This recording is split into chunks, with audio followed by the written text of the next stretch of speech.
Morning, teams. Opening ceremonies will be in 10 minutes. We need team 8424, 9991, 1596, 1506, 3538, and 3767 to be on the field for that match.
Good morning, everybody. Welcome to day 2 of Rainbow Rumble. Please welcome back to the field your master of ceremonies, Tristan DeVries. Good morning, Rainbow Rumble. Who had fun yesterday? Anybody? On behalf of our whole crew, I want to say thank you for your gracious professionalism and your enthusiasm. We're looking forward to another day of exciting robot action. Just as a reminder, we have a media policy in place for this event. For our teams, we have rainbow lanyards and orange media buttons. These just indicate that a participant consents to having their picture taken and shared on social media.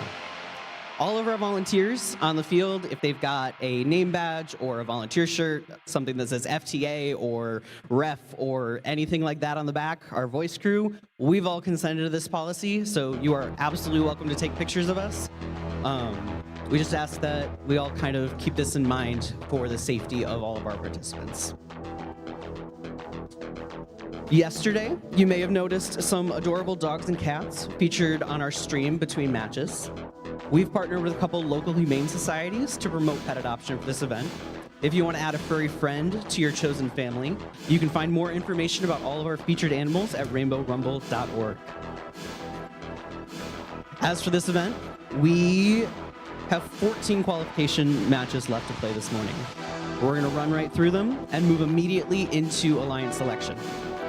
We're going to form 8 alliances of 4 teams each. The draft order will be 1 through 8, 8 through 1, 1 through 8. So a pretty standard serpentine pattern. Once our alliances have been formed, we'll take a short break for lunch and then come back for our playoff matches at 1 p.m.-ish. We're going to do our best to keep on time. We just ask that folks are kind of respectful and do the best we can to keep things moving. Without further ado, we're going to get things rolling today, so please welcome back to the field Grace from 5406 Celtex to sing the Canadian National Anthem.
Thank you, Grace. And please remain standing for the playing of the U.S. National Anthem.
All right, folks, who's ready to rumble? Thanks, Alex. Let's try that one more time. Who's ready to rumble? Please give a warm welcome back to the rest of our announcing crew, Hannah Arnett and PJ Lowelski. Hi. Hi, PJ. All right, we're going to bring our teams onto the field to get things started and get ready with match number 67 in just a moment.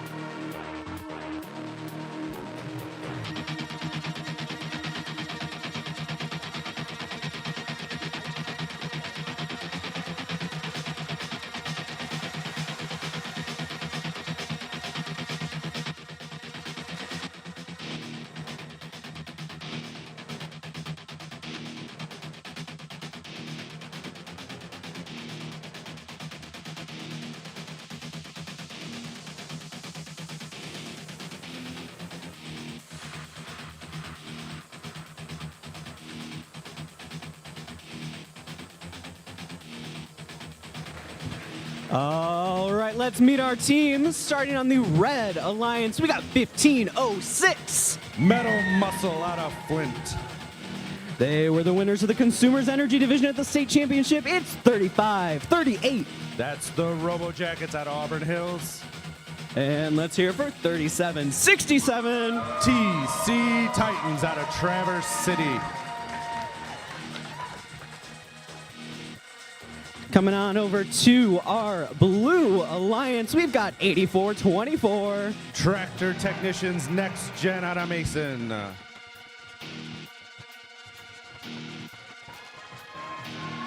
Joining them, we've got 99-91. Wings of Fire B. And all the way from the Upper Peninsula, we got 15-96. Out of Sault Ste. Marie, 15, the Instigators.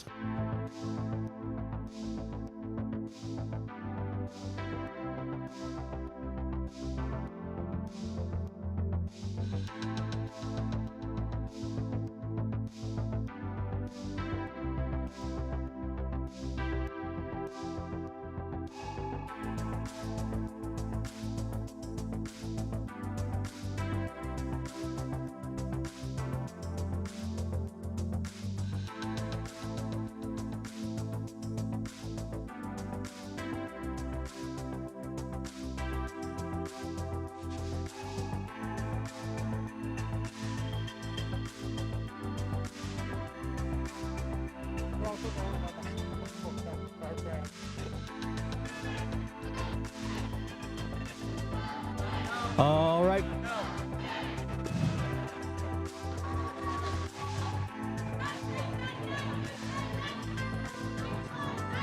All right, folks, we've got the thumbs up. Drivers behind the lines in 3, 2, 1, crescendo. Here off we go with match number 67, starting the autonomous period. 35-38 and 1506, both going for those contested notes in the center line. Looks like they both missed their shots, but they still have the notes in their possession. Blue Alliance, we've got some motion down there. Looks like 1596 lining up. Coming out of the autonomous period, Red with a strong lead, 46-7. Already 7 notes towards that 21 they need for the ranking point. We'll see how the rest of this goes. TC Titans loading up down at the source. 1506 and 3538 both look like they're shuffling notes down to their partner. The Instigators playing some defense midfield, trying to slow down those feeding cycles of the Robo Jackets. Wings of Fire B working on their side of the field. Moving on down to the source station next to Tractor Tech's Next Gen. We see the TC Titans put up that red note, working towards that rainbow RP bonus as we get closer in these last 16 matches to the elimination tournament. Those ranking points are huge because they determine who gets to pick who. Robo Jackets continuing those feed cycles while TC Titans come in with the yellow note halfway towards that rainbow bonus. Metal Muscle takes a shot up high in the speaker. Looks like they've got some notes down there, maybe waiting to get some amplified notes. They do amplify that speaker, get 1 shot off. There's 2. Can they get a 3rd before that time runs out? Looks like they may. Don't quite get it in, but 2 amplified notes gives them a score of 72 to the Blue Lions 14. 1 note away from that extra ranking point. 3767 coming in with the blue note. They've already scored red, orange, yellow, green, blue, leaving them with 1 left to get that rainbow bonus. Just need that purple note. As they come down, looks like they have the purple note in their possession. If they can score it in the amp, they will secure that ranking bonus. The Red Alliance now has guaranteed themselves 2 ranking points regardless of what happens in the rest of the match. We enter these last 15 seconds, Red with a strong lead, 82-16. Looks like we have 3767 and 1506 both moving to climb with about 5 seconds left. See. Looks like TC Titans gets in the air. Nobody else managed to. We'll see what those final scores bring.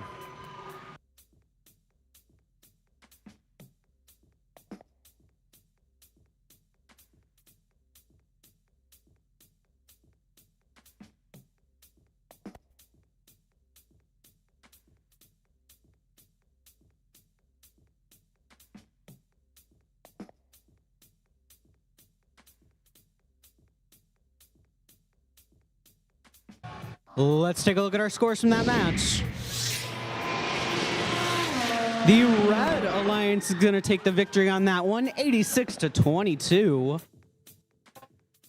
They're going to earn themselves 4 ranking points, moving a couple of those teams up in our rankings.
All right, we're getting ready for match number 68. Let's meet our team, starting with 247. Out of Berkeley, it's Da Bears. Joining them, we've got 1701. Representing University of Detroit Jesuit High School, it's the Robo Cubs. And our defending Rainbow Rumble champions, it's 51. That's out of Pontiac, it's Wings of Fire. Coming on over to our Blue Alliance, we got 5641. Out of Byron High School, it's Byron Robotics. Joining them, we got 3641. Out of South Lyon, it's the Flying Toasters. And we got 8280. Out of Detroit, Michigan, K9.0 Robotics.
All right, we've got the thumbs up. Drivers behind the lines in 3, 2, 1, crescendo. Match 68 underway. 1701 flying to those contested notes in the center line. Lining up, taking a quick shot up into the speaker, going for number 2. Up and in. Will they get that third note? Just a bit quicker than the tractors. Toasters, not tractors, my bad. Toasters moving quickly down to their source zone. Looks like they're going to get that blue note, start working towards the rainbow bonus. 51 down at their source as well. Looks like they have purple in their possession. Da Bears lining up, trying to take that shot up into the speaker. Looks like the Red Alliance has hit their cooperation button, waiting to see if the Blue Alliance does the same. They do. That lowers that threshold to 18 notes for them to get that extra RP. 51 continuing to work on those rainbow notes. Da Bears cleaning up, hitting those speaker notes in that amplified speaker. That does make them worth more points. Byron Robotics looking to clean up down on the blue side of the field. Flying Toasters move to give them the assist. K9.0 Robotics looks like they may be playing some defense there in the middle of the field, trying to slow down those lightning fast cycles of 1701. RoboCups steal a gear, quickly feed it over to their alliance partners. 51 loading. Making their way back down the field. Looks like they have the red note in their possession. Maybe the last they need for that rainbow bonus. Their speakers also ready to amplify to get those bonus points. Byron Robotics lining up on their subwoofer, making a quick lob shot up into the speaker while the toasters continue working towards that rainbow bonus. Looks like both alliances have secured that rainbow bonus, so both alliances are guaranteed one ranking point regardless of the outcome of this match. Red has also hit that threshold, scoring over that 18 notes required, along with their lead of 77 to 27 in these final 20 seconds of the match. K9.0 continue to try to slow down 1701. Some of the fastest cycles we've seen on this field in the last couple days. Looks like Robo Cubs are up. Wings of Fire is up. DeBear's looking to join them, unable to do it in time. Flying Toasters up on blue with K9.0 for the park.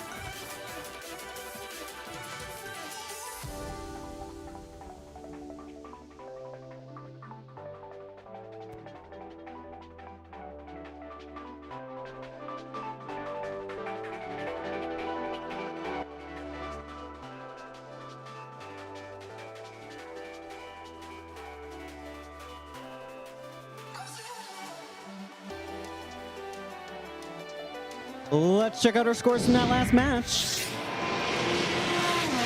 The Red Alliance is going to take that one, winning 84 to 41.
All right, we're getting ready for match number 69 here at Rainbow Rumble. Starting us off on the Red Alliance, we got 54-60. Strike zone out of Lapeer. They took home the win at the very first Rainbow Rumble. It's 57-04. The Auto Goats. And let's hear it for 60-78. That's the Robo Rams out of Holt. Coming on over to the Blue Alliance, we got 302. That's the Dragons out of Lake Orion. In the middle, it's 33. The Killer Bees. And we'll round out this Blue Alliance with 36-55. The Tractor Technicians.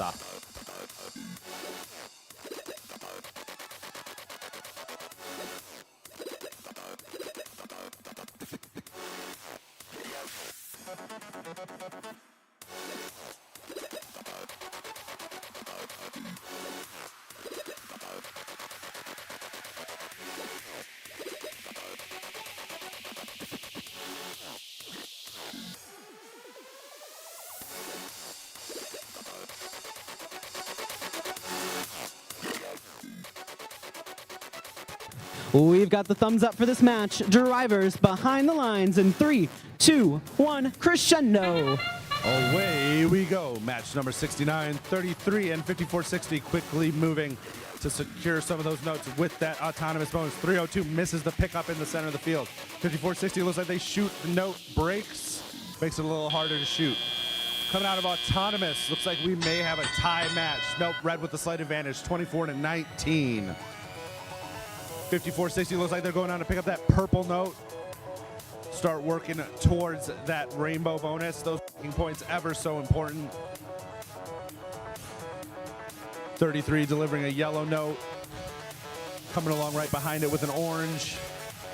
302 looks like they have a red note. They missed the placement. Still got plenty of time to get that set up. 54-60 continuing to work. Looks like they get a red note in there. Working on that rainbow bonus. The Auto Goats, they're trying to intake, maybe play a little bit of defense, do whatever they can to support their alliance. 60-78 shoots up high and hits. That speaker shot, Blue maintaining a slight lead, 45-34 with just under a minute and a half remaining. 302 comes along, the Dragons scoring that blue note. Looks like they are just a purple note away from that rainbow bonus RP. Robo Rams coming down, looking to shoot in the speaker. Quickly amplified, earning those bonus points. Blue hanging on to that slight lead, 62-41. Blue just hit that threshold. They have earned an RP for the number of notes. Still waiting on that purple note for the rainbow. Looks like 33, maybe. Nope, they had orange. 302 though, right behind them with the purple in their possession. Once they get that rainbow bonus, that is a free ranking point. 302 looks like they're moving down to the loading station. Auto Goats in their way. Looks like Auto Goats may have disconnected, and that is a bad place to be for that to happen. Robo Rams look like they are looking to put in the scoring. That sound means there are 20 seconds left. We've got the Tractor Technicians looking to climb. 33 looking to climb. 54-60. Some contact down under the blue stage. 302 going up. And time expires.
let's take a look at our scores from that match.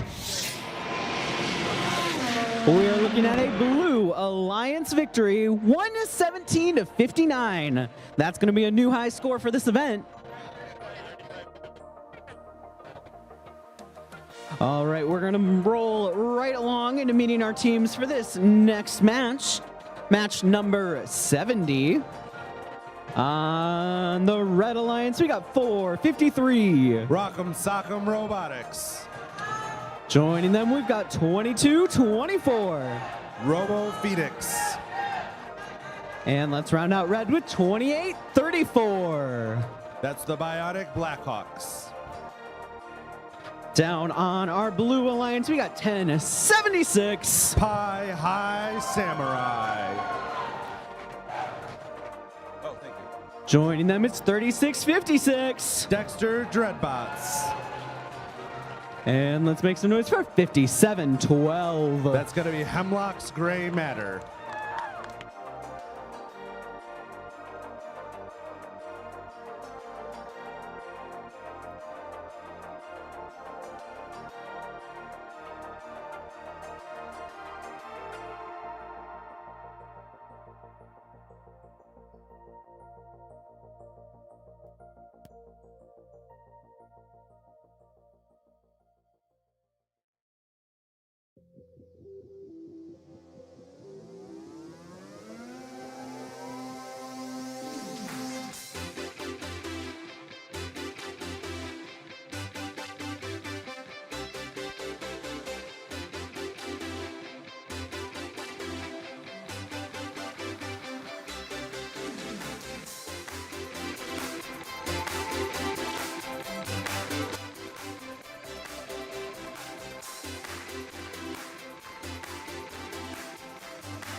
We've got the thumbs up. Drivers behind the lines in 3, 2, 1, crescendo.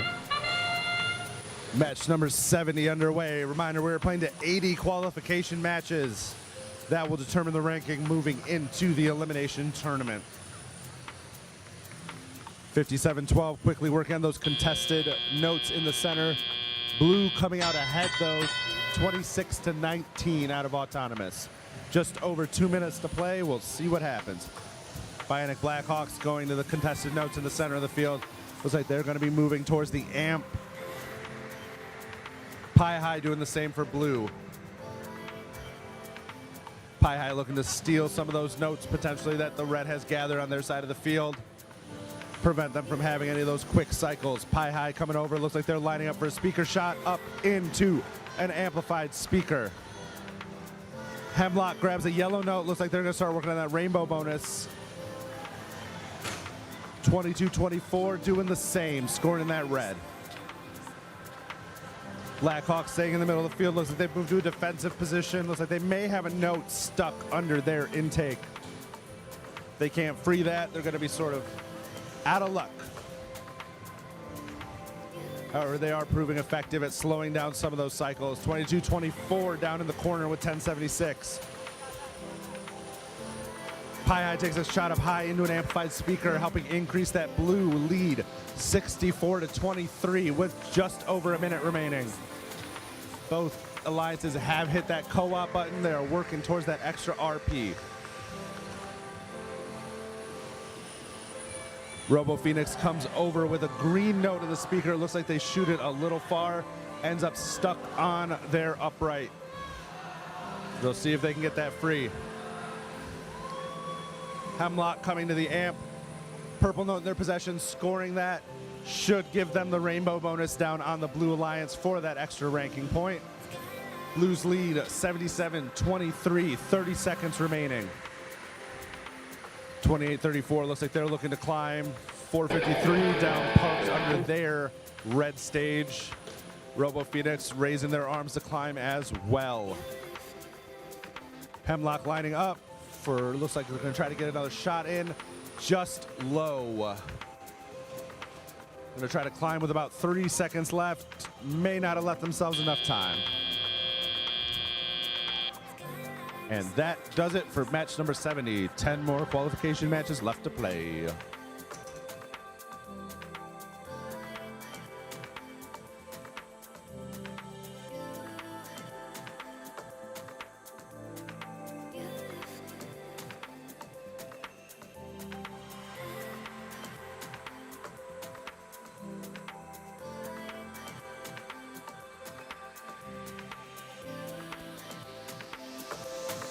Let's check out our scores. We're gonna look at a win for the Blue Alliance, 82-28.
All right, Rainbow Rumble. Let's meet our teams for qualification match number 71.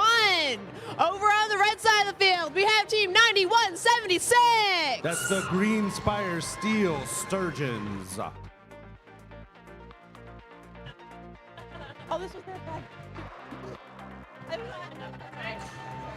Next up, we have team 818. That's the Steel Armadillos. And last up on this red alliance, we have team 1038. Lakota Robotics.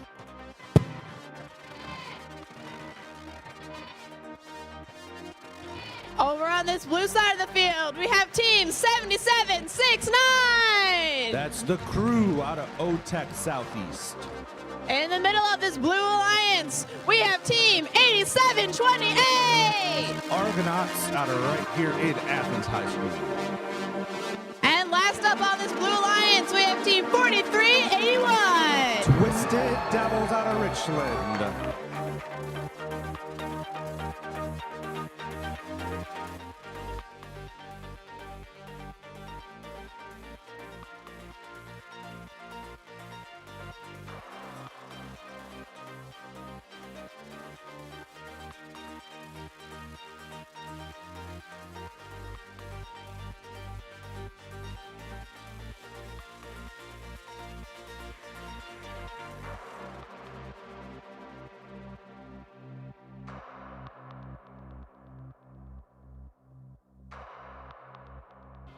Looks like we're ready to start this match. Drivers behind the lines in 3, 2, 1, go. We enter match number 71. The Red Alliance making quick work. 818 clearing up their side of the field. Lakota looks like they're scoring into the amp. 4381 trying to get some shots off as well. And exiting autonomous, we are up. Red is up 33-14. Twisted Devils moving over to their amp, starting to do some work on the blue side. 818 doing the same for the Red Alliance. Lakota coming up, looks like they've got the red note in their possession, starting to work on that rainbow bonus. Steel Armadillo stealing some notes from over in the corner on the blue side. Steel Sturgeons just take a shot short. Lakota coming down with, looks like the yellow note. It's note number 3 towards their rainbow. Twisted Devils put up green. Looks like they are 4 to their rainbow. Both alliances very concerned with getting that extra RP. The crew coming down with yellow, looking to score that. In the blue side. Just need that red note with the Twisted Devils put up. Blue Alliance has secured that rainbow bonus. Steel Sturgeons scored into an amplified speaker, followed quickly by 818. Working on building up that bonus, that lead as far as possible. Lakota with the blue note. Red Alliance just needs purple in order to secure that rainbow bonus. They have just under a minute to do that. Twisted Devils take a shot just left. Steel Armadillos filling up that amp, getting ready for another boosted cycle. Build up that lead a bit more. Lakota scores that purple note, securing that rainbow. Both alliances have gotten the rainbow bonus. The crew continuing to cycle, working towards that threshold bonus. They've got about 30 seconds to score 5 notes. Argonauts out of commission in the middle field. I spoke too soon. They come back, hopefully ready to contribute. Lakota gets one in the trap. 818 looks like they're in the air. We may have a 5 RP match. Steel Sturgeons look like they park. And that's it for match 71.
We're ready with scores. Winning that match is the Red Alliance. Score of 87-44. Red Alliance earning 4 ranking points with that rainbow bonus. In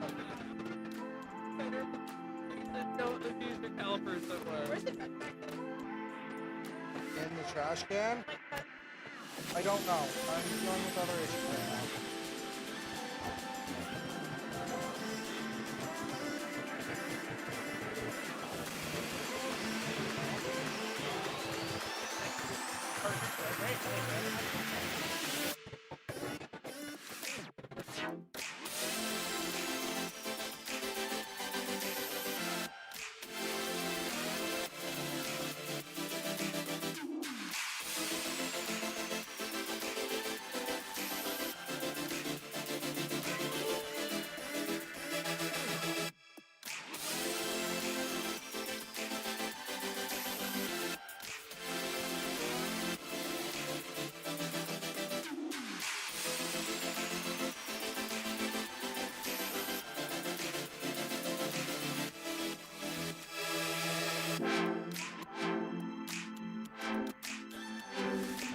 All right, folks, let's meet some teams. Over on this side of the field, starting off the Red Alliance, we have team 5406.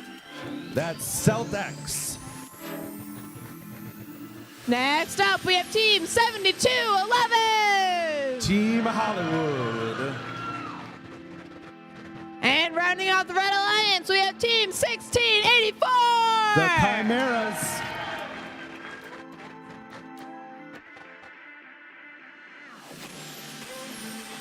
Over on this blue side of the field, we have team 2832. That's the Livonia Warriors. Next up on the Blue Alliance, we have team 4926. Galactech.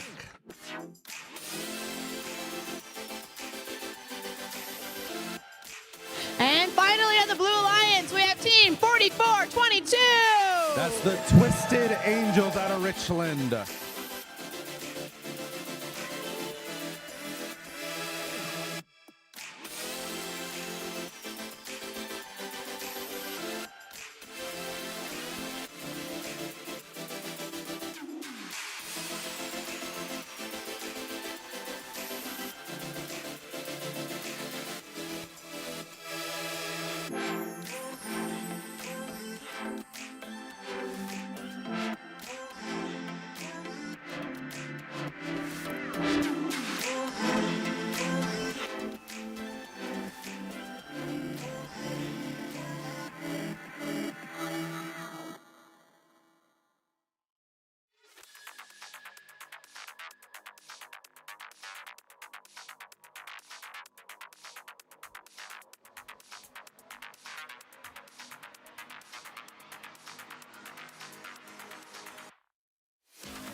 Drivers, behind your lines in 3, 2, 1, crescendo! Match 72 underway. Hollywood quick shot misses, but Chimeras and Celtex make up for it with 2 quick shots in succession. Chimeras working on those red side notes. Celtex and Hollywood working on the contested notes. Looks like some complimentary auto pass really helping Red. Red Alliance comes out of autonomous with a lead 21-14. Celtex starting to clear some notes for their alliance partners, trying to build up a stock down at the red side of the field. Chimeras going into the amp. Celtex not far behind. Celtex looks like they have the red note in their possession, just missed their amp shot. Galactech puts a note in the amp as well. Both alliances have hit that co-op button. Red is shooting amplified shots in the speaker. Hollywood starting to feed notes to their alliance partners over the stage. Celtex rushing down, looks like they have their eyes on the yellow note, continuing to work on that rainbow bonus. 44-22, the Twisted Angels. Get a yellow note into the speaker amp, giving them their 4th note towards that rainbow. Galactech not far behind with the purple. Blue is just a blue note away, currently possessed by the Twisted Angels from the full rainbow. Down on the red side, looks like we have 3 notes towards that rainbow. We have red, orange, yellow. Celtex coming down with a note. Looks like it's the green one. Just blue and purple needed for the rainbow. Livonia Warriors working on cleaning up some of those notes on this side of the field, trying to make those shots into an amplified speaker. Erase some of that deficit from the Red Alliance. However, Red has an amplified speaker as well, and the Chimeras are doing their best to load it up. Red with the lead, 73-35, with just under 45 seconds remaining in this match. Celtex lines up, misses their amp shot, goes back, gets that purple note in. I believe that gives Red the rainbow bonus. Chimeras scoring a note in the speed amp to work towards that amplification. Both alliances look like they have secured the rainbow. Twisted Angels already in the air. Celtex on Red looking to get up. Livonia has a hooks up. Climbing. Galactac looking to maybe achieve that harmony with 28-32. Celtex does get a note in the trap, but none of their other alliance partners able to climb. We'll wait for scores.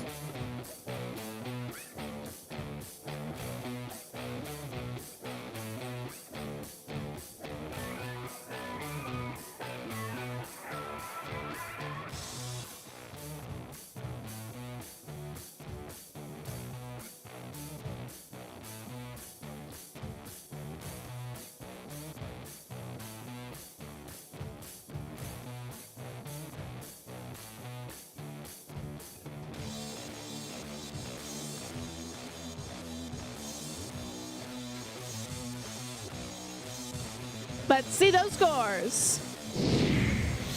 And the winner is the Red Alliance with a total score of 95 points. So close to that 100.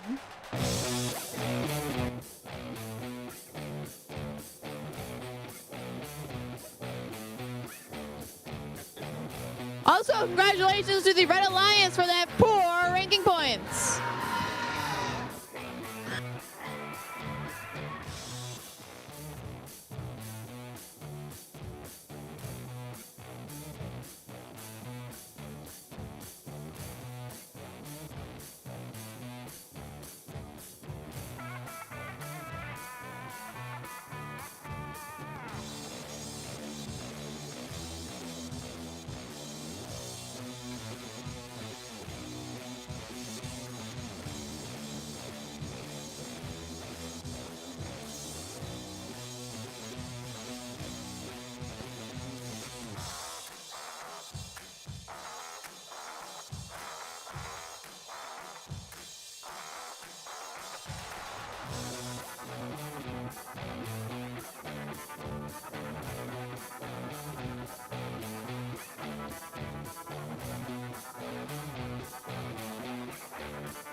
All right, let's meet our teams for qualification match number 73. Over on this red side of the field, we have 1506. That's Metal Muscle out of Flint. Next up, we have team 247. Out of Berkeley, that's the Bears. And next up, we have team 9312. Nerd Spark.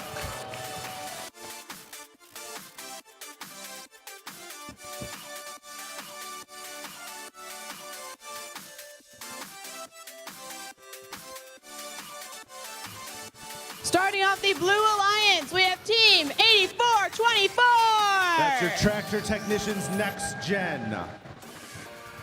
Next up, we have Team 51. Wings of Fire.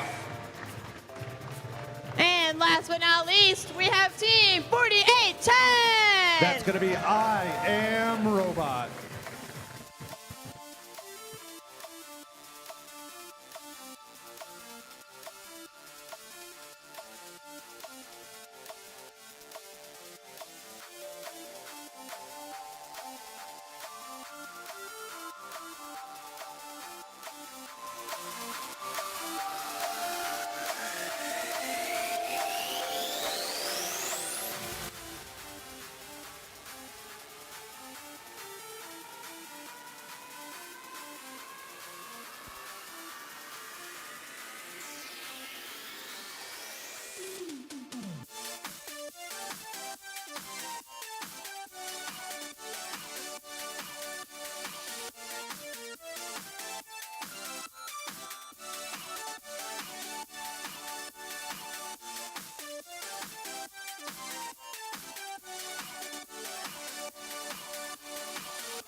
Drivers, behind your lines in 3, 2, 1, crescendo! Away we go. Match number 73.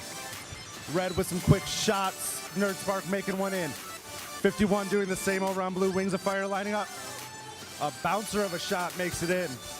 Nerd Spark working on those contested notes in the center. They miss a pickup, but that's okay. Coming out of Autonomous, looks like we are tied 19-all. Metal Muscle starting to work on the contested notes. Tractor Tech Next Gen making a risky play, stealing a note from their opponent's amp zone. Starting to feed down to Team 51. I Am Robot lining up, taking a quick shot into the speaker. Keeping this score very close. 84-24, looks like they're trying to play some defense on the Bears. Red pulling ahead with a slight lead, 32-26, with about a minute and a half remaining. Both teams have hit that cooperation button, lowering their threshold to 18 notes. Neither alliance seems to be working on that rainbow bonus yet. I take that back. 51 scores a green note, working on that rainbow. All three blue robots on the red side of the field. The Bears seem to be out. Only Caleb Williams can save them now. Somebody shoots a note outside the field. 84-24 continuing to play some defense, trying to slow down those cycles from Metal Muscle and Nerd Spark. Wings of Fire working on that amp.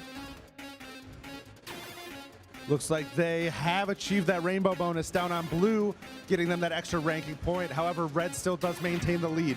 41-34 right now, with just under 45 seconds remaining. Metal Muscle coming in, lining up. Looks like they missed their amp shot. Red is 4 notes out of 6 for that rainbow, missing blue and purple. 15:06 scores purple. They've got under 30 seconds left to get that blue. A lot of flags being waved down on this side of the field. Nerd Spark shoots, misses just low. Wings of Fire putting their hooks up, look like they're gonna be trying to climb. Nerd Spark shoots their little grappling hook, misses. Unfortunately, I think that's a one and done shot. The Bears trying to climb. Red maintaining a lead, 53-41, but we will see when those scores come.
Let's see those scores. And the winner is the Red Alliance with a total score of 57 points.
Let's meet our teams for qualification match number 74. First up, we have team 5704. That's the Auto Goats out of Lansing. Next up, we have team 2851. Revolution. And next up, we have team 3655. Tractor Technicians. Starting off this Blue Alliance, we have team 6078. Robo Rams out of Holt. Over here in the middle, we have team 5577. Kinematic Wolves. And last but not least, we have team 3175. Night Vision.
Sorry, mic wasn't working.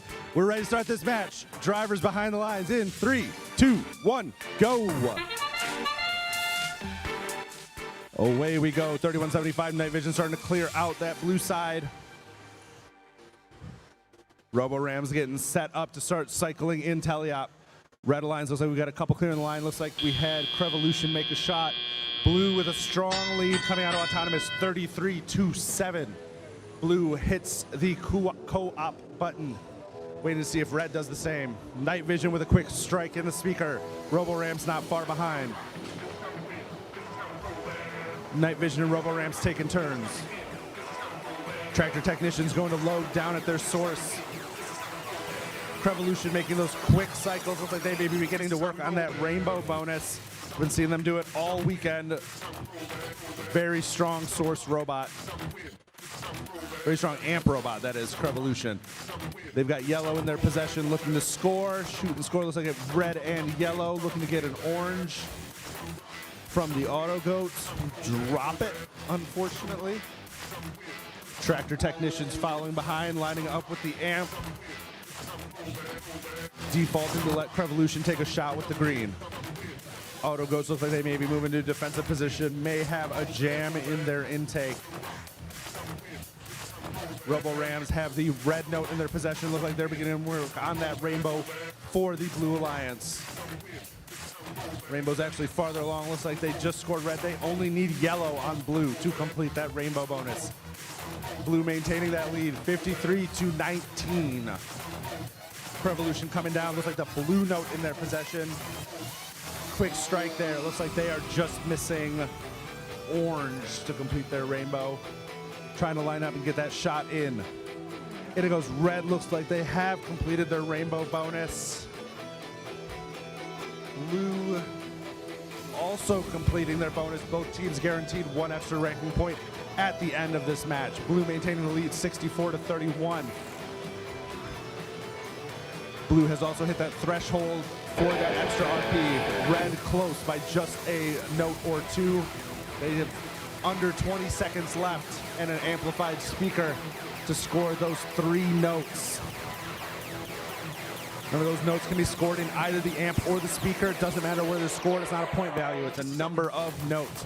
And time expires on match 74. 6 qualification matches to go.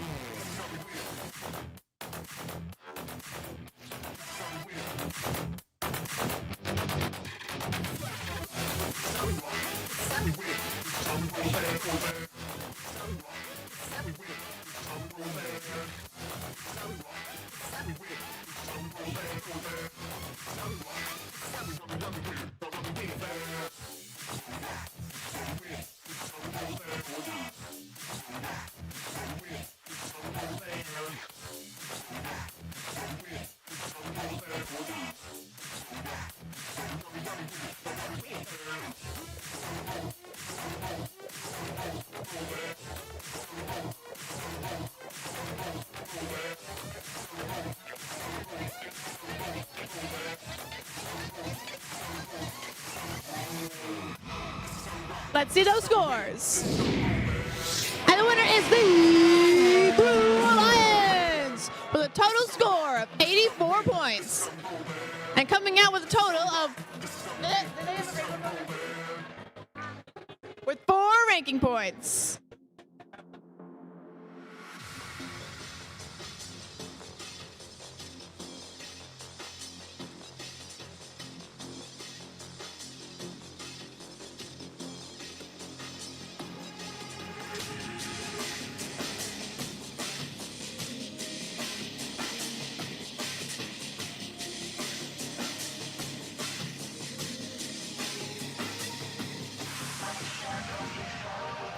Check, check, check. Good.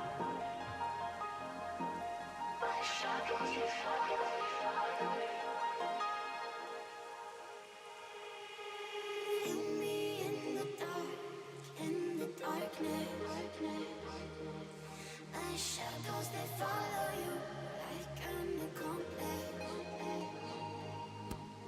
Lost all of your dreams, the night is heartless. My shadows, they follow you. My shadows.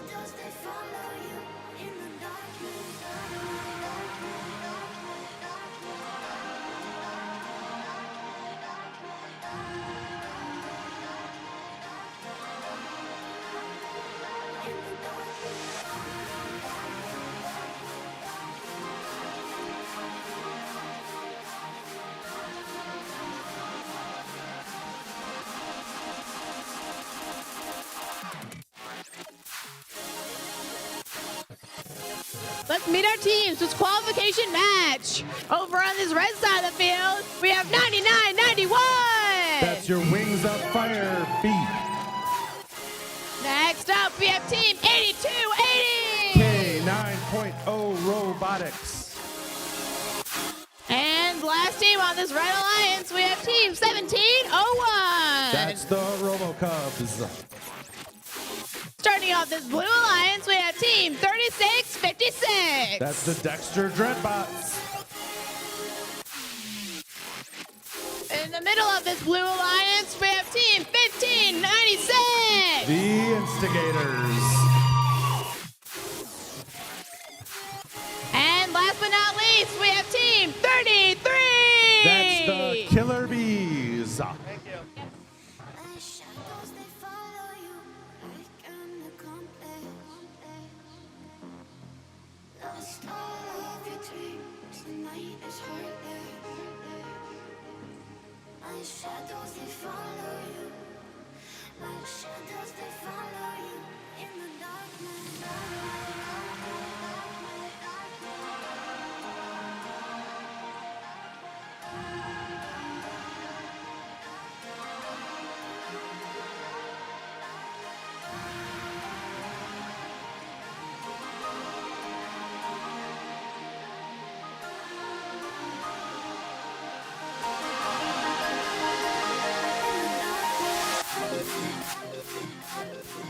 Drivers, behind your lines in 3, 2, 1, crescendo. Away we go. 33 and 1701 clashing for that center ring. 1701 just a smidge faster. Just beats it again. 33 gets the center one though. 1701 and 33, we're going to be watching them battle all match. Cutting out all time, it looks like we've got a tie, 21 all. This is going to be a tight match. 33 and 1701, two of the faster robots we have at this event. The Instigators and the Dexter Dreadbots both loading up. 33 and 1701 getting into a scrum in the middle of the field. Looks like Wings of Fire B has taken up a defensive position. K9.0 starting to work on that amp, hitting that co-op button. 33 hits orange. They amplify their speaker as the Dreadbots score. Trying to take advantage of that amplified speaker. Can the Dreadbots get a second shot off in time? They shoot but miss, giving blue the slight lead, 29-24 with a minute and a half remaining. The Instigators and Wings of Fire B going at it in the middle of the field. Instigators managed to peel off, heading down with a note in their possession. Looks like they are going to the amp. They reposition, switch spots with 33. Instigators take a shot. Blue Alliance is working on that rainbow. Looks like they've got 3 notes towards their 6. 1701 with a quick shot into their amp. Ready. Shoot one boosted note. Going down to cycle quickly. See if they can get a second shot off to pull ahead in this match. They decide to forego that amp and go for the speaker instead. Amp instead. Cycling very quickly down the field. Looks like the Red Alliance has decided to forego the rainbow bonus. Focus purely on scoring. Blue with the slightest of leads as we cross to the 30-second mark. Make that a tie at 30 seconds, 33-33. Bees shoot into the amplified speaker, looking to cause a little bit of a lead. The Dreadbots look motionless as we enter the last 20 seconds. Bees shoot, but it's low. We have a spotlit note. Instigators coming out with that purple note in their possession. They have a few seconds left to complete that rainbow for blue. Purple goes in, goes up. Blue has achieved the rainbow bonus. Very close match. We'll have to see what the scores say at the end.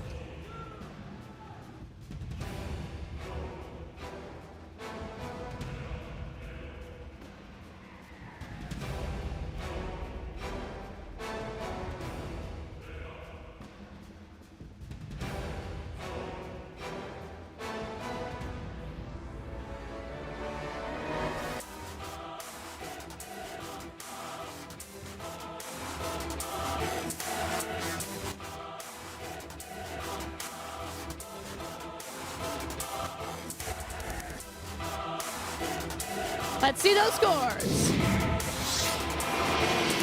And the winner is the Blue Alliance.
All right, folks, we are getting ready for match number 76 here at Rainbow Rumble.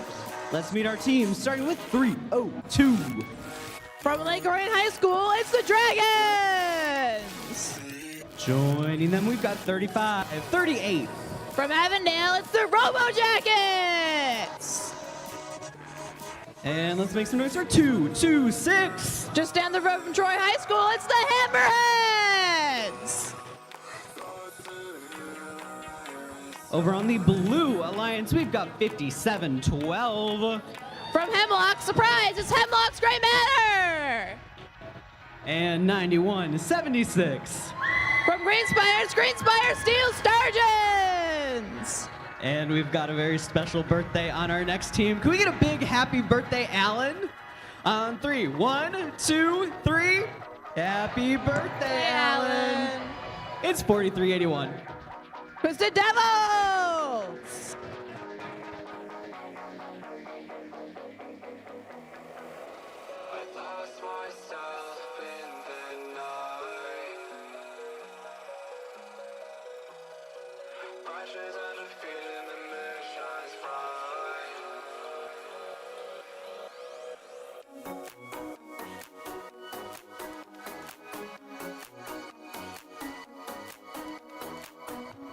All right, folks, we are coming down to our last few qualification matches of this event. After qualification matches are over, we're going to need one student representative from every single team to come check in with our lovely lead cuer, Ed, under the first banner and get ready for the Alliance selection process. So start tabulating that data and figuring out your pick lists because we're moving right along into Alliance selection.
We've got the thumbs up. Drivers behind the lines in 3, 2, 1, crescendo. Starting on this autonomous period, both alliances are quick to score at least 2 notes into the speaker. We have alliances on both sides collecting those notes from the middle of the field. We got more scoring on both sides of the field as the autonomous period comes to an end. With 3 robots already hanging out in the middle of the field, they rush up to collect those notes from the middle. We have the blue alliance being able to grab both of them with 57-12 already scoring into their amp. We have a note floating across the field from Team 9176. They dash over to their human player station and throw another one over to their teammates on the blue side. We have the Dragons, Team 302, over on the red amp, scoring a red note, starting them off on that path to the rainbow bonus. We have some defense being played between 302 and 9176 as they each go to their respective human player station. We have Team 4381 collecting a note and lining up for a shot into that speaker, and they shoot and score with another note added for the Blue Alliance. We have robots flying across the field. We have more robots on each human player station collecting a green and a what looks to be an orange note. We have the green note scored for the Blue Alliance, saying they're one step closer to that rainbow bonus. And same thing happening on the red side of the field. We have Team 4381 storing another note into the speaker as their opponents, the Red Alliance, do the same on the red side. Well, this time we have an amplified speaker on the Red Alliance. They managed to get a second note on the amplified speaker. With only 3 seconds left, it seems that'll be all they will get. We have a blue note added on the Red Alliance, having them only need 1 more ring until they get that rainbow bonus. Over on the blue side of the field, we have another score into the speaker, as you have some defense being played between 35-38 and 91-76. We have Team 226 with that orange note flying across the field, lining up in front of that speaker. They shoot and they just flip over and score into the red speaker. We have Team 302 already lining up for that climb. They score down to the trap as they already climbed. So we have a upside down climb from the Blue Alliance as their alliance partners go to join them. We might have a triple climb from the Red Alliance if 226 manages to get this, and they do. We'll see if they can hold it. And that seems to be a 57-12 climb in the end of our match.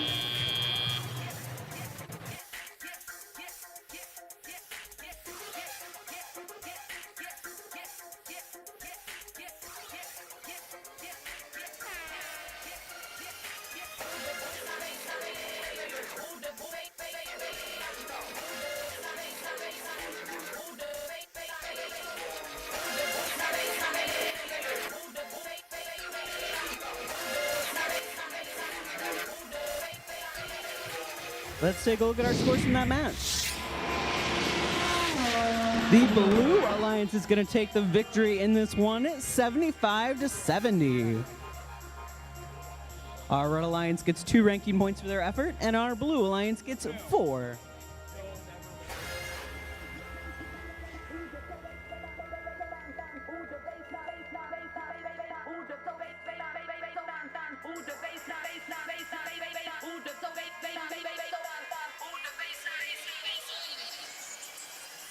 Swag.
All right, we're getting ready for our next match.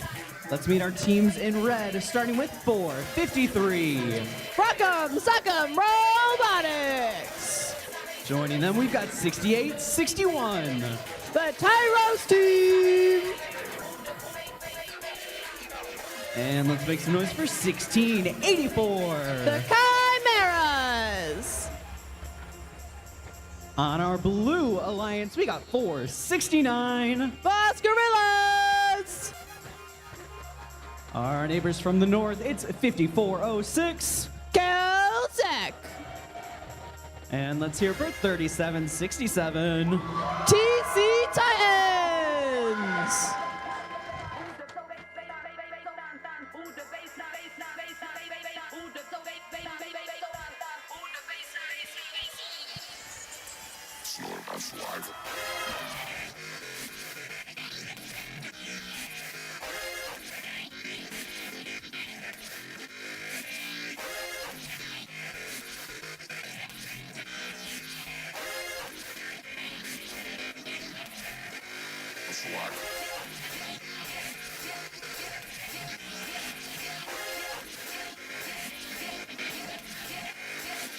We've got the thumbs up for this match. Drivers behind the lines in 3, 2, 1, crescendo.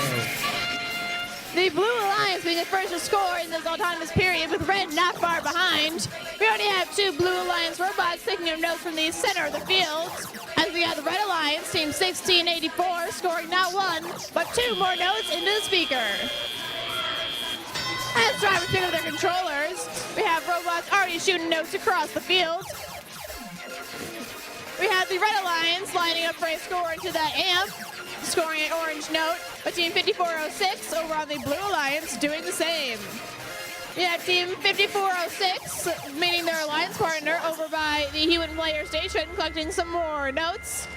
One shooting across the field, the other bringing it over to line up over in the amp, lining up and shooting and scoring into the Blue amp. We have the Red Alliance with a yellow note lining up and scoring into their amp, leading them one step closer to that rainbow bonus.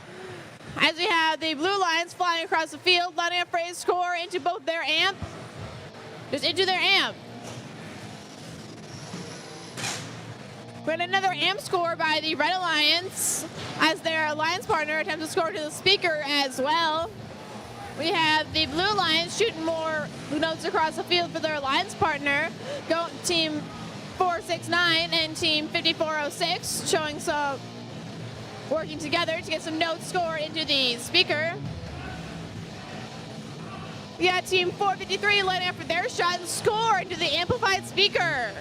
We'll see if they can get any more notes in the remaining time over there. While that's happening on the other side of the field, we got some scores by the Blue Alliance into their speaker as their alliance partner scores a green note into their amp. We got Team 1684 scoring into their amp, with both teams very close to that rainbow bonus. We have Team 469 with their orange note lining up for that shot at the blue speaker, and they shoot and score. We got Team 6861, that yellow submarine, shooting a orange note across the field to their alliance partner for Team 453 to line up and catch. We got Team 1684 scoring another note into that amplified speaker with 15 seconds left in this match. We have a last second score into the amp by the Blue Alliance as their alliance partner is climbing up that chain, hanging on by a thread.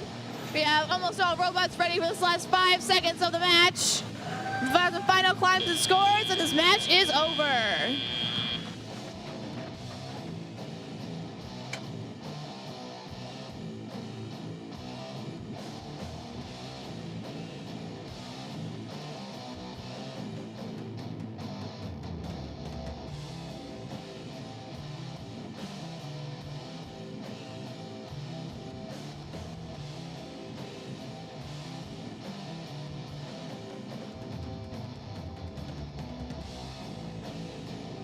Let's check out our scores.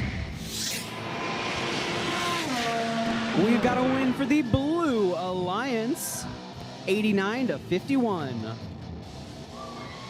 That's going to leave 5406 in that number 1 ranked position.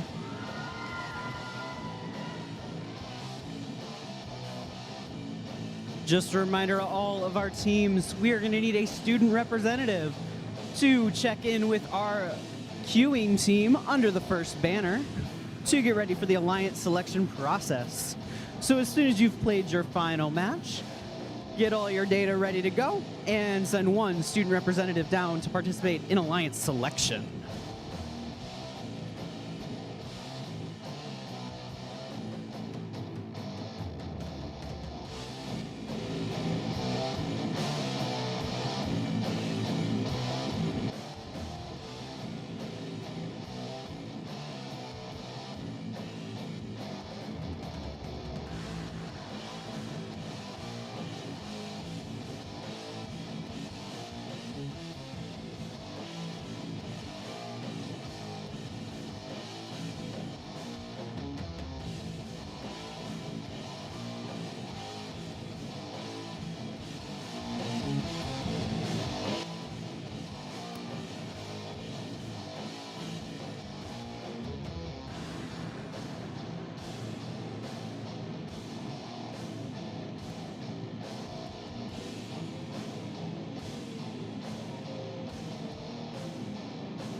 All right, let's go ahead and meet our teams for match number 78. On the Red Alliance, we got 44-22. Twisted Angels! They're defending Rainbow Rumble champions. It's 54-60. Strike Zone! And we've got the home team, 87-28. The Argonauts!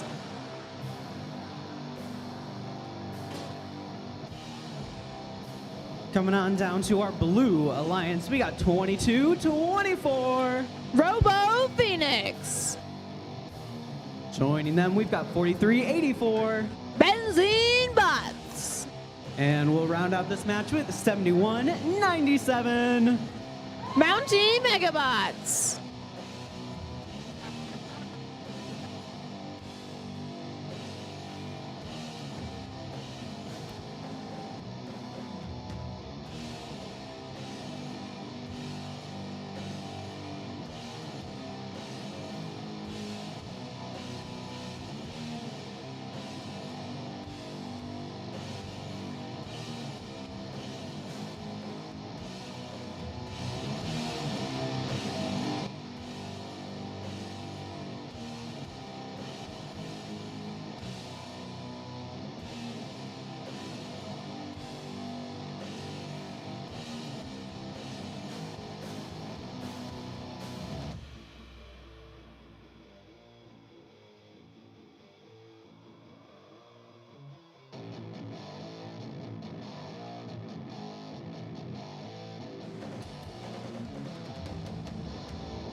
We've got the thumbs up for match number 78. Drivers behind the lines in 3, 2, 1, crescendo. The Red Alliance is quick to score into their speaker as their alliance partner, Team 5460, grabs an orange note and scores additionally into their speaker. We have Team 7197 attempting to grab a note and score, but now the drivers pick up their controllers and correct that misinput. So now we have a purple note automatically being dropped down for Team 4422 to swipe right up as their alliance partner, Team 5460, takes another note from the middle of the field. We have some scores in the blue amp over on the Blue Alliance as the Red Alliance does the same. We have Team 7197 scooping up that red note from their human player station on the way to the amps to get started on that rainbow bonus. As their alliance partners zigzagging across the field, grabbing that orange note. We have Team 7197 scooping up that yellow note from the human player station, making their way over to the amp, lining up that shot, and just missing it. And they make it in. All right, we have the Blue Alliance, Team 2224, taking their orange note, lining up to that amplified speaker now, shooting and score to that amplified speaker. Let's see if they can get another note in before this time comes up. Seems they're going for the amp instead to add a green note to that rainbow bonus. We have Team 5460 hanging out in front of the speaker, ejecting that purple note so they can score a orange note into their speaker. We got some defense being played in the middle of that field between two 4,000 teams. We got 4384 and 4422. 4422 has now successfully made their way over to the human player station, collecting some more of those orange notes to stack up those points. Yeah, Team 2224 with that orange note lining up for shot in front of the blue speaker, and they score!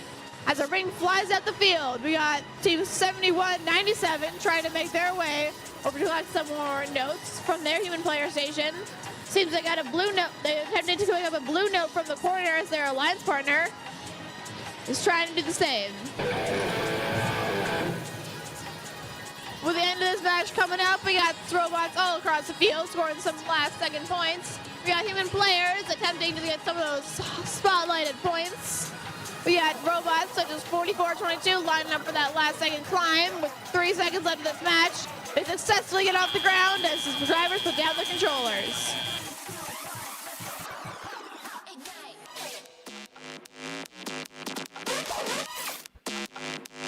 All right, we're going to throw it up to our commentators booth for the analysis of that match.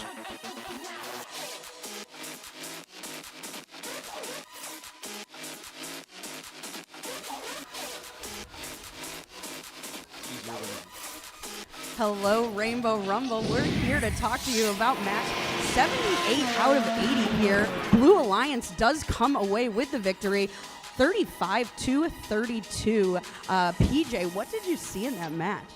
One of the things that I noticed right away that I keep an eye on is 5460. You know, it's auton. They go straight for those contested notes in the middle of the field, rather than focusing on the Red Alliance side. And then as teleop starts, 5460 they continue by clearing out those other contested notes at the beginning of teleop and shooting them into their side of the field. So this game is really a matter of note possession. I think Strike Zone really took the focus on making sure that those notes that are up for grabs, so to say, that they were able to take them and just really possess them on their side of the field, which helped offset the fact that one of their alliance partners then went down for most of the match. Yeah, as you said, Strike Zone was really trying to get those notes over to the side of the field, but 87-28 did unfortunately sit right here for most of the match. Blue Alliance was really able to take advantage of that after starting out a little slower in autonomous mode. You can see right now that there are no rings over on the blue side of the field, so all three robots are actually trying to bring those over, putting a yellow ring in. That's part of the rainbow bonus here. It's a little bit of a different rule here at Rainbow Rumble. As we continue with the match, you can see all the rings that are on the red side of the field. And with only two robots, it's a little bit harder to take advantage of that. Blue continuing to get this green ring right here. You can see they already have the red and the yellow ring as part of the rainbow bonus. Right now, it's virtually tied after the Red Alliance was very ahead after the autonomous mode.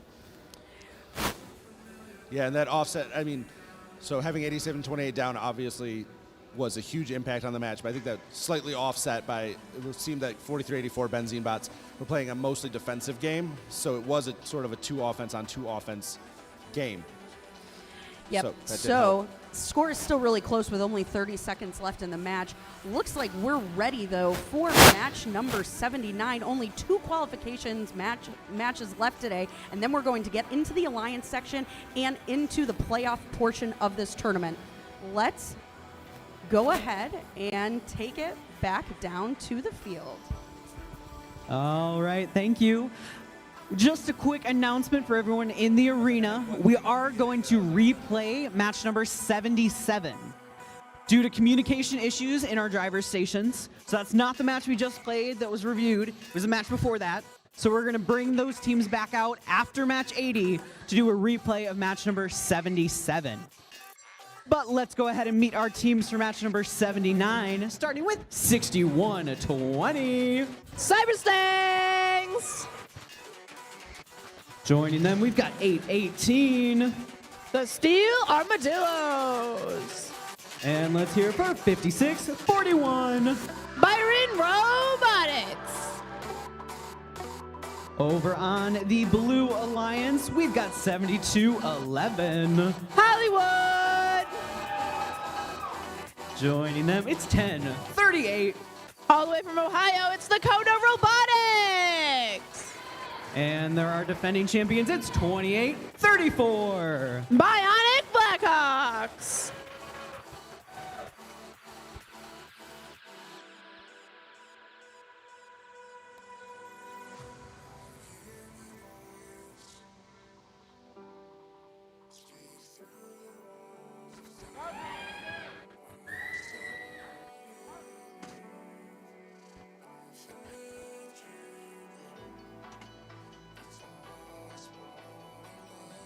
We've got the thumbs up. Drivers behind the lines in 3, 2, 1, crescendo.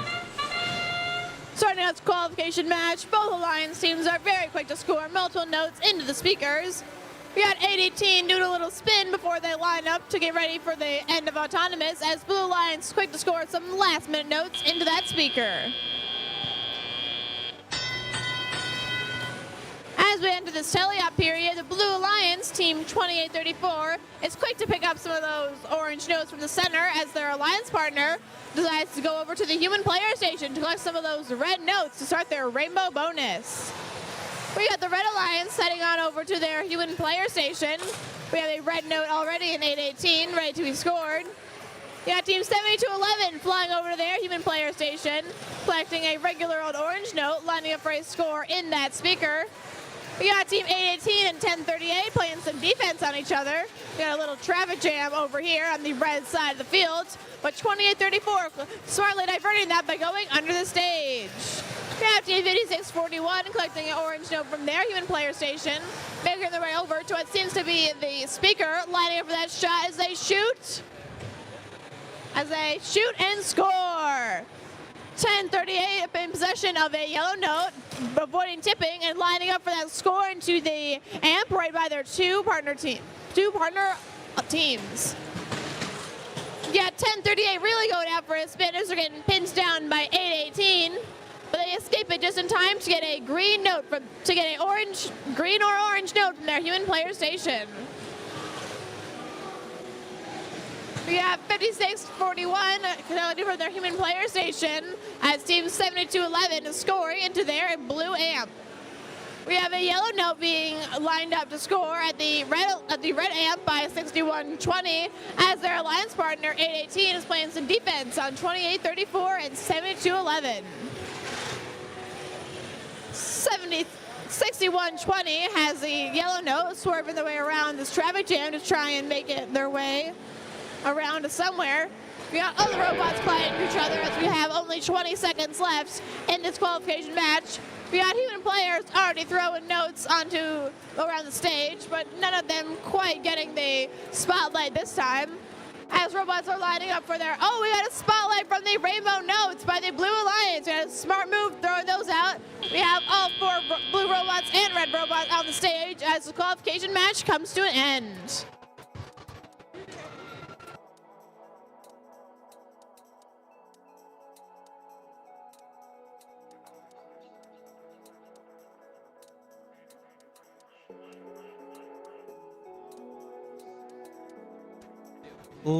Let's check out our scores from that last match. Maybe. Scores.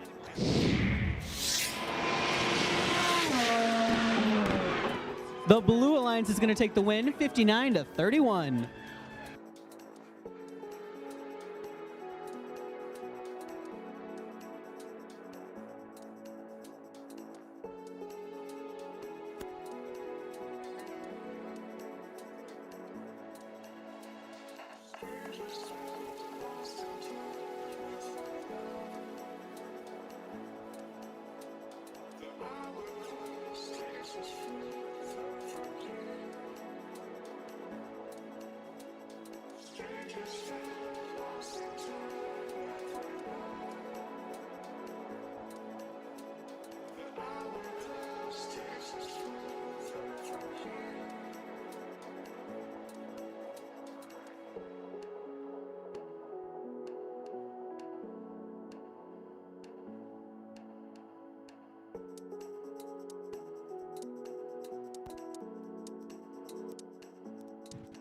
All right, folks, we are getting ready for match number 80. We're going to go ahead and meet our team, starting with 2832. The Livonia Warriors. Joining them, we've got 9558. The Steel Vipers. And we'll round out this alliance with 7769. The Crew. On our Blue Alliance, we got 3641. The Flying Toasters. In the middle, it's 4926. Galactic. And let's hear it for 1076. Pie High Samurai.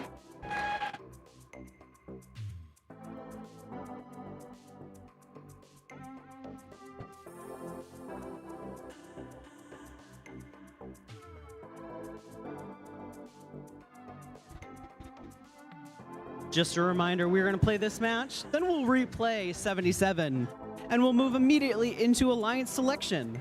So make sure you got a student representative headed down to check in with our queuers so we can get Alliance selection started on time. Thank you.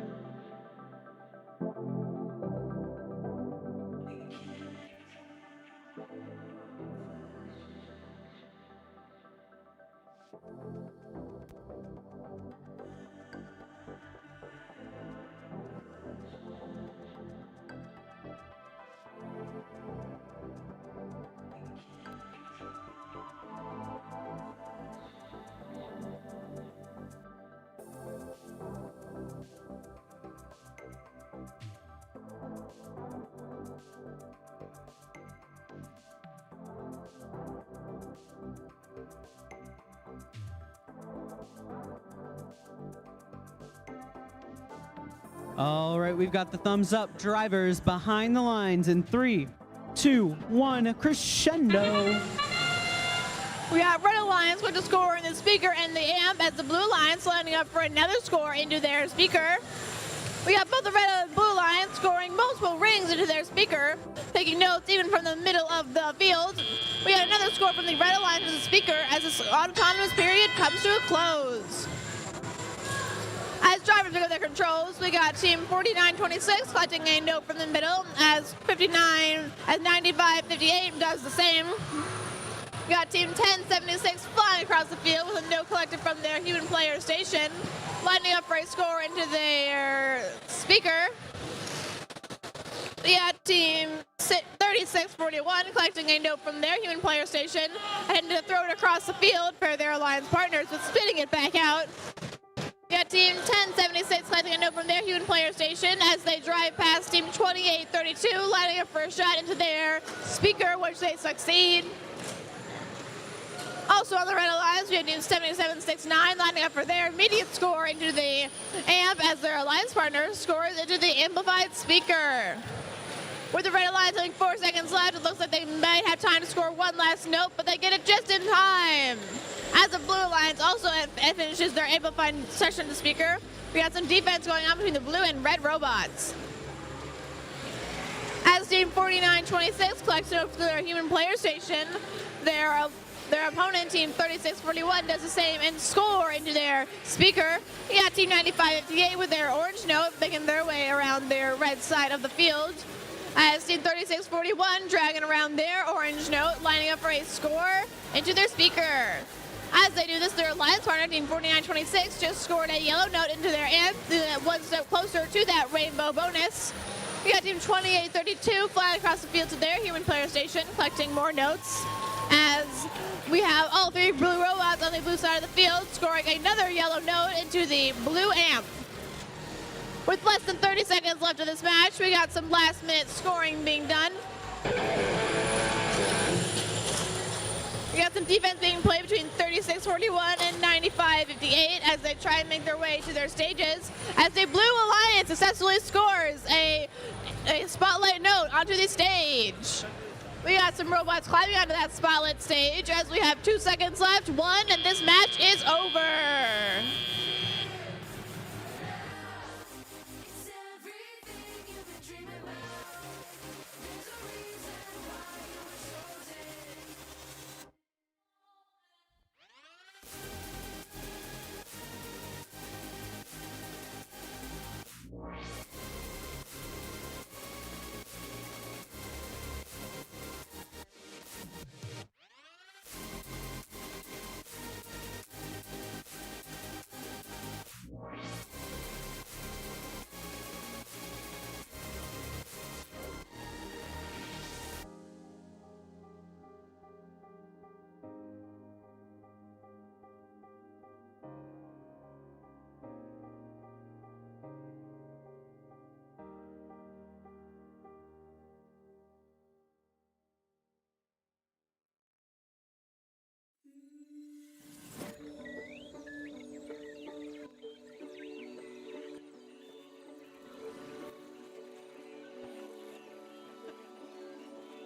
All right, folks. While we're waiting on some scores for match number 80, just a reminder that we need one student representative from every single team competing here this weekend to join our queuing crew to get set up for the Alliance selection process.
Let's check out our scores for match number 80. The Blue Alliance is going to take the win in that match, 81-64. And with that, we're going to roll right along into re-meeting our teams for match number 77. Starting us off, we've got 453. And that is the Rock'em Sock'em Robotics. No, it's not. We've got 68-61. The Tyros team. And 16-84. The Chimeras. On the blue side of the field, we've got 469. Los Gorillas. 54-06. Caltech X. And 37-67. TC Titans.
We've got a thumbs up. Drivers behind the lines in 3, 2, 1, crescendo. Starting off this last qualification match of the day, we have both red and blue Alliance scoring into their speaker. We have red and blue, we have 453 and 469 and 5406, all collecting notes from the center of the field. And as drivers pick up their controls, robots are quick to fly across the field. We got robots aiming into the speaker on the blue Alliance side, and the red Alliance already making their way over to their human player station. We got the yellow submarine collecting an orange note across the field to score into their, to throw it across the field to their Alliance partner. As we have blue Alliance doing the same. We have 469 scoring into their speaker and their Alliance partner 5406 scoring into their amp. As Team 453 is collecting another note, we have their Alliance partner 1684 on their way, applying some defense against 469 as they make their way over there. We have them now lining up into the amp, shooting and just falling out. But however, 469 was successful in scoring not one, but 2 notes into their amplified speaker and lining up for third. But their Alliance partner gets there first as Team 3736 scores another note into their amplified speaker. We have robots on both alliances collecting notes from their human player station. Team 1684 scoring a yellow note, making them one step closer to that rainbow bonus. We get a blue note scored over on the blue alliance, starring Team 5406. We got the yellow submarine, Team 6861, over on the human player station, collecting some more notes for their alliance. We got another amplified speaker over on the blue side of the field, as the 3767 scores a note, as their alliance partner Los Gorillas does the same. A lot of amplified speakers this match we're seeing, as we have another red amplified speaker as a green note is scored into the red amp. With 1 second left, they were only able to score 1 note into the amplified speaker, but we got another regular note being scored by 6861 right now. As we have 2 blue robots over at the human player station, we have 469 flying their way across the field as they shoot and as they line up their shot at the blue speaker. We already have a spotlight by the red human player as we start this end game. We have 2 robots off the ground with more on their way. All blue robots by the stage and 2 of the red ones. We have 5 seconds left. As we get all 3 clouds of the blue line, if they can hold it, it'll be an additional ranking bonus as this match comes to an end.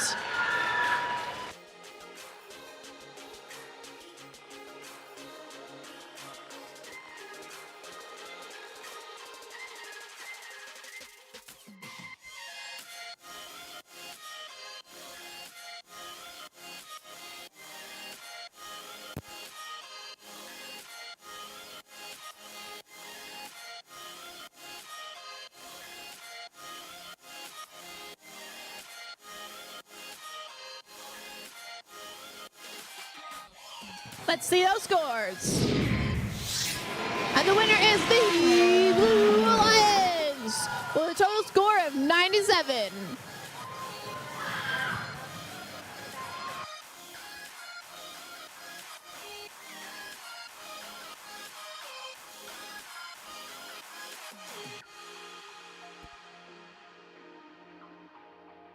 All right, folks, we have come to that time. We're going to need 1 student representative from all 48 teams to join us down by the field to start the alliance selection process.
All right, folks.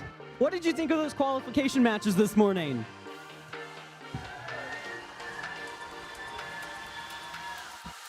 We are going to move into our alliance selection process where our top-ranked teams will pick who they want to play with in our playoff tournament. I'd like to take a moment to thank all of our event sponsors for making this event possible. Aptiv, Rev, CTRE, AndyMark, the Rainbow STEM Alliance, Vivid, West Coast Products, AndyMark again, Mason Community Robotics, the Backley Dozal family, and the Malinak family. Thank you for your support and helping make this happen.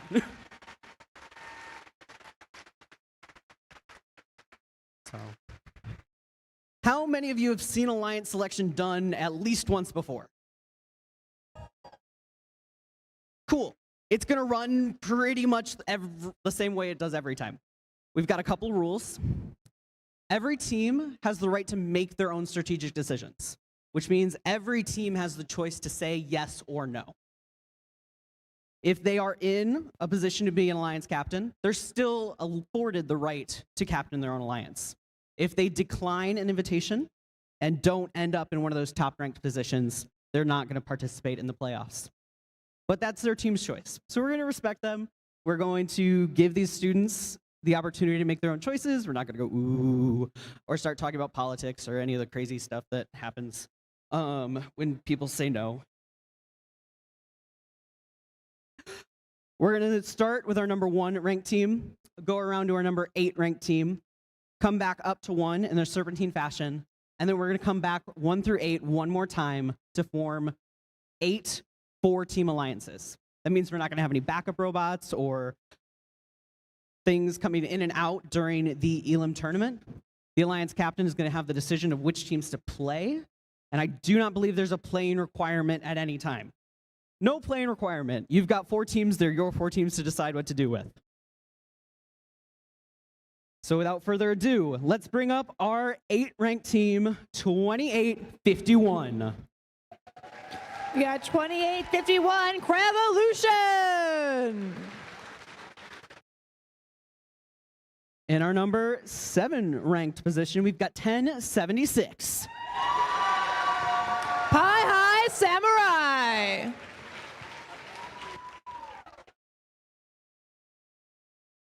In our number 6 ranked position, we've got 3538. Robo Jackets.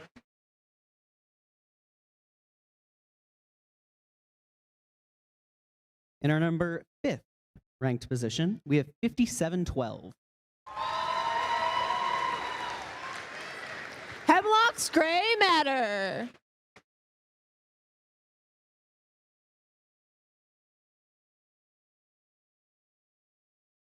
Coming up to the top half of our bracket, we've got 3767. TC Titans.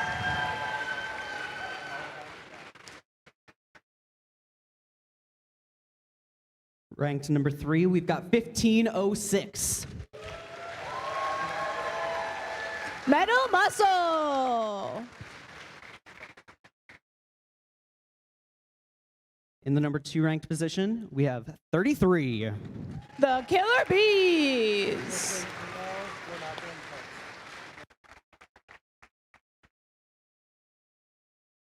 And coming out on top of our rankings, we've got team 5406.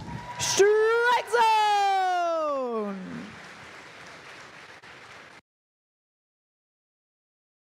All right, 5406. Who would you like to invite to join you on the number 1 alliance?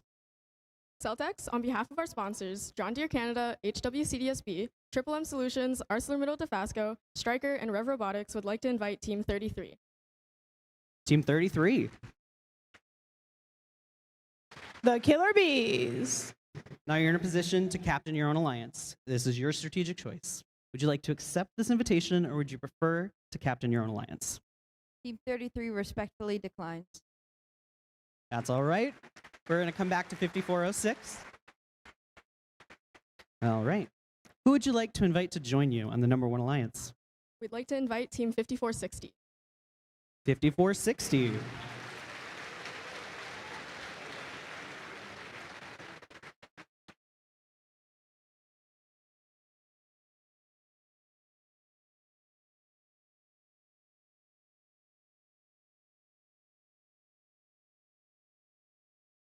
All right, 5460. Would you like to join this number one alliance? On behalf of Team 5460, we gratefully accept. All right, that's going to be the start of our number one alliance. All right, we're coming over to our number two captain, 33. Who would you like to invite to join you? On behalf of Team 33, we'd like to invite Team 1701 to join our hive. 1701. Pie heist. Wait, no, close. All right, 1701. It's your strategic decision. Would you like to join this number two alliance? On behalf of Team 1701 and all our sponsors, we gratefully accept. All right, that's going to be the start of our number two alliance. Coming on down to our number three seeded team, 1506. Who'd you like to invite to join you today? On behalf of Team 1506 and all of our sponsors, we'd like to invite Team 5712 to join our alliance. 5712.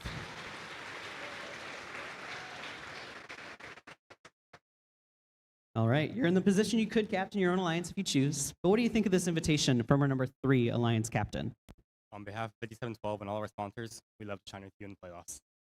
All right, that's going to be the start of our number three alliance.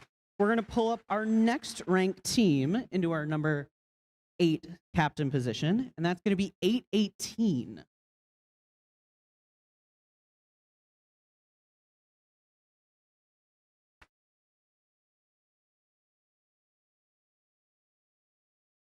Coming over to our number 4 alliance captain, 3767. Who would you like to invite to join you? On behalf of Team 3767 and all of our sponsors, we would like to invite Team 818 to join our orbit. 818.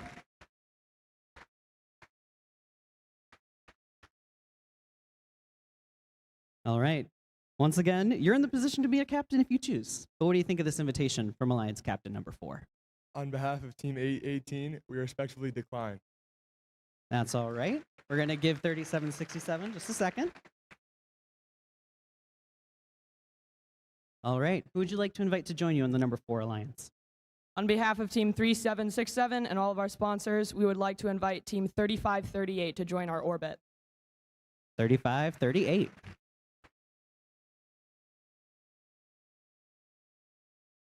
All right. You also have the choice to be your own alliance captain. But what do you think of our invitation from the number 4 alliance? On behalf of 3538, we gratefully accept.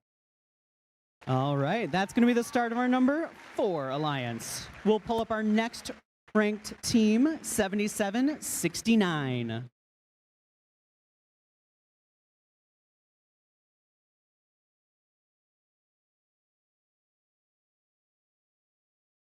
All right, we're going to give our number 5 alliance captain just a moment to strategize.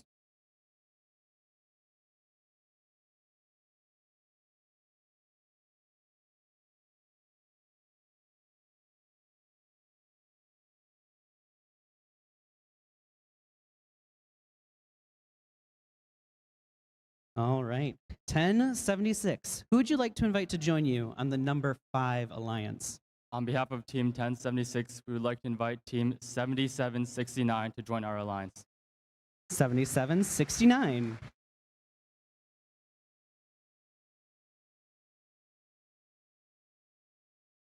Absolutely, they'd like a moment to figure out their choice.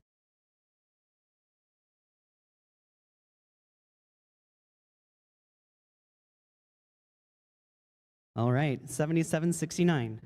You have the right to form your own alliance, but would you like to join the 1076 on alliance number 5? On behalf of Team 7769, we would love to join your crew. All right, that's going to be the start of our number 5 alliance. We'll pull up our next highest ranked team, 3175.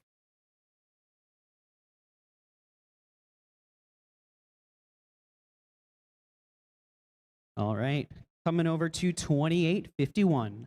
Who would you like to invite to join you on the number 6 alliance? On behalf of Team 2851 Crevolution and all of our sponsors, we invite Team 9312 NerdSpark to join our alliance. 9312.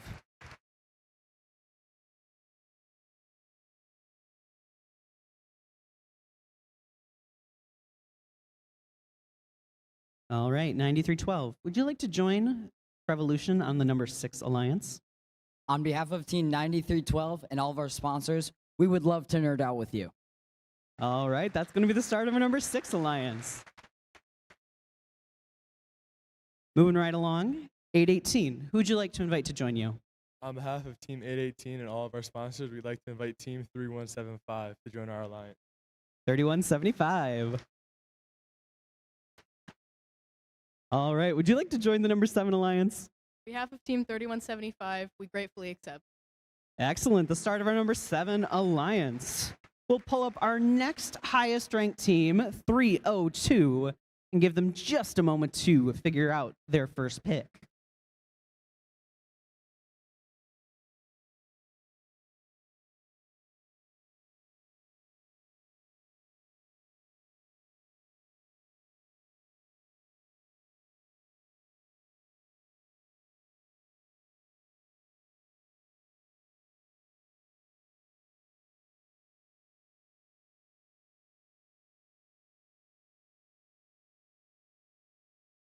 All right, 302. Who would you like to invite to join you on the number 8 alliance?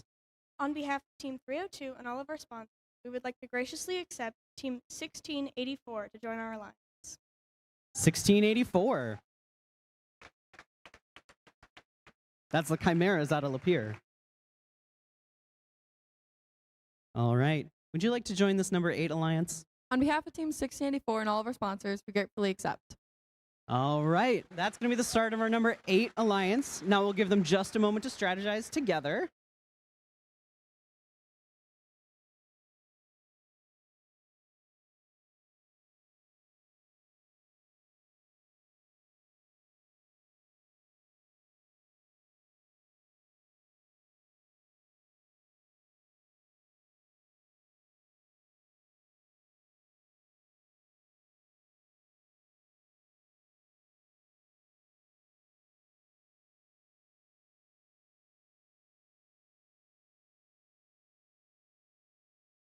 Just a reminder to all of our spectators, the number 8 alliance has the next pick, but they will have one more final pick at the end of the Serpentine, because we are going to go all the way back 8-1, and then 1 through 8 to get the 4th team on each of our 8 alliances.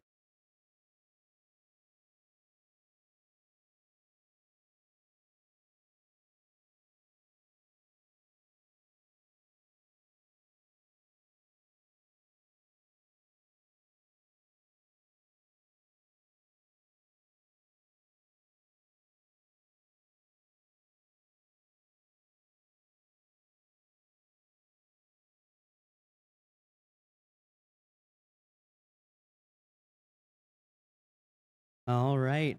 302. Who'd you like to invite to join you on the number 8 alliance? On behalf of Team 302 and all of our sponsors, we'd like to invite Team 3655 to join our alliance. 3655.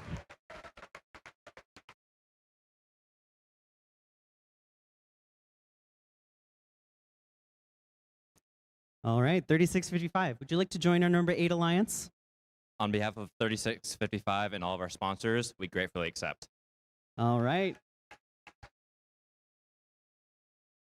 We'll give our number 7 alliance just a moment to strategize a little further.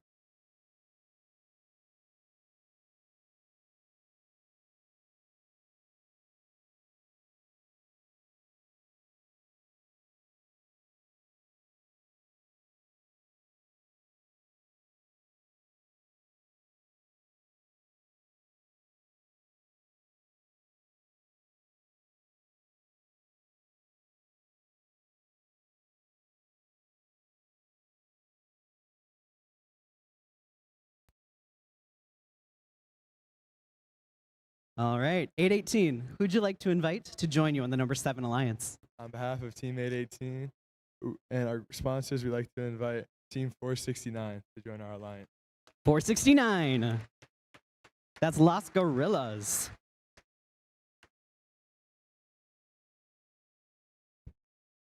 All right, 469. Would you like to accept this invitation from the number 7 alliance?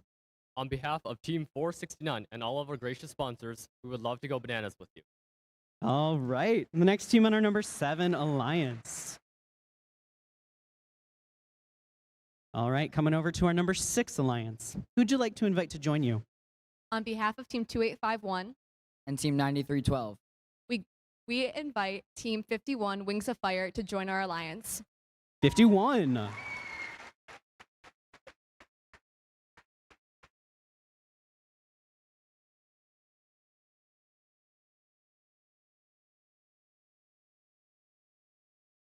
All right, 51. Would you like to join this number 6 alliance? Team 51, my bad. Team 51, gratefully accept. All right, that's the next team on our number 6 alliance. We'll give our number 5 alliance just a moment to strategize further.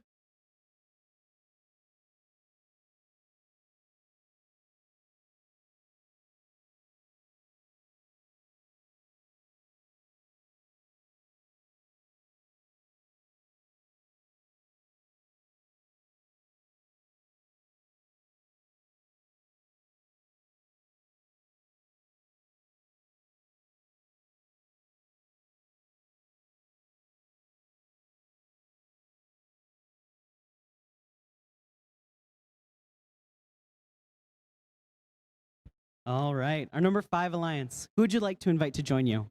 On behalf of Team 1076, And 7769. we would like to invite Team 226 to our alliance. 226. That's the Hammerheads.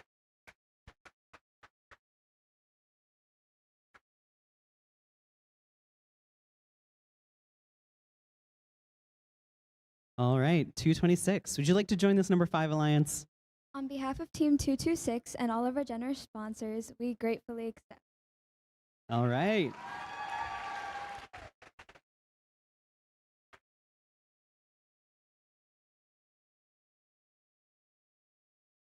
All right, we'll give our number 4 alliance just a moment to strategize.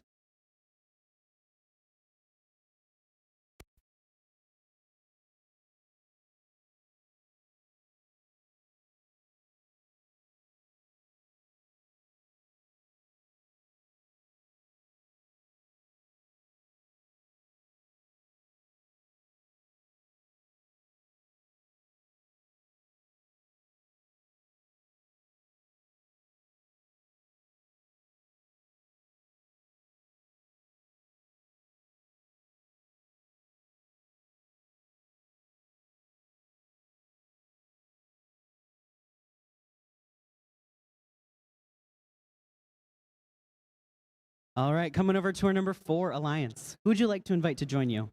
On behalf of Team 3767 and 3538. we would like to invite Team 4381. 4381. That's the Twisted Devils.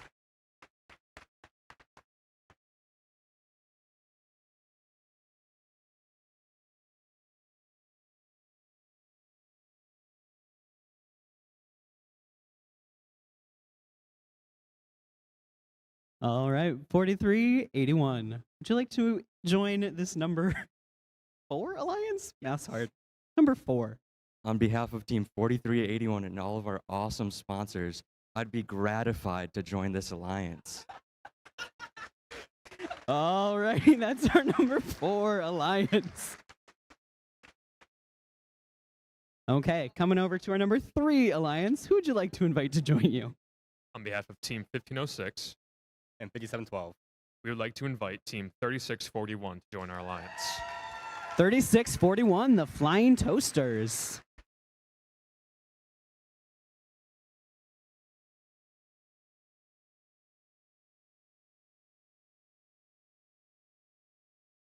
All right, 3641. Would you like to join the number 3 alliance? On behalf of Team 3641 and all sponsors, we gratefully accept. Okay, that's the next team on our number 3 alliance. Coming over to number 2. Who would you like to invite to join you? On behalf of Team 33, And 1701, we'd like to invite Team 9176 to join our hive. 9176, the Steel Sturgeons.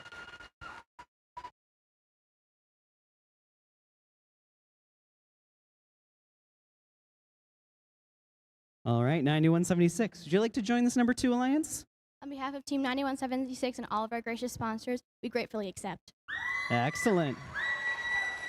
Now, before we get back to our number 1 alliance, they're going to have 2 picks in a row. So the last pick of round 2 and the first pick of round 3. We'll give them just a second between rounds, make sure they have everything figured out.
All right, coming up to our number 1 alliance. Who would you like to invite to join you? Team 5406 and Team 5460 would like to invite Team 7197. 7197, the Mountie Megabots.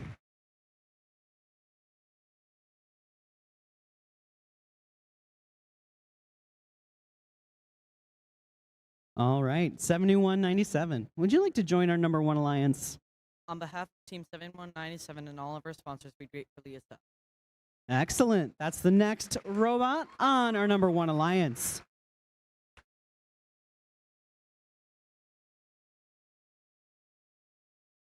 Just a moment to finalize their strategy with all 3 members currently on the alliance.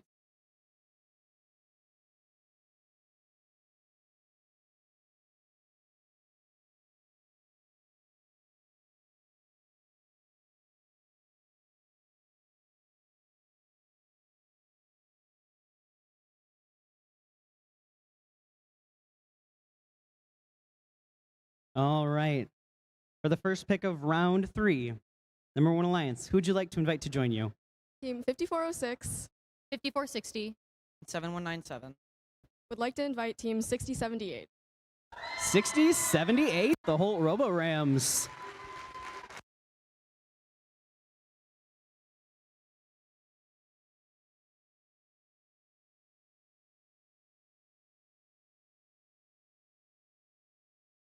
All right, 6078, would you like to join the number 1 alliance? Roses are red. Your team is great. This is a yes from 6078. All right, that's going to be our number 1 alliance complete. We're going to move right along to our number 2 alliance. Who would you like to invite to join you? On behalf of Team 33, And 1701. 9176. we'd like to invite Team 7211 to join our hive. 7211, that's Hollywood.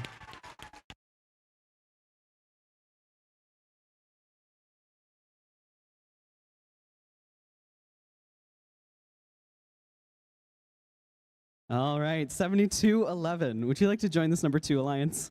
On behalf of Team 7211, Allied Construction, Fluffy Butts Cattery, and Don Hall, we'd love to walk the red carpet with you. All right, that's going to be our number 2 alliance complete.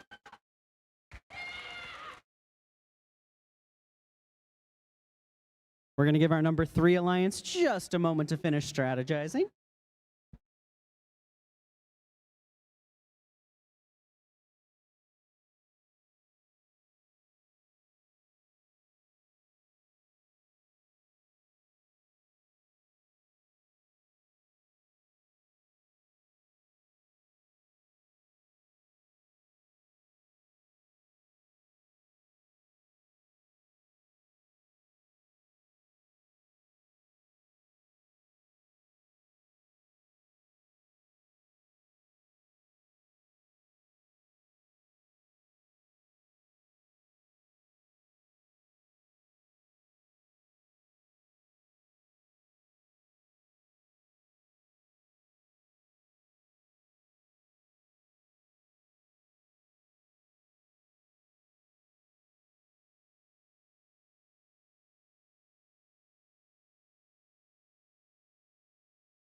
All right, coming over to our number 3 alliance. Who would you like to invite to join you? On behalf of Team 1506 8712 and 3641. we would like to invite Team 2832 to join our alliance. 2832, the Livonia Warriors.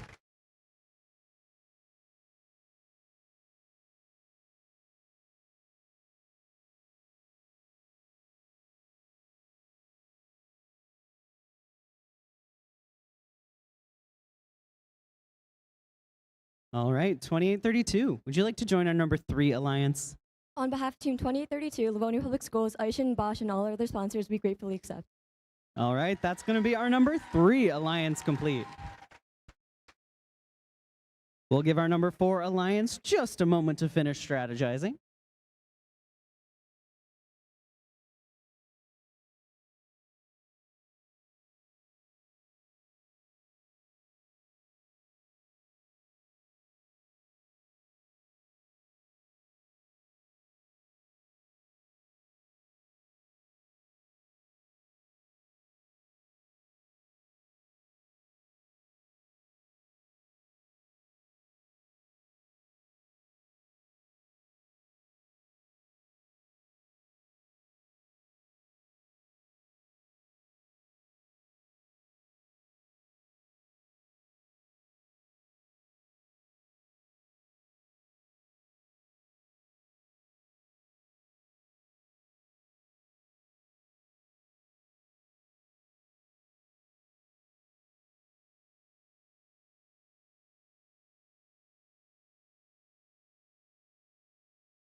All right.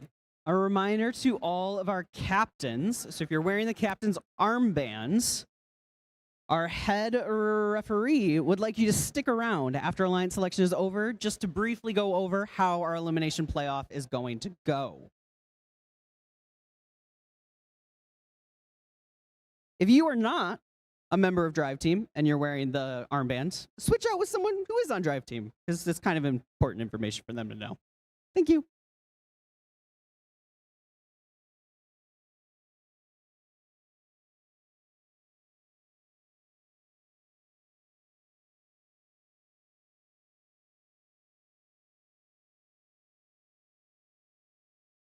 All right, alliance number 4. Who would you like to invite to join you? On behalf of Team 3767, 3538.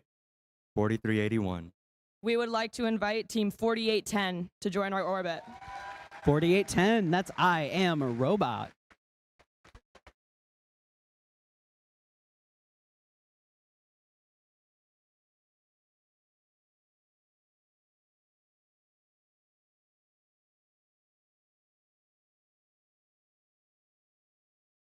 Would you like to join our number 4 alliance? On behalf of Team 4810 and all of our sponsors, we gratefully accept. All right, that's going to be our number 4 alliance complete.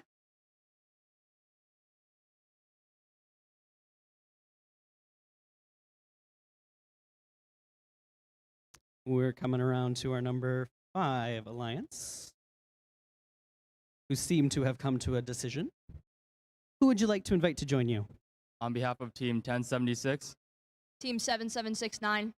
Team 226, we would like to invite Team 2834 to our alliance. 2834, the Bionic Blackhawks.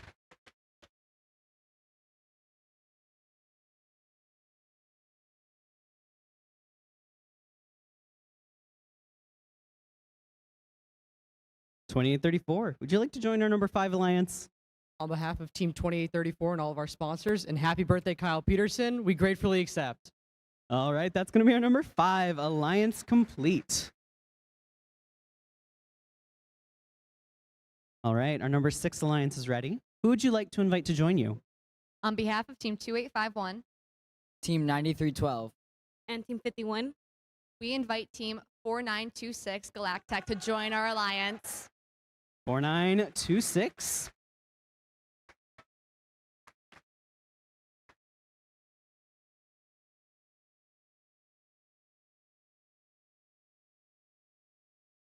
4926, would you like to join our number 6 alliance? Team 4926 would love to go out of this world, but y'all, we accept. All right, that's going to be our number 6 alliance complete. Our number 7 alliance looks ready. Who would you like to invite to join you? 1038. Oh, straight to the point, 1038.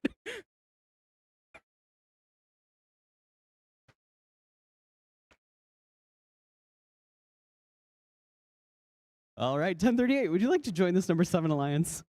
On behalf of Team 1038 and all of our sponsors, we gratefully accept. All right, that's going to be our number 7 alliance complete. Now, before we come to our 8th alliance for the last pick of alliance selection, I'd like to encourage all of the teams that are here, whether you're playing in playoffs or not, to stick around. We've got awards to give out, and it's going to be an awesome afternoon of robot action. Once again, if you are wearing the captain's armband, stick around and talk to our head referee, John. He'll go over the way that the playoff tournament is going to go. Otherwise, we're going to break for lunch and come back with the first rounds of our playoffs at 1:15. Thank you, April. All right. Our number 8 alliance. Who would you like to invite to join you? On behalf of Team 302 and all of our sponsors, we'd like to invite Team 3656 to join our alliance. 3656. That's the Dreadbots. All right, 3656. Would you like to join our number 8 alliance? On behalf of Team 3656 and all of our generous sponsors, we think it would be excellent to join your alliance. All right, that's going to be our 8 alliances complete. Thank you all. I hope you enjoy your lunch break, and we will be back here with match 1 of our playoff tournament, which I believe is 8v1 at 1:15.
All right, for our folks that are still hanging around, please communicate to your teams that when you are leaving for the day, we ask that you check out with pit admin, and if you have a loaner radio, to make sure that that gets turned back in at the pit admin table.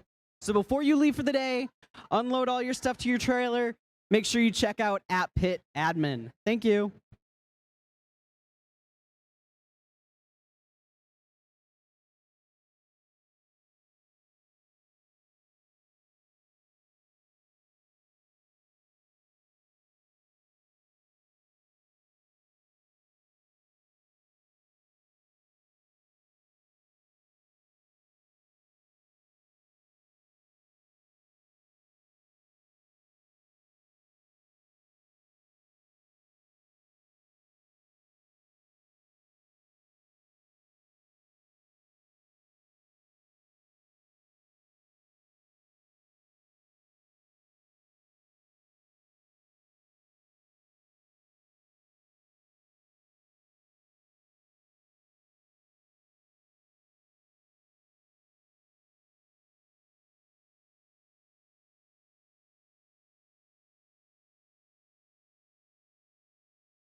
Test 1 2.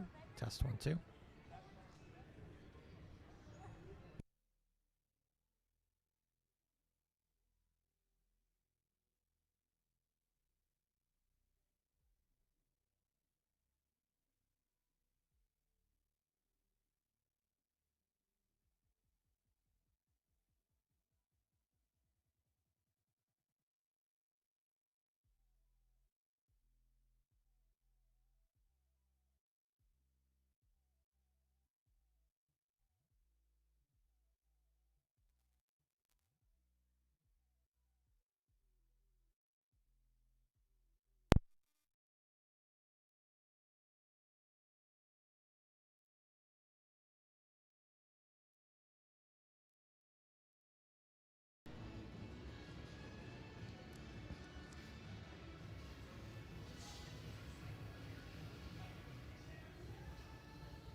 Test 1 2. Test 1 2.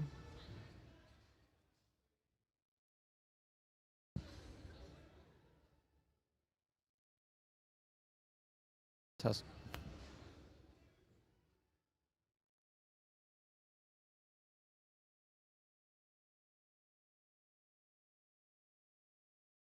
Test 1 2.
All right, we need those robots for the first match of the playoff tournament on the field so we can get started. That would be Alliance 1 versus Alliance 8. I don't know your team numbers, but you should know who you are and you should be on the field.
scores behind your lines in 3, 2, 1, crescendo! All right, and we're off. Quick shots out of both of our alliances. Bit of a tussle between our red and blue alliance robots in the middle of the field. We're going to come out of the autonomous period with a lead for red. Blue alliance has a lot of cleanup to do down in their own wing. 302, the Dragons, coming up to pick one of those blue notes. Tractor technicians making short cycles to midfield to deliver notes to the Chimeras. 5406, our Canadian friends, deliver a note into the Red Alliance amp. We've got our first amplification of the period. Both alliances trying to make quick work of their shots.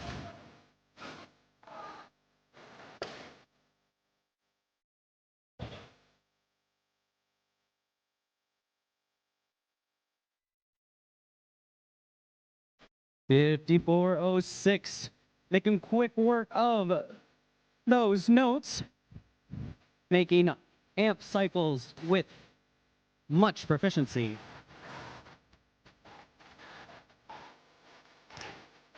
Looks like 3655, the tractor technician machine, has 2 notes stuck in their machine. So they are on the defensive. We've got mounting Megabots down for the count over in the blue alliance side of the field, and they're back up and running. Red Alliance leads 70-36.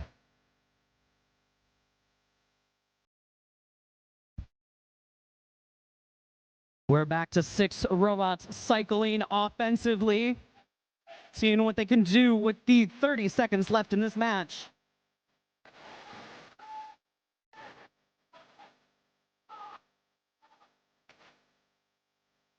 We've got notes flying outside of the field for our blue alliance. And with 20 seconds left, each of our alliances still focusing on that offensive scoring. 302 going to be the first robot to try and climb.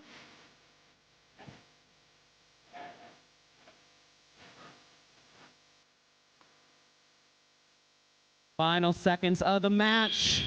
2 blue robots up. Our Red Alliance chose to focus on scoring until the very last seconds.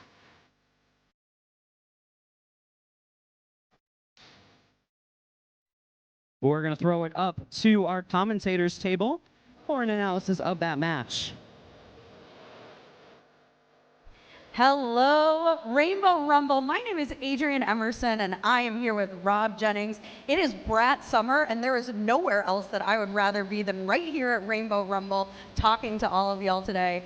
That was such an exciting first match of this tournament. The #1 alliance in red with a score of 105 right now, but that score isn't going to be finalized until we get to those final scores that should be coming up on the screen at any minute. Rob, are you excited to be here today? I certainly am. Normally in the past I've been on the field working on technical stuff, so it's nice to be able to just sit back and watch the action, and that was a pretty great way to start. Yeah, there's no place I would rather be at a competition than right here at this desk. We've got scores from that first match. It is a red victory from that #1 alliance with a final score of 117-51. That match was super interesting. In autonomous mode, the Red Alliance really came out trying to get all of those rings from the center line. If you watch our replay on the screen, you can see there's a fight for this ring right here, a fight for this ring right here. Everybody using that vision to see which rings have been taken and which ones have not. Red Alliance really making their way, a high score for 31 out of autonomous mode, with the Blue Alliance only getting 9 points. And right at the beginning of the match, we really had some unfortunate luck for the Blue Alliance. It looks like both alliances trying to play that passing game to their front robot that's going to be scoring in the amp and the speaker. But right here is when disaster strikes for the Blue Alliance. We have 2 rings stuck in that robot. Team 3655, the tractor technicians. So they end up switching to defense right here. What else was happening in this match, Rob? What did you see? Yeah, I think like you said, the big thing was in auto, you see that commanding lead from red, and autonomous really sets the stage. So they were off to the races. You play a little more comfortably when you've got that lead, so you could see them heading to it. And like you said, with 2 playing pieces in a robot, you really have to switch up. You spent all this time on a strategy, and now it's just going a different direction. So we still look at blue hanging in with red through most of the match, but I think those couple things are really what set it apart. Yeah, and it looks like they're even like really in sync, blue and red, with those amplified cycles almost at the exact same time. And that's really where you see the score tend to crawl away when one alliance is amplifying a lot more than another alliance. Right here is when blue actually gets those rings unstuck, and so they start bringing up the score a little bit more. But this match, again, red alliance victory. That means number 8 alliance is going to go into the lower bracket. Alliance 1 is staying in the upper bracket. We're going to go back down to the field to get ready for match 2 of the playoff bracket. All right, after some great commentary, we're going to meet our teams for our second upper bracket match. Starting off this red side of the field, we have team 35-38. That's the Robo Jackets. Next up, we have team 4381.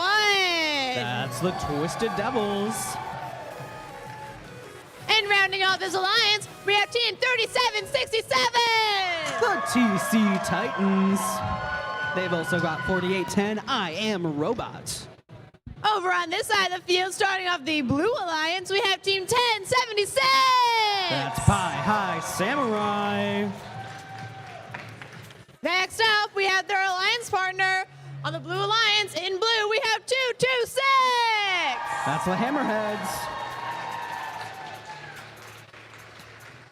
And rounding off this blue alliance, we have team 7769. The Crew. They've also got 2834, the Bionic Blackhawks.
All right, folks, we have an item turned into our lost and found. It is a purple iPhone that was found in the women's restroom. You're currently receiving texts from Janet. So if this is your phone and you can come unlock it for us, it's yours. So they can't hear me. All right. Can you hear me now? Eh? Or walk around better. Can you hear me at all? Can you hear me? No. Yes. Yes. Hammerheads. Testing. Testing. Ooh, can you hear me now? Better. Okay. We found an iPhone. It's in a purple case. It was found in the women's restroom. You're currently getting texts from someone named Janet. If this is your phone, and you can unlock it for us, it's yours. So it'll be down by the scoring table. If you think that this is your phone or you know who it might belong to, maybe you're Janet, come down to the scoring table and we'll get it back to you. Thank you.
Drivers, behind your lines in 3, 2, 1, crescendo! We've got quick shots into both speakers for our alliances. 37-67, cleaning up every last note from that Red Alliance wing.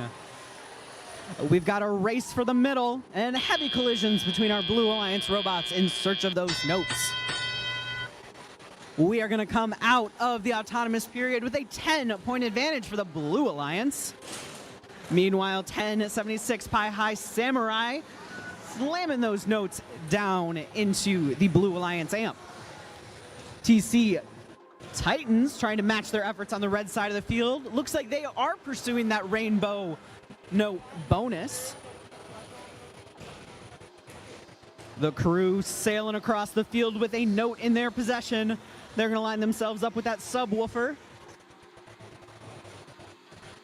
With a minute and a half left to play, the Blue Alliance has extended their lead 67-33, and both alliances are now amplified, trying to capitalize on those extra points. 35-38, making short cycles to that midline. They're delivering notes into the clutches of their alliance partner, the Twisted Devils.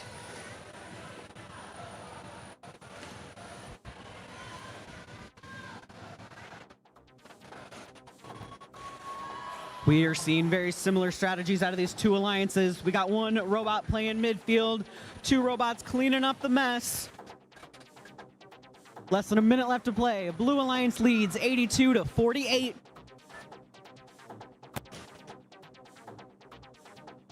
Our Red Alliance is the only alliance going towards those rainbow note bonuses. That seems to be the primary focus of our TC Titans. They've got 4 of the 6 notes they need, and they've just delivered a blue note.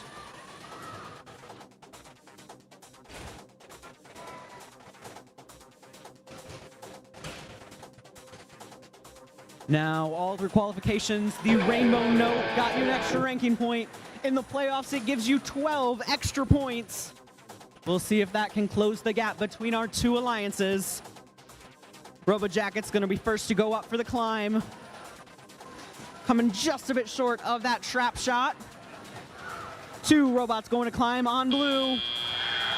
And time expires on our teams. What an exciting match. We are going to send things back up to our commentary table.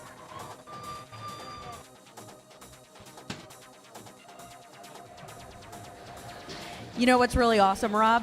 Having 6 working robots on the field for a match. Absolutely. We worked really hard for that. It was touch and go there for a minute. We weren't sure. But, yeah, we got them all out there and definitely worth the wait for that second match. And what an exciting match that was. The 4v5 matchup is always a good time. We're going to do a little replay and show you Blue Alliance came out swinging in autonomous mode, and we're up by at least 15 points, it looks like. And as well, at the end, it was only 10 points. But as the match goes on, the Blue Alliance just really starts to take control pretty quickly. Red, you can see all 3 red robots over here at the source trying to get rings and start that passing game. But what was really interesting to me is that over here in this red zone where they're trying to pass all of those rings to, the Blue Alliance sees those rings and starts that stealing process, which makes the cycles for the Blue Alliance shorter, and then also negates all that work the Red Alliance was doing to pass them over onto the field.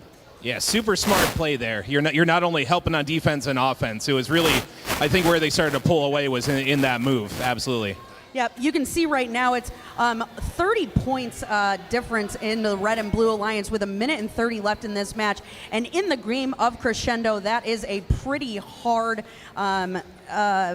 deficit to make up. But the Red Alliance definitely didn't just roll over. They're still really trying to come back. 71-34 now. Blue Alliance amplifying again, but Red now with a little bit of a build-up with the Robojackets passing across the field. They're about to amplify again and get a full cycle in, but again, now the Blue Alliance just really starting to pull away. 40 points ahead and less than a minute left in the match. Yeah, that's a tough amount to overcome. You have scores, and it is a Blue Alliance upset victory, 116-92. And these are the scores you like to see in the elimination tournament here at Rainbow Rumble. And ultimately, you only a 24-point match. So that's why you keep fighting. You never know. It was really close in the end, even if it looked like Blue was running away for most of that match. Yeah, stage points really low in this match. 4 stage points for the Red Alliance and only 6 stage points for the Blue Alliance. Everybody really going all the way until the end of the match, picking up rings, trying to get them in the amplification or in the amplified speaker. And we've seen this throughout the entire season that once you get to the elims, endgame just isn't as important. Right, and that's a big thing with the playoffs is you see everything completely change. We don't care about ranking points because they're not a thing anymore. It's heads up, just win and move on. So it really changes the dynamics, and we've seen 2 great matches so far. Yeah, I can't wait to see what the rest of this tournament is going to look like because I can tell you I was so excited for the 2 seed and I was so excited for the 7 seed, and we get to see that matchup next, and I cannot wait. It's going to be a good one. Yep. We've got 33 is the captain of that number 2 alliance, and 818 the captain of that 7 alliance, and they were on the same alliance at World Championship this year in their division. And I think 2 and 7 both chose to form their own alliances. They were selected by others and said, no, we're going to do our own thing. They so did. We'll see them go try it out there. Yeah, and that's when you seed, that is the luxury that you get. You can say no if you get chosen by somebody else. We are ready for match 3 of this playout round. Let's meet the teams. Tristan, what do you have on the field for us? Over on this Red Alliance, we have Team 7211. That's Hollywood.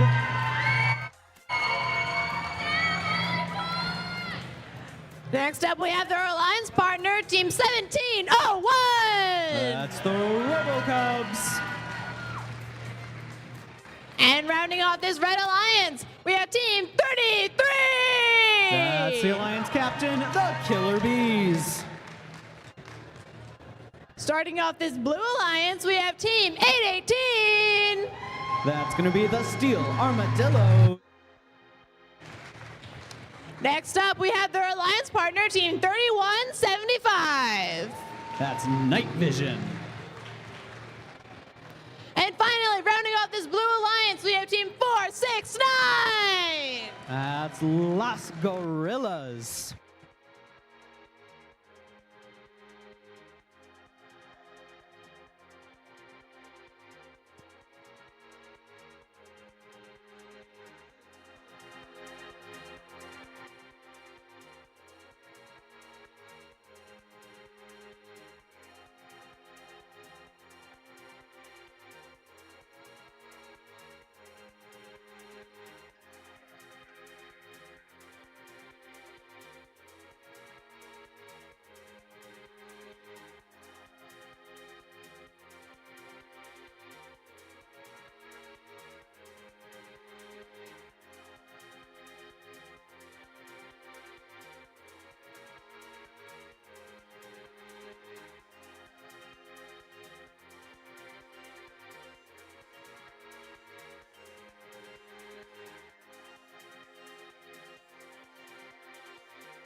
Drivers, behind your lines in 3, 2, 1, crescendo!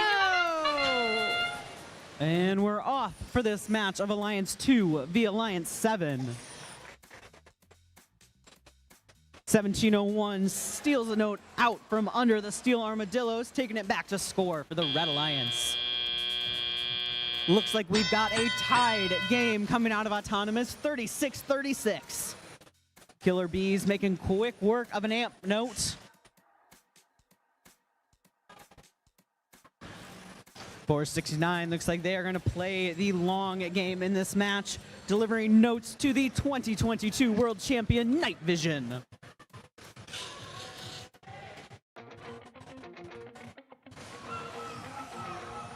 Killer Bees using that super quick floor intake to score every note delivered to them by the 7211 machine.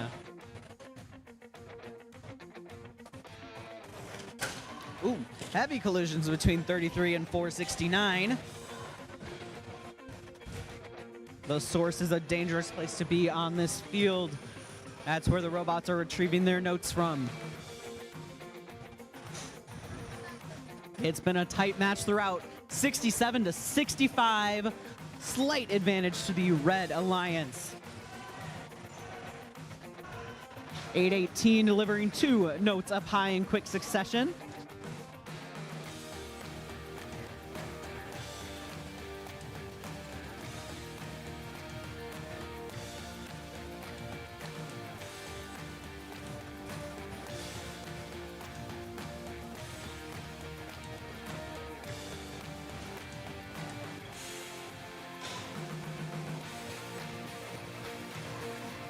We're seeing all 6 of our machines focus on an offensive strategy, placing just enough notes in the amp to get that amplification bonus, and then focusing all of their energy on the speaker. Blue Alliance pulling ahead just a hair, 109 to 104.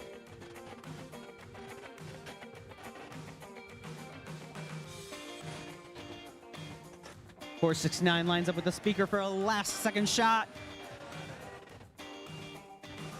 Red pulling ahead as we come down to the last final seconds.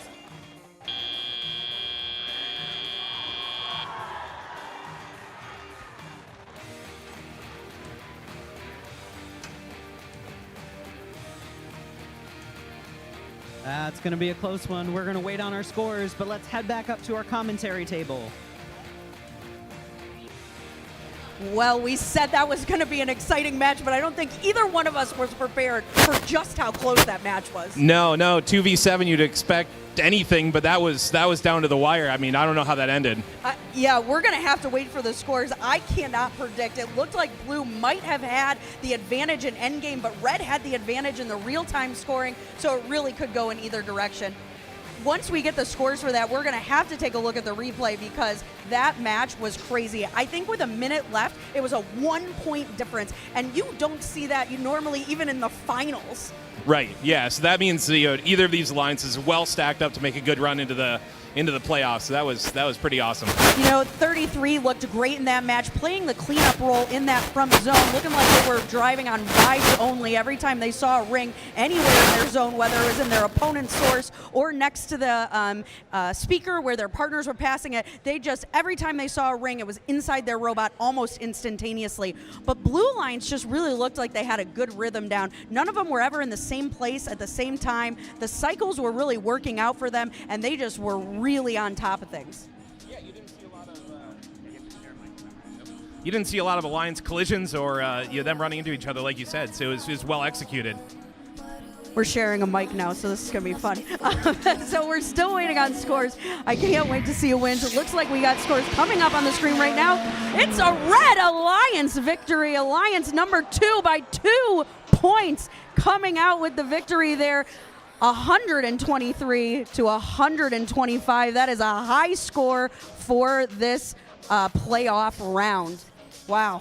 Well, I think we got to show the replay to that.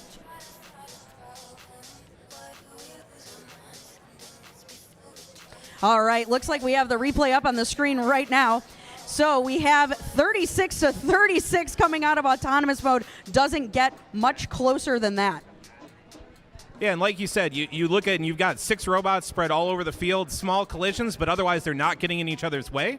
There's nice, clean pickups, and they're not wasting a shot by missing it or rushing to try and score. Once you've spent all the time collecting a game piece, make sure you score it. Otherwise, you got to start all over again. Yeah, you can see right now red is starting to get a lot of rings in their area while blue only has 1. But right then, a whole bunch more rings come into their scoring zone. Right now, Red Alliance up, but only by 8 points with 1 minute and 30 seconds left in the match. Blue starting that amplification cycle, which we know can bring in points a whole lot faster than just scoring in the amp or just scoring in the speaker. Again, really clean match by both alliances. Not a lot of rings on the field. All of the robots kind of out of each other's way. And again, the scores just keep staying really, really close. This one was a fight to the absolute bitter end.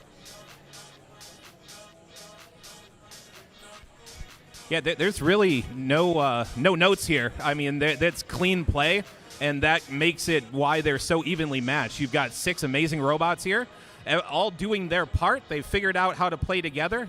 They're making their game plans, and it looks like they executed. So you came down to a couple points, which could have been anyone's game at that point.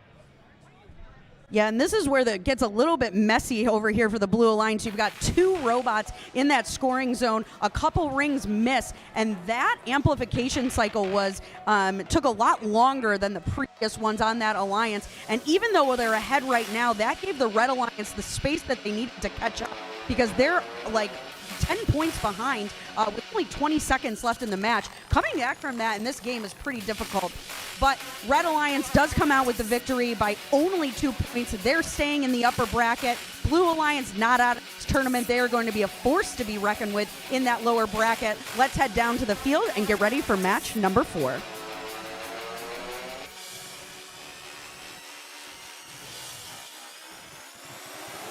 All right, thank you for that commentary. Now we're going to meet our teams for the next match. Starting off this Red Alliance, we have Team 5712. Out of Hemlock, that's Hemlock's Gray Matter.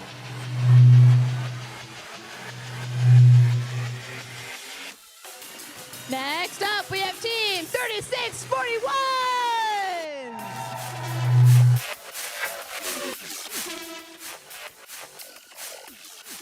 And our last team on this Red Alliance is Team 156.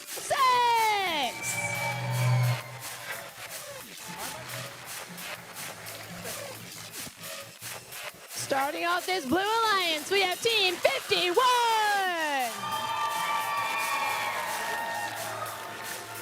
Next up, we have their alliance partner, Team 9312. And rounding off this Red Alliance, we have Team 2851. After this, yeah. I'll put them after the match. Yeah, I don't know if that works. Okay. All right.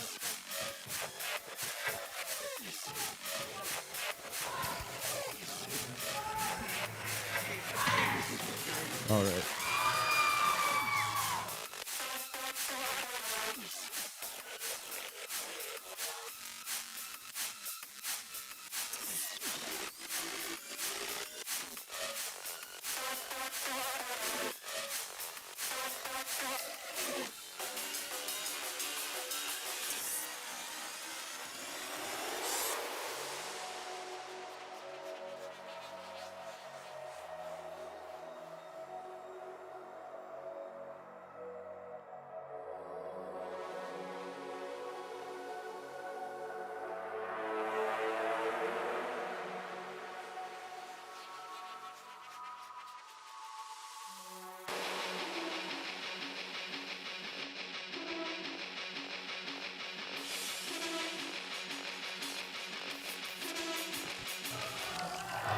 Drivers, behind your lines in 3, 2.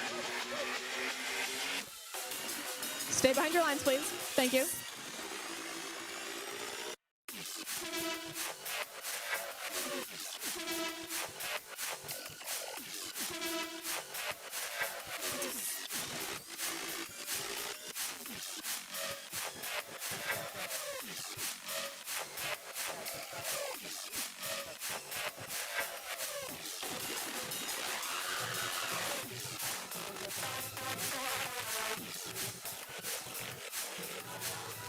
All right, we have thumbs up this time. Let's get a drivers behind your lines in 3, 2, 1, crescendo!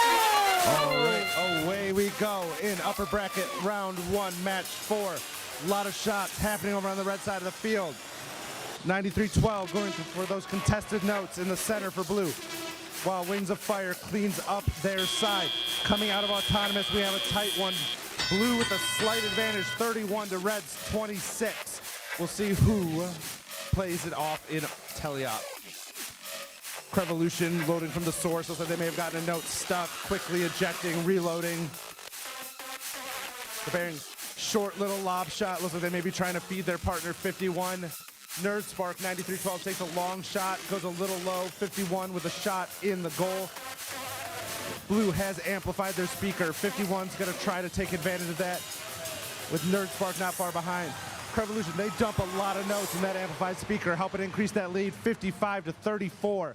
Blue is up with about a minute and a half remaining by about 15 points. Red with an amplified speaker looking to make a difference there. 57-12, working on that rainbow bonus.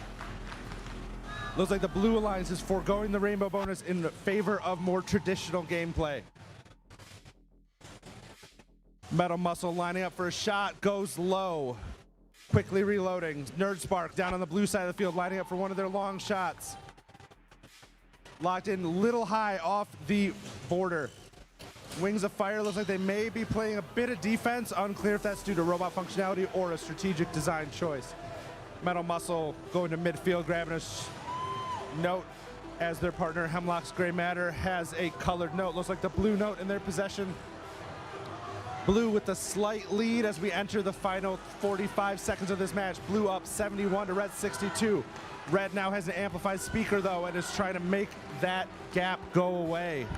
Looks like they are successful, pulling ahead 77 to 72 with just under 30 seconds remaining in the match. Red has pulled out to about a 10-point lead. Flying Toasters are dragging their intake behind them, but it does not seem to be slowing them down.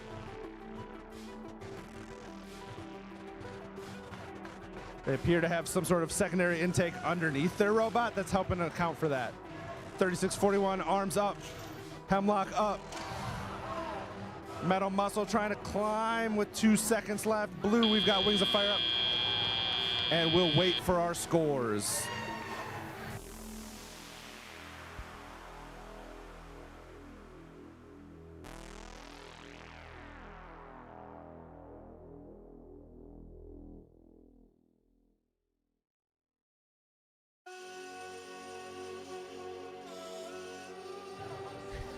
Another really close match in the first round of these playoffs. Welcome to my new co-host, Eric. How's it going, everybody? What did you see in that match? What did you notice on the field? So we had two really close alliances, and they were both kind of doing a little bit of hybrid with having one robot pass, but then switch off when they needed to. And the other robot, obviously we have one robot cleaning up for both sides, but then we got like 57-12 on one side, kind of just grabbing pieces where they see them, and then the same thing for Nerd Spark over on blue. Just kind of back and forth of they're running the same strategy. It's going to come down to like the impacts and how your robots survive. Yeah, you know, coming out of autonomous mode, it was really, really close. And that very first cycle for the Red Alliance, 1506 Metal Muscle, they're from Flint, Michigan. They were playing that front robot role, and in that first cycle, 2 of their speaker shots during an amplified cycle not only missed, but rolled into the blue source. So they not only did not get the points for those rings, they couldn't get any points during that amplified cycle, and that put the Red Alliance behind almost instantaneously. But this game, if you can get up one more cycle on the Alliance, you can go ahead very quickly. Every fully amplified cycle is worth 20 points. So Red Alliance just didn't give up, came back, got another full cycle ahead of the Blue Alliance, and by the end of the match, it was too close to call. Yeah, it was really close. I think the thing that's going to be a struggle for the Red Alliance is, unfortunately, Flying Toasters intake break in that match, and that slowed them down a little. But it looks like the match still going to go to the Red Alliance, 106 to 83. So it looks like that's the Metal Muscle Alliance still going to be moving forward. Yeah, it looks like we only Red Alliance moving on in 3 out of the 4 matches of that upper bracket, but don't count any of those alliances that took a loss in this first playoff bracket round out, because the lower bracket is coming up. Match number 5 is going to pit the number 8 alliance versus the number 4 alliance, and both of those alliances had great first matches, just coming up a little bit short. So in that lower bracket, we get to see all of these teams again, and they have the ability to move all the way to the lower bracket and potentially come out and play for the finals. What I really like about this bracket format. But so as we can see, we got the match replay up. NerdSpark really fast to that line for the blue side, able to grab one piece, unfortunately bumps the second one away. But then on the other side, we see Hemlock manages to get 2 off the line, and they score that one. They might not have gone in, but it gave them control over those notes. As you can see, they got a whole pile right up in front of their subwoofer. That really helped Red kind of come back from this small deficit right out of auto. Yeah, really close out of autonomous mode, 31-26. And then you can see all these rings built up in that Red Alliance scoring zone, whereas Blue only has 1, and their pass is falling a little bit short in the beginning of the match. So they have to drive a little bit further to get there. Here's where we see Red Alliance now starting that first cycle. That light comes on, so they're amplified.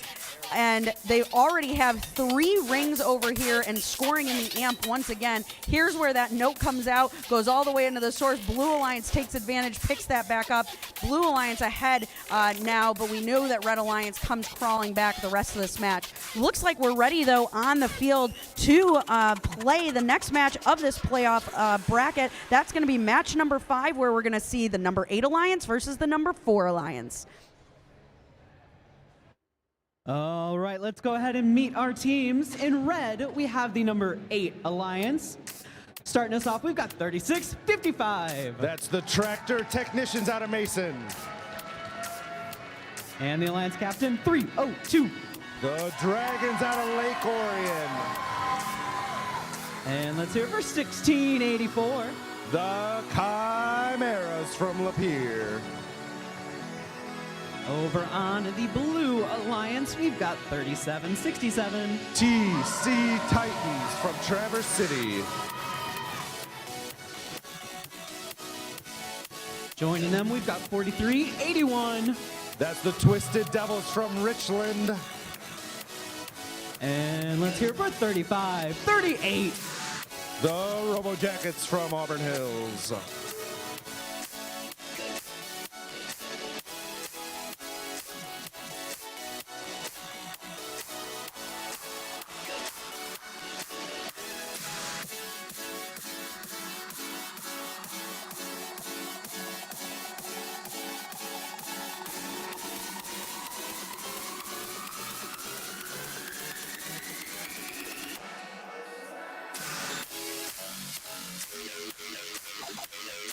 All right, we've got the thumbs up drivers behind the lines in 3, 2, 1, crescendo. Away we go with our first match in the lower bracket. Round 2, match number 5, number 8 versus number 4.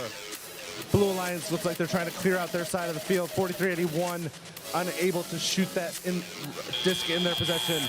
Red with a few extra discs on the ground. Coming out of autonomous, we've got Blue with the 31-21 lead. However, as we've seen in this first round of the playoffs, that 10 points can very quickly go away. Looks like Twisted Devils and TC Titans taking turns on the amp while the Robo Jackets start to feed down there. 302 and 3655 loading up their source, trying to cycle down to 1684. Red Alliance makes some shots into that amp, closing the gap. Bloom, though, managing to open it back up 51-38 with just over a minute and a half remaining. Both teams really trying to utilize those amplification cycles, get the most value out of those notes of the speaker. The Chimeras look to get 1. Looking for another note, unable to find one before that amplification cycle ends. Blue scores 2 notes in that amplified speaker, and then the Twisted Devils stealing a note from the blue source, red source zone. Looks like the TC Titans may be having a connection issue. They've stopped moving on the blue side of the field. We'll see if Blue can recover from that. Right now, Blue does have a lead, 75-52. However, the Chimeras have just amplified. They've scored one note up in the speaker, looking to get another one. 302 playing some defense on 35-38 and 43-81, trying to slow down those cycles, prevent the Robo Jackets from feeding down. 43-81, though, is managing to steal and get some of those short cycles, really playing some opportune offense, doing what they can. Blue maintaining the lead as we enter the last 30 seconds of the match, 80-59. Tractors line up, take the shot. 37-67 still out on the field. 35-38 and 35-38 looks like they're trying to slow down some of those cycles on the red side. Try to maintain that lead in the closing seconds of the match. About 10 seconds left, 10-point lead. 5-point lead for Blue, 4. And time expires.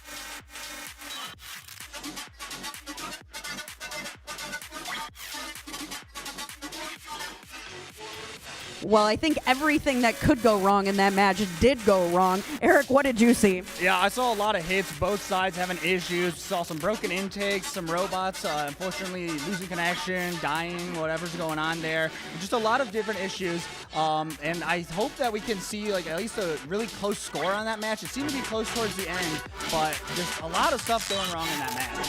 Yeah, we saw the two primary passers on both alliance with intake issues, then one robot from each alliance go completely dead, and the blue was up towards the end of the match by almost 20 points, but they had basically no scoring capability, and the red alliance still was able to score, but I don't know if they were able to get enough in the last few seconds to pull off the victory, and we're going to have to wait for the scores to see who is going to continue on in the lower bracket and who unfortunately is going to be out of the tournament. Yeah, so I think the thing I really love about like off seasons like this is all of these teams, I believe at one point were alliance captains this season. Like we have a lot of good teams, so like even when robots go down, you can still see a lot of points getting put up just by a single robot because they've been through this before. Like they know what to do when things hit the fan. Yeah, why don't we take a look at that match on our replay so we can see exactly what happened. Might take just a second to get that pulled up. But in the replay of that match, we can see that coming out of autonomous mode, it looks like Blue Alliance is a little bit ahead, where Red Alliance, you can see all these rings, not only in the center of the field, but on the Red Alliance side of the field. So Blue Alliance up by 10 points coming out of autonomous mode, getting right into that passing game. They're attacking all these rings that are in the middle of the field and making sure that they get to the blue side of the field. Yeah, 302 and Tractors especially are some of the most underrated passers, I think, in the state. So you can see when they get into this rhythm towards the start of the match, like they're funneling pieces over to the red side. It's just so much stuff went wrong that we didn't get to really see like the full potential. And then meanwhile, 35-38 has just been a dominant passer all season. And we do have scores, and it's a Blue Alliance victory, 93-85. So Alliance 4 does come out with the victory. They're going to be advancing to round 3 of the playoffs, and we'll see them again in match 10.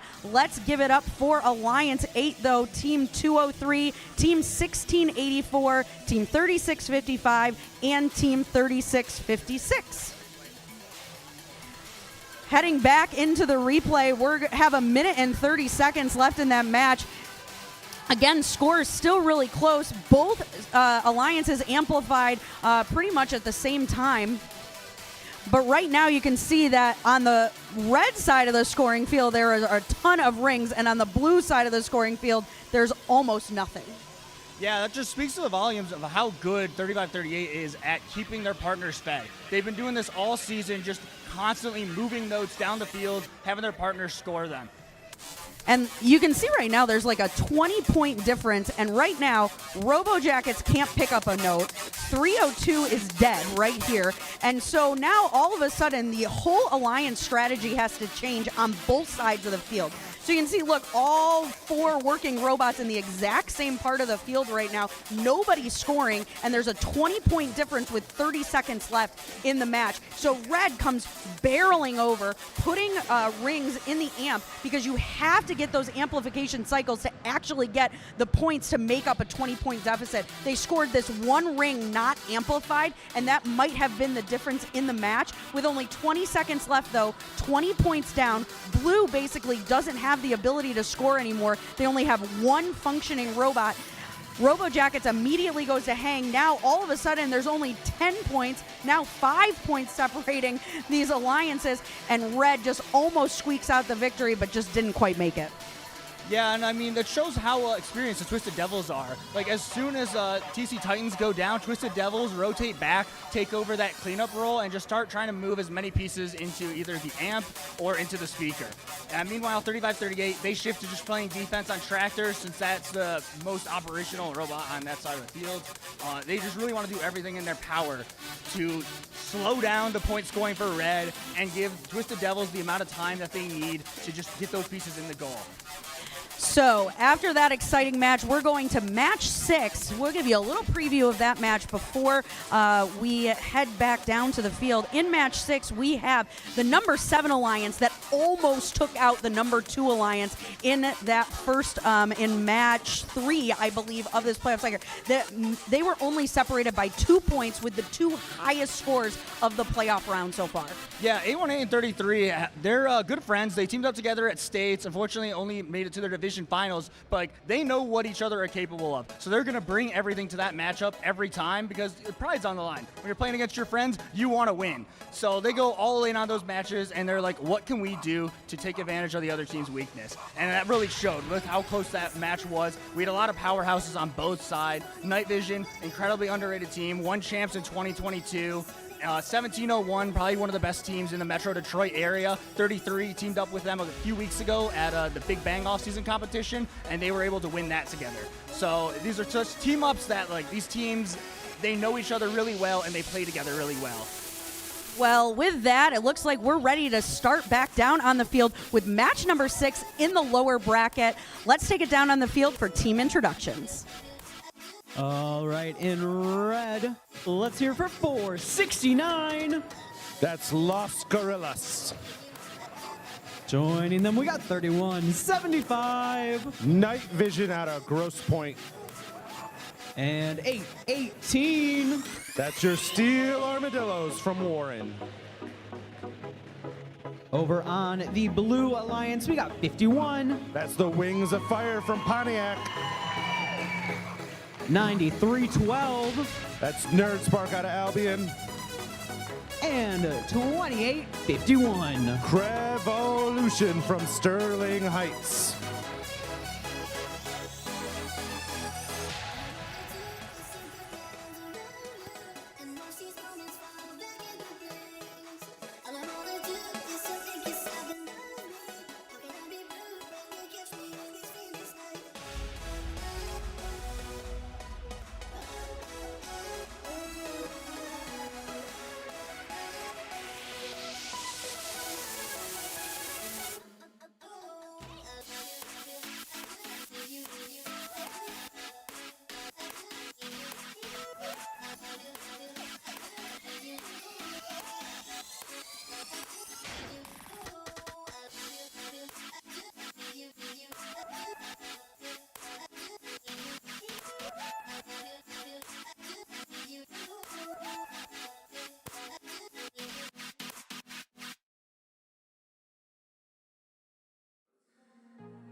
We've got the thumbs up for match number 6. Drivers behind the lines in 3, 2, 1, crescendo.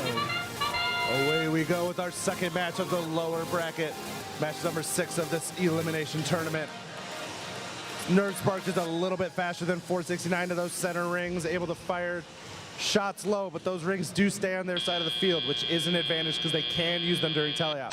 However, they are operating at a deficit, about 20-point deficit, 36-16 score for red. Looks like we're going to have 818 working the amp while 3175 starts going up in the speaker. Red has amplified that speaker already, looking to start getting those bonus points. 818 with another shot. I believe they've gotten 3, make that, I believe, 4 amplified shots up in the speaker. Night Vision looking to keep that going, loading up the amp. Crevolution's methodically working on that speaker on the blue side. It is amplified now for blue. 818 and Crevolution colliding for a note. 818 coming out the victor. Red is amplified again, just increasing that lead with those bonus points. Red up 70-27 with just under a minute and a half to play. Night Vision down at the source. Looks like Wings of Fire trying to play some defense, slow down that cycling from 469 and Night Vision. Los Gorillas continuing to feed notes over to 818. Who Steel Armadillos just stealing those notes. Nerd Spark trying to feed them to their partner. But those undefended notes are just easy pickings for the Steel Armadillos. Crevolution continues to work that speaker, trying to make up some of this difference with just under a minute to play. Red has a commanding 82-34 lead. Nerd Spark coming back over. Looks like they're going to be going for the amp as Crevolution struggles to pick up a note. Wings of Fire continually just trying to slow down Night Vision and Los Gorillas. Steel Armadillos waiting for a note. Just with nothing to score right now, they just are waiting. With under 30 seconds left, Red is winning 85-45.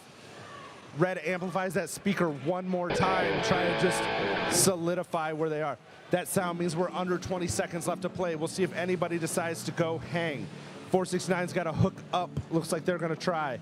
We have Crevolution climbing. They are up. 818 looks up. Gorillas look up. Night Vision unable to score in time. That will do it for match number 6.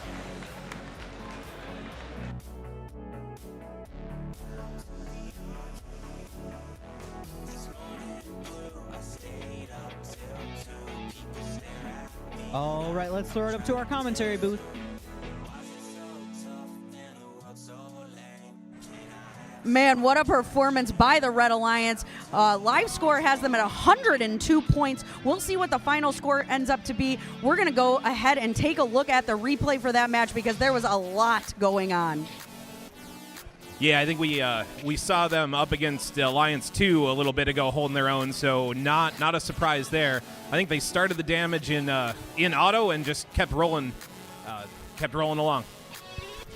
Yeah, I want to bring attention. Once we get out of our autonomous mode, Blue Alliance knew the firepower that the Red Alliance could put up, and so Blue Alliance goes to a strategy that we saw work very well at the World Championship back in April, where 51 is going to come in and defend this lane. You can see both Red robots using that lane to actually pass, but we do have a final score. Alliance 7 does come out with the victory, 108-51 points. So that means that Alliance 6 will be eliminated from the tournament, while Alliance 7 is moving on in the lower bracket. So as we continue the replay, we're going to take a look. Both red passing robots going through this lane, and you can see now team number 51 just getting in there and causing absolute craziness. There are no rings on the red side of the field. Yeah, like you mentioned, when you're outgunned, you have to change up the play a little bit, and 51 did a phenomenal job there playing defense, trying to shut down that run back and forth. You're just trying to hang on, hoping something will break your way, and in the meantime, how do you slow down a juggernaut? You can see right now there is literally one ring on the red side of the field that 818 just picked up, but look at the pile that's over here for the Blue Alliance. They were having trouble keeping up with the passing of the rings, and 9312 was doing a great job passing, and they were a little bit slower on the cleaning up in the front. Red Alliance really coming out now with a minute left in the match, but again, 818 not having any rings. They're trying to play that front of the field, switching to a defensive role right now because there are just no rings because 51 is doing such a great job defensively. And I think, doing really well with what they had. And again, 51 playing some awesome defense. The only thing I might have changed up a little bit is as you're feeding those forward, maybe switch to a either defensive or scoring as you've got that way saturated side of the field for Blue. All right, and we are already ready for the next match in our playoff bracket. That's going to be match number 7. We're going to find out who's moving on in the upper bracket this time, and we'll head back down to the field to introduce the teams. All right, on the red side of the field, we've got Alliance number 1. Let's hear for 5460. That's Strike Zone. And joining them, 7197. That's the Mountie Megabots. And our captains, 5406. Celtics. Over on blue, we've got 1076. That's the Pie High Samurai. Joining them, we've got Hometown Heroes, 226. The Hammerheads. And 7769. The Crew out of Royal Oak.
We've got the thumbs up drivers behind the lines in 3, 2, 1, crescendo. Away we go. Round 2, match 7. We are in our upper bracket. 1076, 5406, 5460, and 226, all working on those center lines. Not a lot of notes left on the field after autonomous. 5460 get to note into the upright of the stage. It's not worth any points, but it's kind of cool. In the beginning of tele-op, red slightly 37 to blues 36. Celtec starting to work on that amp. We've seen those amplification cycles make or break matches. The Crew lining up for a shot, shooting, amplified. 1076 shoots, amplified. That's 3 amplified notes for blue. Make that 4 before time expires. Helping them pull ahead to a 58-48 lead with a little over a minute and a half remaining. However, red catching up quickly. Now only a 5-point deficit. Looks like we've got 5460 and 226, both working on feeding their alliance partners. Pi High hits an amplified speaker. Celtex hits, shoots a little low on that note. Celtex gets one in. They amplify, they're gonna work that, so that's 1 amplified note for red, 2 for red, 3 for red. Managed to get 3 in during the amplification period. Staying neck and neck, number 1 and number 5. Blue, the 5th alliance with a 3-point lead with under a minute remaining. Make that 4, 74-70. The crew in Pi High continuing to work into that amplified speaker. 4 notes into that amplified cycle, helping them pull ahead to a 94-72 lead as we enter the final 30 seconds of this match. Flags are flying. We'll see what happens there. Pi High going into the amp. The crew going into the speaker. Red catching up again. These amplification cycles make all the difference. You amp at the right time. Red flooding with that. Remember, that is a rule change here at Rainbow Rumble. In those 30 seconds, you could throw any notes. Red has been waiting. They amplify that speaker. That's 3 amplified. 4 amplified. That may have been enough to do it. We'll see when those scores are posted.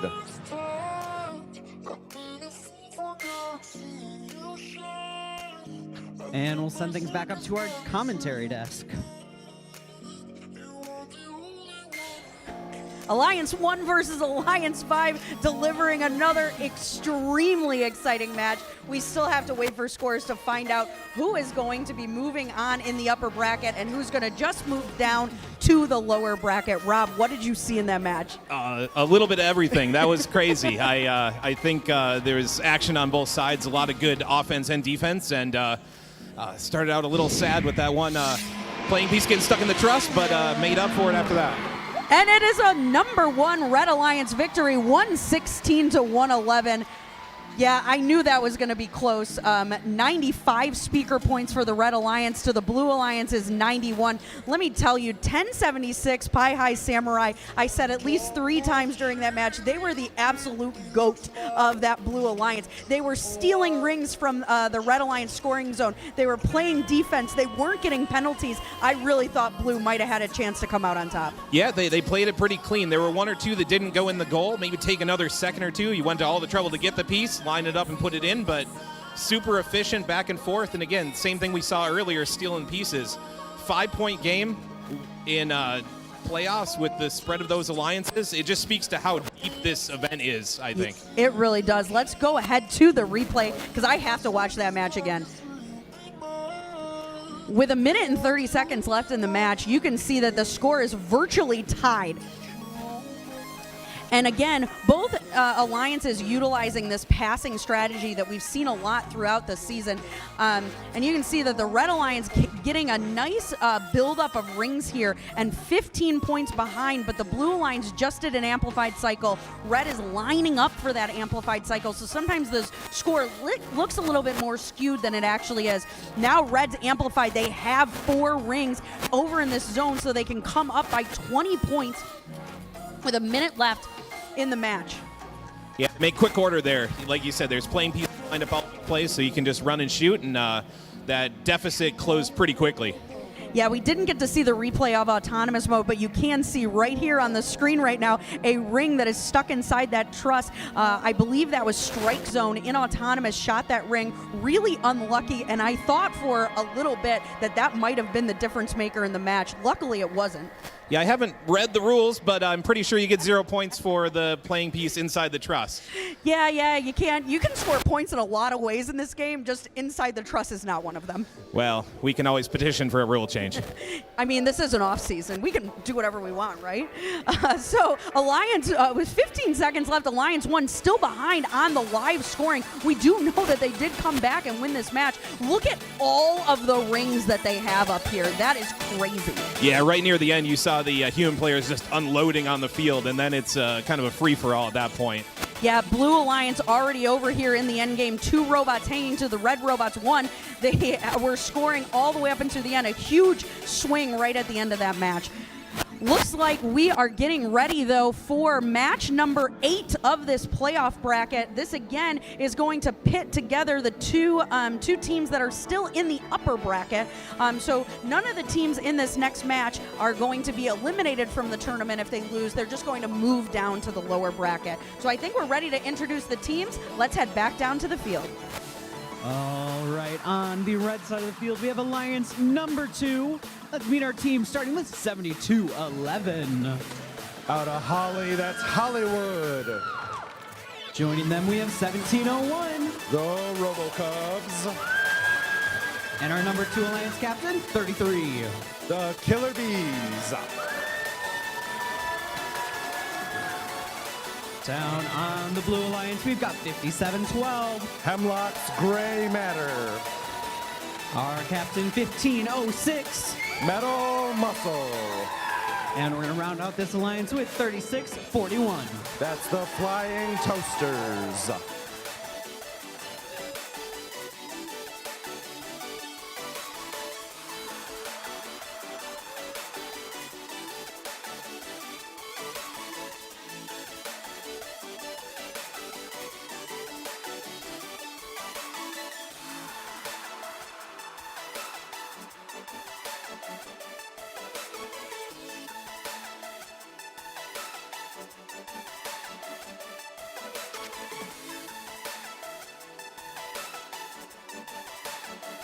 We've got the thumbs up. Drivers behind the lines in 3, 2, 1, crescendo.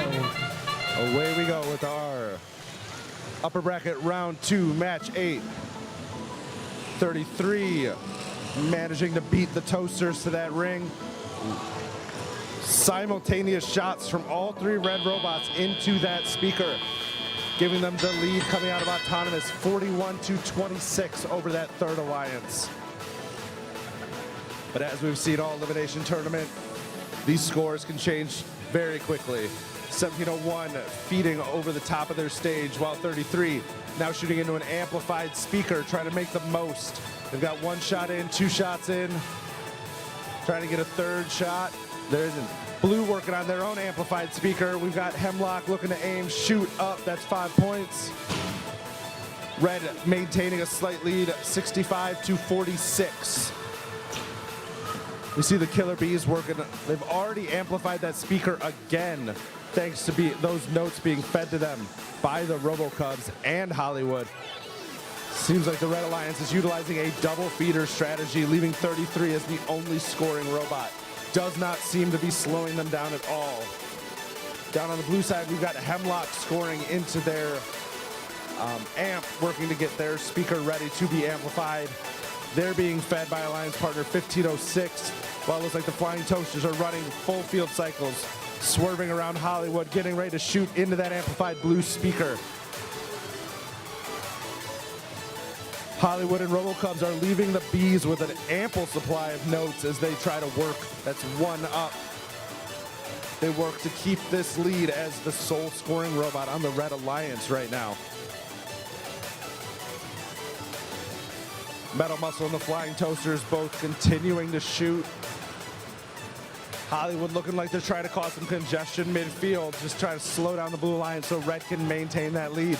Red's pulled ahead to 113-80 with under 30 seconds left to play. Blue working on that amplified speaker. Hemlock almost getting trapped in a bad position, but barely escaping as we enter these last 20 seconds. Hollywood is up while the RoboCubs and the Killer Bees just continue to work that speaker. Looks like we have the Flying Toasters up. Hemlock trying to climb up, maybe scoring in the trap. Looks like Hemlock does trap, but it might not be enough. We'll see those scores in just a moment.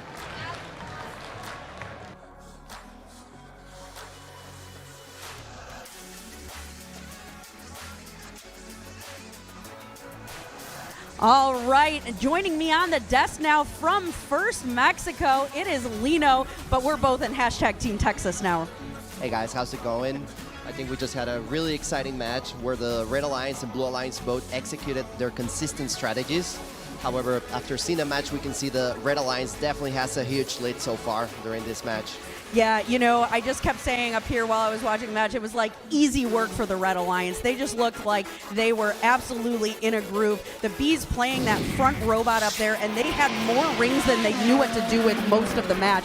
It is a Red Alliance victory, that #1 Alliance with 146 points. Too bad they couldn't have scored 2 more, but a really respectable score from the Blue Alliance, 106 points. moving into the lower bracket, not out of this tournament yet, they are going to put up some good numbers, I bet, against those alliances that are in the lower bracket already. Let's go ahead and take a look at the replay. We're going to start from about a minute 30 into that match. Red Alliance already up by about 20 points. Definitely, we can see how the Red Alliance is doing their strategy while the Bees are cycling and scoring, while 7001 is mostly feeding the robots, and also their other alliance partners also helping feed. However, also during the match, 7001 alternates sometimes to score in the speaker and support for amplification points. Yeah, both alliances passing basically the same way, just opposite, but you can see all of these rings on the red scoring side of the field versus this one ring on the blue scoring side of the field, and that's really where the difference came. The Team 33, the Killer Bees, were never looking for a ring. They're playing this double pass strategy right here with their partners, and they just have an absolute pile over here, and Blue Alliance isn't able to capitalize on even taking any of those rings because 33 is really just protecting them in the corner here and right here up against the speaker. Definitely still a strong match from the Blue Alliance, and seeing how this is still the upper bracket, they are going to the lower bracket, and we're definitely going to have an exciting match upcoming. Yeah, and if you look, with 20 seconds left in the match, 90 to 115 on the real-time scoring. Finally, the Blue Alliance gets some rings in that zone. It was empty just a little bit ago, but those human players just absolutely unloading into that zone at the end of the match. Yeah, I think the Red Alliance can definitely go and score even more for the next match after reviewing this match. So we will see what they have to offer. Yeah, I am really excited to see how this number 3 alliance handles the lower bracket, but I'm also really excited to see how this number 2 alliance continues to play at this tournament. Yes, definitely. We have a really exciting match also for the Red Alliance coming up, and I look forward to seeing them. In this playoff tournament, we do have those. It's basically a double elimination tournament. So if you lose one match, you go into the lower bracket. If you lose a match in the lower bracket, then you're eliminated from the tournament. But it's upper bracket, like you still have a life available. So even if you lose a match, you're just going down to the lower bracket. You're playing some other teams that lost a life already too. But we've now seen all of the teams play twice, I believe, and we're ready to go back down into the lower bracket now to see how the teams that have taken one loss can come back, regroup. This is an off season. They might have new drivers. They might be a little nervous. We saw a lot of robot repairs that needed to be made in the last round of the lower bracket. And so, yeah, I'm getting ready for this next match. I'm very excited to see how this tournament plays out. Absolutely. I also wonder if we're going to see a little more defense on the lower bracket with teams shifting their strategy for that final push. Looks like the next match is going to be match 9. That is going to be right here, Alliance 5 versus Alliance 7. And man, the last time we saw both of these alliances play, this is almost unfair that we have to watch this match this early in the tournament because both of these alliances are so good. 1076 in their last match. I talked about them. They were playing defense. They were stealing rings. They were passing. They were scoring. They were literally playing every role you could play on the field. Definitely, and for Alliance 7, as we saw them when they dropped to the lower bracket, it was just a 2-point match. So definitely going to be great to see them play this match and see how they execute their strategy. Yeah, this 7 alliance is nothing to overlook because they only, like you said, only lost to the number 1 alliance by 2 points. 818, the Steel Armadillos, they were playing the front robot and absolutely destroying the speaker. They would touch a ring and it would almost instantaneously be scored. And they were being fed by 3175 Night Vision and 469 the Lost Gorillas. All of these teams from Michigan. We have mostly Michigan teams here at this tournament, but we do have a team from Ohio, a team from Indiana, and one team from Canada. So it's an international Rainbow Rumble this year. It is actually an international. And all all of these teams actually are our team from Ohio, 1038. They are on Alliance 7. They were the 4th robot, so they haven't played on the field yet, but they are available to that Alliance 7 in case anybody breaks down, is not repairable, or just in case they want to play a different robot. Maybe they want to play a different strategy. During Alliance selection, picking that 3rd robot and then your 4th robot, you have the option. Maybe you can pick 2 robots that are the same. Maybe you can pick one robot that you want to play one strategy with and one robot you would like to play a different strategy with. Yes, definitely. We've seen in other off seasons that the robots that are picked for those final picks are an offensive robot, and then you switch around for a defensive. And depending against which alliance you're going, you might want to change those robots around for the best strategy. Yeah, this is an off season, so we've seen Crescendo played hundreds and hundreds of times this year already, and we've seen every strategy possible. 3 cyclers, 1 passer, 2 passing, 1 defense, 2 cycling, 1 defense, 1 passer, 1 front robot. Literally all of the permutations. This is one of the most strategically exciting games that we've gotten in recent memory. And so even here in July, we're still seeing different strategies play out on the field in almost every match. Definitely, also with the rule changes over here, it's exciting to see how the teams have adapted and have formed strategies around them.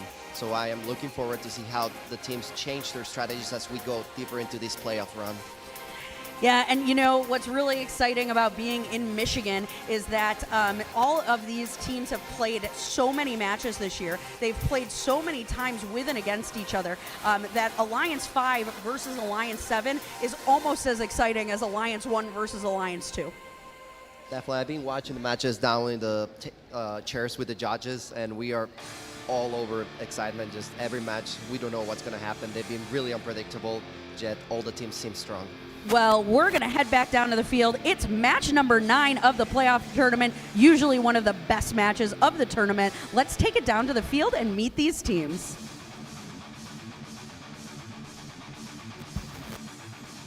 All right, let's go ahead and meet our teams for this match.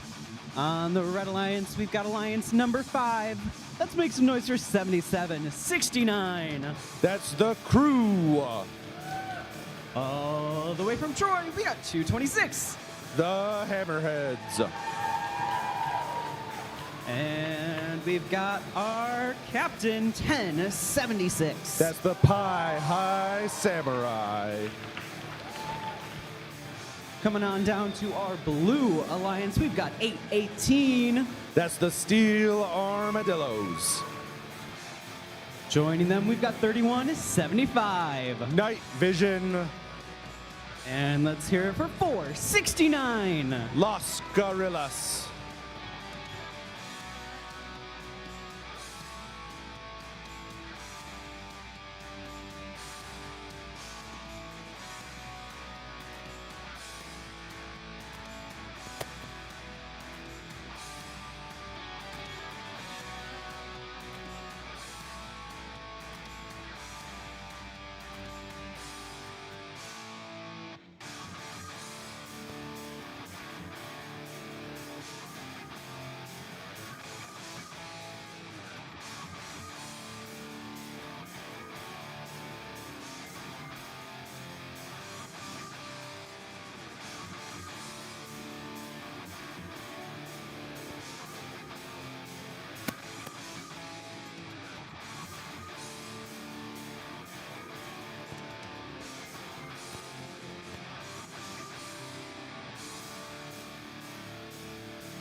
We've got the thumbs up drivers behind the lines in 3, 2, 1, crescendo. Here we go. Alliance 7 versus Alliance 5. Winner stays alive, loser is eliminated from the tournament.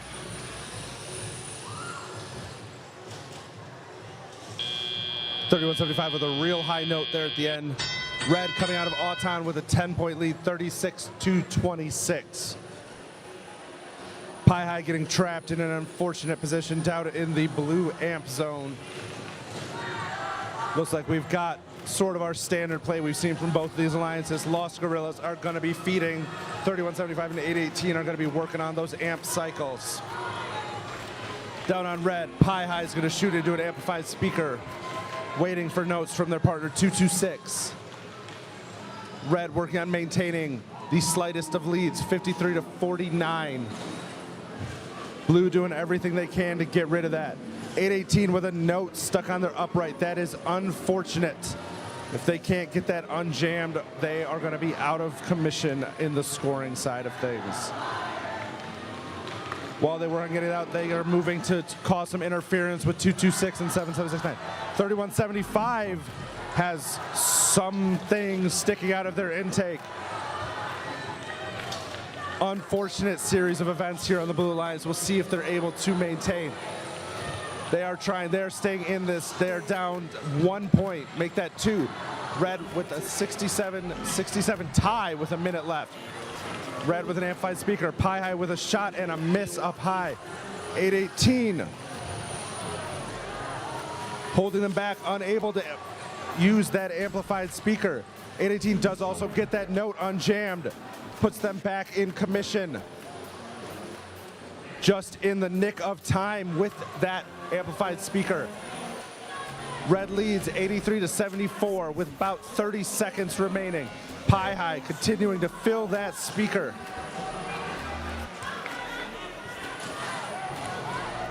Red maintaining a 95-79 lead as we enter these final 20 seconds.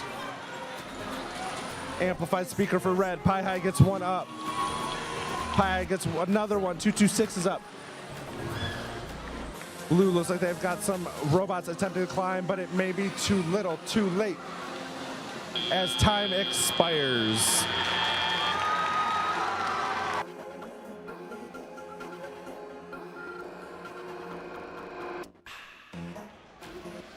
Well, that was an exciting match. The Red Alliance looked like after the real-time scoring, they were going to come out ahead. Rob, what did you see?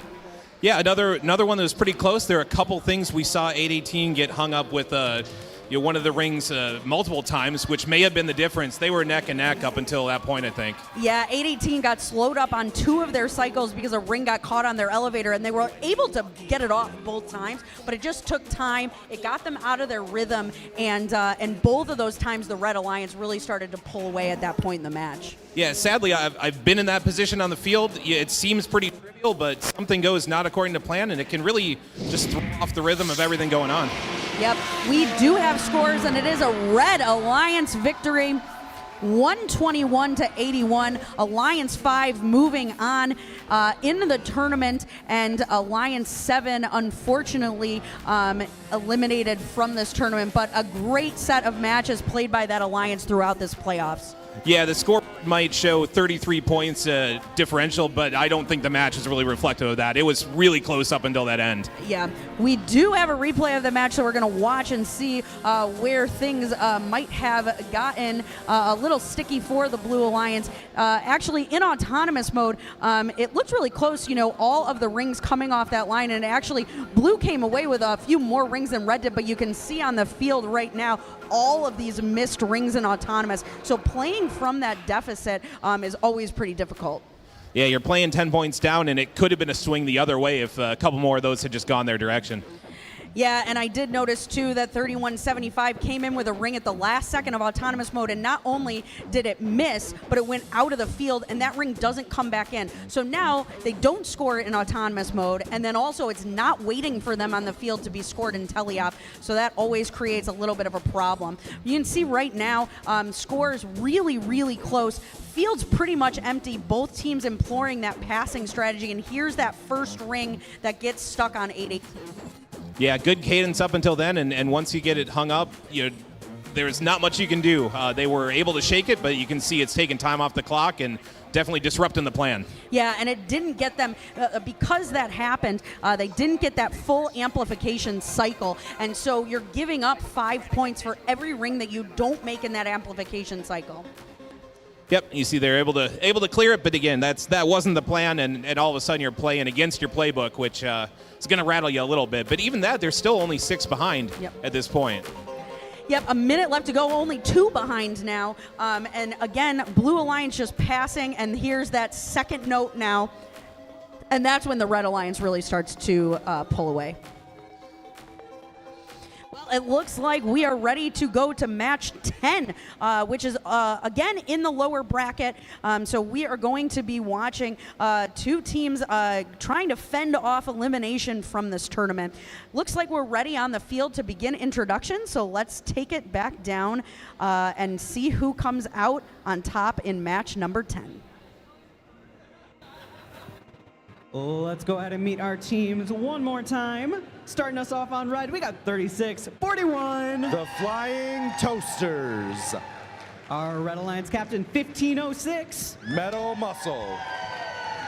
And defending state champions, 57-12. Hemlock's Gray Matter. Coming on down to the Blue Alliance, we've got our captain, 3767. TC Titans. Joining them, we've got 4381. The Twisted Devils. And we're going to finish out this alliance with 3538. The Robo Jackets.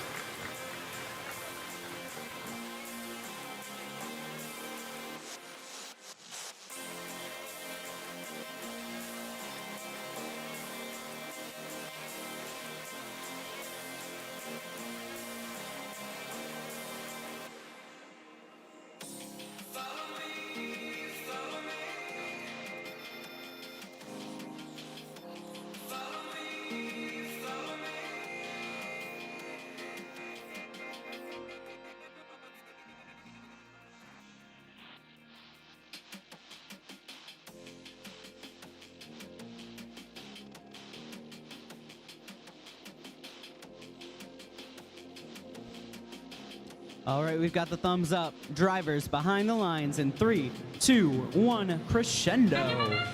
Away we go. Round 3, match number 10. Winner stays alive, loser goes home. 4381 misses a pickup. They manage to snag one from right in front of the Toasters. They do miss the shot. Coming out of Autonomous, Blue has the lead, 36-21. We'll see if they can maintain that. We continue to fall into our established patterns. 35-38, feeding on the Blue Alliance. 1506, feeding on the Red Alliance. TC Titans cycling. Looks like they're having a better time this match. Like Red coming with an amplified speaker, trying to erase some of that deficit. 3 quick shots in an amplified speaker. Blue though maintaining the lead, 59-45. 4381 trying to keep that amplifier full so that they can score. Shot goes a little high. 37-67 coming in, lining up. Devils shoot. TC shoots. Devils shoot again. Can Devils get one more? They miss 3 shots though in that amplified speaker for Blue. Devils with another shot. Blue maintaining a lead, 78-68. 10 points separate these teams. Both teams trying to utilize. We got a note outside the field by, once again, we sort of got a double feed going on from the Red, but 1506 looks like they're coming down to score. 1 note up, 2 notes up, 3 notes in an amplified speaker.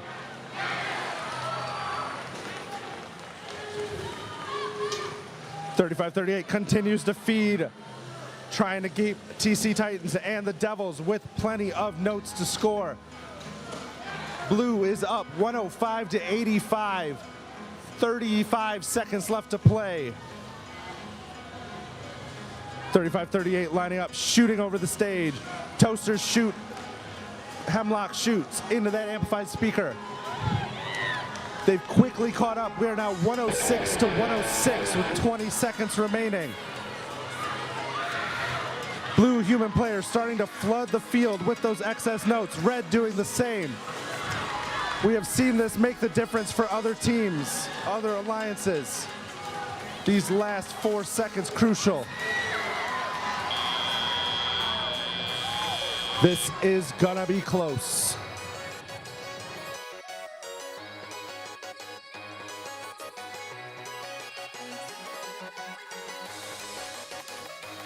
All right, we'll throw it Well, back up to that escalated quickly because it certainly looked like the Red Alliance was down for most of that match, and then all of a sudden at the end came roaring back, and it was within 1 point on the live score. Yeah, I think at the end it showed them being up by a couple points, so that was crazy.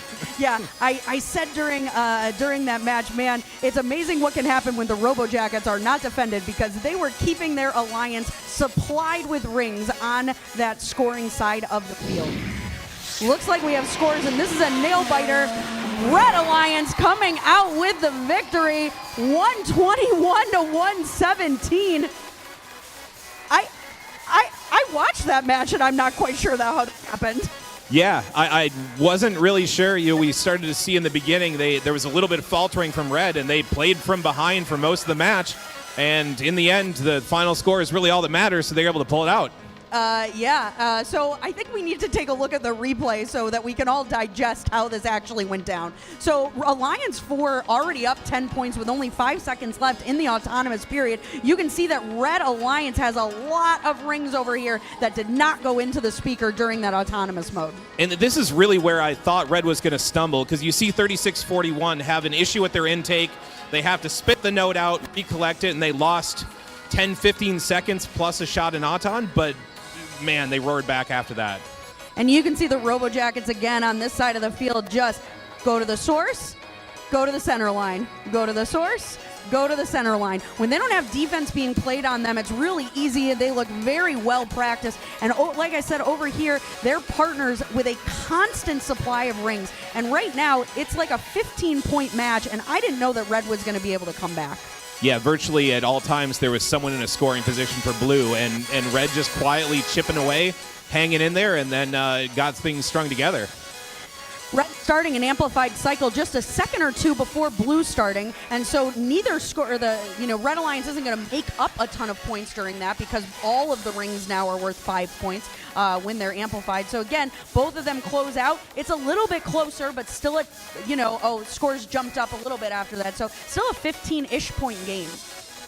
And it almost feels like they're both playing very similar strategies. They've got one passing notes across the field, and the other two are just run and gun, heads down, trying to score. So, yeah, right now, I mean, we're looking at a 20-point difference, and then all of a sudden it just comes in. Like, there were multiple scores in a very, very brief period of time. Yep, 104 to 84 with 45 seconds left in the game. And there are no rings on the field, The Red Alliance comes in now passing, and Blue Alliance now getting a few stacked up down here. It looks like maybe there's a little issue, something happening in this corner with the robot that could have contributed to Blue's downfall. But again, now all of a sudden tied up with 20 seconds left. Yeah, it was a period of 5 seconds. They were down by 20, and you turn around, and all of a sudden they're right back in it. 20 points in this game is just one fully amplified cycle. So it seems like a lot of points, but you can make it up very, very quickly if you get 2 rings in the amp and then get 4 in the speaker as fast as possible. So real-time scoring shows Red Alliance up by 4 points, and we do know that they did come out with the victory. So they are continuing in the tournament. That's Alliance 3, and unfortunately, that does mean that Alliance 4 has been eliminated for the day.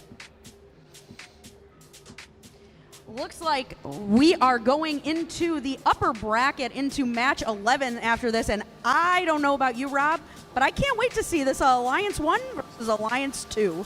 Yeah, we've seen some pretty strong performances from both of them already, and I can only imagine what happens when they go heads up. Yeah, the number 1 Alliance captain, 5406 Celtex, they are our international team here from Hamilton, Ontario. They actually selected Team 33, who was the number 2 seed at this tournament, the Killer Bees. They're from Auburn Hills, Michigan. And the Killer Bees decided, as the number 2 seed, that they would actually rather form their own alliance. And it seems to be working out. After that, Celtex picked 5460, which is a really close number to 5406 and has caused a little bit of confusion up here, at least for me. But Strike Zone, who has had an absolute incredible weekend, and then the Killer Bees going for 1701. They're from Detroit, Michigan, also having an incredible weekend. So it seems like that decision kind of worked out for both alliances right now, and now we get to watch them go head-to-head. Yeah, it's going to be really tough to see which one is stronger. It could, like a lot of these matches, come down to a couple points, one mistake or one just bad turn. You get a note stuck on your robot or something just doesn't fall your way, and then you end up falling down to the other bracket. So it's going to be quite the pairing. Yeah, and one of the things that has been really apparent with both the number 1 and the number 2 alliance is that the front robot, which has been Celtex for the number 1 alliance and the Killer Bees for the number 2 alliance, both of them have always had notes. They have rarely had to cross the field. Their passing robots have really just been hanging in there, making sure they have the notes when needed. Neither alliance really playing defense right now, so we'll see if anything changes up in this match because we know they both have an incredible amount of firepower. Yeah, and then it just comes down to execution. If you've got all those notes around you, it's your job to cleanly pick them up, put them in, and we've seen that through the playoffs from both of these teams. So maybe it comes down to that weird twist of no one's played defense and we give it a go. But if you are defending, you're not scoring. So even that has some risks or costs to it. So let's see what they do with that. Yeah, and being in the upper bracket, both of the teams actually do have a little bit of an ability to play riskier than maybe they would if they were in the lower bracket. This is not an elimination match. Nobody is going home from the tournament when this match is over, win or lose. Yep. Yeah, you can play a little more free. It's taking a loss isn't great, but it's not the end of the day. So we will see. What is exciting is that the winner of this match does advance directly to the finals, and so that does take a little bit of the pressure off. They can reset, they can repair, they can take a breath, maybe get a drink of water, get a little snack. That's my favorite thing to do in between matches. But they do have a little bit of that weight taken off of their shoulders. They're going to the finals, whereas the whoever comes out at the losing end of this match goes into the lower bracket, has to play a couple more matches and win them all to be able to make it into the finals. Yeah, knowing that, I might change my vote. So there is less pressure, but also just wrapping it up and knowing that you don't have to put any more wear and tear. It's an off season. The robot's already been through quite a season and probably is held together with some duct tape and a little bit of hope at this point, if it's like any other team. But yeah, maybe just secure that win and coast into the finals. Yeah, I don't know. This is going to be an exciting match either way. We are getting ready to head to the field in just a second to get this match started. We're going to meet all the teams again. They've been playing great all weekend. So we're going to head back down to the field and meet these teams and take a look at what happens in match number 11. All right, thank you very much. Over here, we're going to meet our Red Alliance, starting with Team 5460. Strike Zone. Next up, we have their partner, Team 6078. The Robo Rams. And rounding out this alliance, we have Team 5406. That is Celtex. Now, as we head on over to this blue side of the field, we have Team 33. The Killer Bees. Next up, we have their alliance partner. Give it up for Team 1701. The Robo Cubs. And finally, we've been waiting for him. We got Team 7211. Hollywood.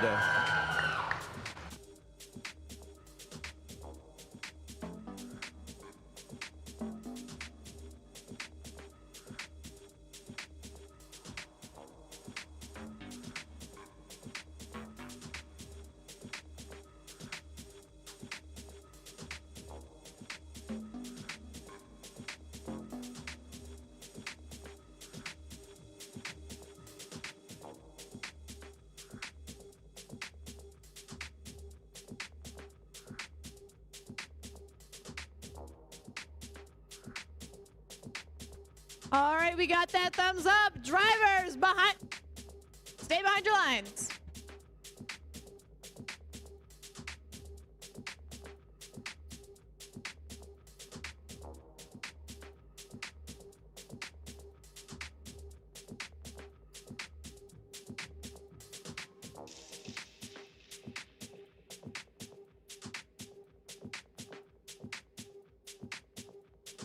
All right, for real this time. Drivers, behind your lines in 3, 2, 1, crescendo!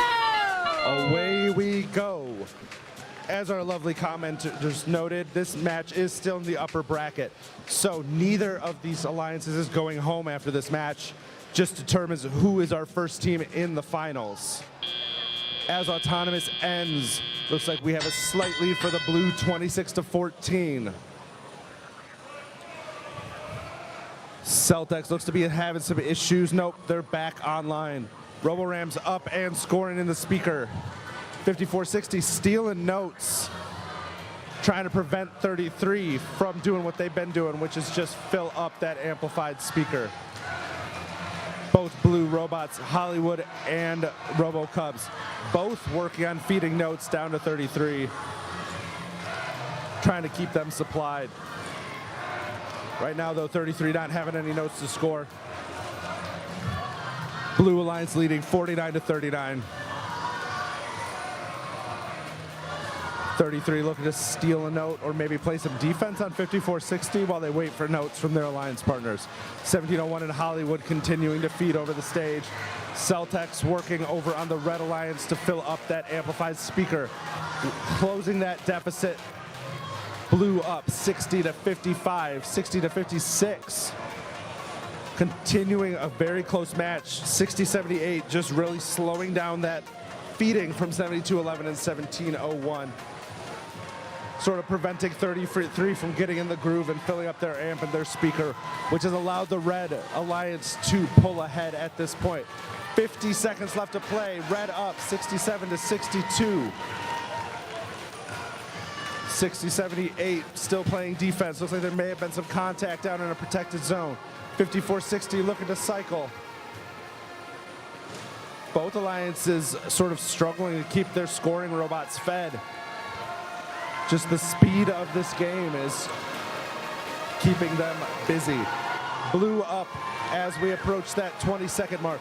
92-78 as we hear that sound. RoboCub's coming down, looking to steal some notes, unable to do so. 5460 shoots and scores.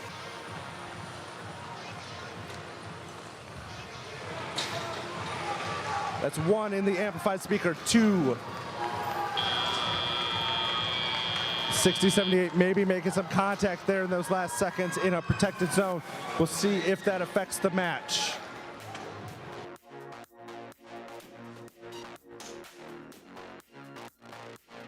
Well, that was an incredible match. I'm here now with April. What did you see? That was wild. Just the amount of offense that was going on that field and some really, really smart strategic decisions that were made to avoid penalties while gaining a competitive advantage were awesome out there. Yeah, you know, we saw everything in that match. We saw offense, we saw defense, we saw passing, we saw broken rings flying through the air. And it seemed like at one point Alliance 1 was really going to pull away, but then Blue Alliance just came raging back. There were 2 distinct penalties that I saw. One against, one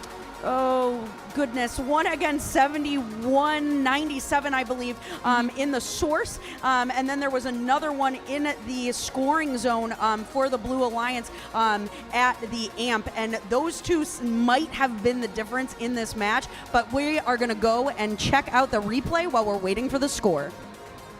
Yeah, and that's so critical about these penalties, like you mentioned. In these matches, they're so close that 5-point tech foul is huge.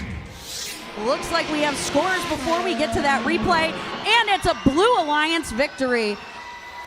123-101. The number 2 Alliance going directly to the finals, but the number 1 Alliance not out of this tournament. They are going to the lower bracket to defend their place in this tournament and potentially still make it into those final matches. Yeah, absolutely. We are not done seeing Alliance 1 out here. So let's head over to the replay. Right out of autonomous mode, you can see that the Red Alliance really has some miscues, missing every single ring that is on that center line, while Blue Alliance picks up all 4 out of the 5, but does miss a few, so they have this buildup of rings for the start of autonomous mode. Yeah, exactly. You can see that although both alliances had really strong autonomous modes prior, that they definitely struggled at the start of this match. And you have to think that this is coming down to teams setting these robots up over and over and over again and hoping that they perform the same way every time. As we got into teleop here, Blue maintained a slight lead, getting into kind of the midpoint of the match, but you can see the Red Alliance starting to stockpile these rings in that corner by the amp so that Celtex can continue to process them into that amp and score points. And while we're taking a look at this match, you can see that Red has a huge buildup in this kind of protected corner. So even though they're behind, they have the ability to make up those points really, really quickly. Whereas on the Blue side of the field, you can see 33 going into that defensive position because they only had 1 ring available to them. Yeah, and like you mentioned before this match when you were talking with Rob, we did see defense come into play more in this match, and that was reflected in the lower scores relatively for both of these alliances. As 33 ran out of rings, you can see them start to play defense on 54-60 as they were trying to pass rings back to their alliance partners, as well as the Red Alliance playing some defense on the Blue robots trying to do the same. And I think that really made a difference in the final point total here. And right now, with less than a minute to go, there's only a 6-point difference in this match. And I really thought that Red was going to continue to keep their lead. And this penalty right here is when the tide started to turn. Yeah, exactly. You can see that earlier in this match, Celtics sort of sniped in and picked up a ring out of the Blue source zone, and you have to fly very, very close to the sun there. And I think they just got a little bit too close. In the final point total, there were 25 points of penalties on the Red Alliance, and it was a 23-point split, so that made the match for Blue. Yeah, very clean match for Blue, maybe not as clean for Red, but again, they're not out of this tournament. They have the chance to clean up those mistakes, come back and face this number 2 alliance again in the finals. Now with 10 seconds left, you can see Blue really starting to take the lead and getting in another amplified cycle right at the end of this match, which really just put them over the top. Yeah, and I found it super interesting that in an earlier match with Alliance 2 as well, they always send those last 2 robots to climb, whereas the Red Alliance chose to continue cycling notes here. And I think it made a difference for Blue to get those endgame bonus points, even though it's not worth the ranking point in playoffs. We're going to take a look at this upcoming match. We're going back down into the lower bracket to take a look at match 12, I believe. We're going to see if we can get a preview of that match up on the screen in just a second. And it looks like we have Alliance 3 versus Alliance 5, and this should be an absolutely crazy match. Alliance 3 has really been showing that they have just as much firepower as anybody here, while as Alliance 5 has really been playing this kind of like scrappy game that just has gotten them win after win after win in the lower bracket. Yeah, and that's what I love about the lower bracket is you get a ton of banger matches out of this because teams are, not call it desperate, but they want to continue to play. They really want to give it their all, and you really see the strategy really come to the top here. They start trying new things, saying, okay, what can we do differently? We ended up in the lower bracket. How do we get out of it? And I think it's just super cool to see the development of that over the course of a tournament. Yeah, not so hot take. Double elimination is, I think, one of the best things to happen to the FRC tournament in a really long time. It's been really fun. It's really changed up some of the gameplay as you got into playoffs. It's given us awesome, awesome matches that we just weren't getting with that single elimination bracket. Well, it looks like we're just about ready to start introducing the teams in this lower bracket. Match number 12, Alliance 3 versus Alliance 5. Let's head down to the field and meet the teams.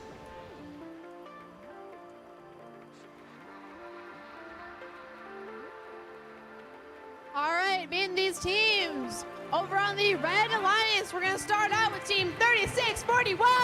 The Flying Toasters.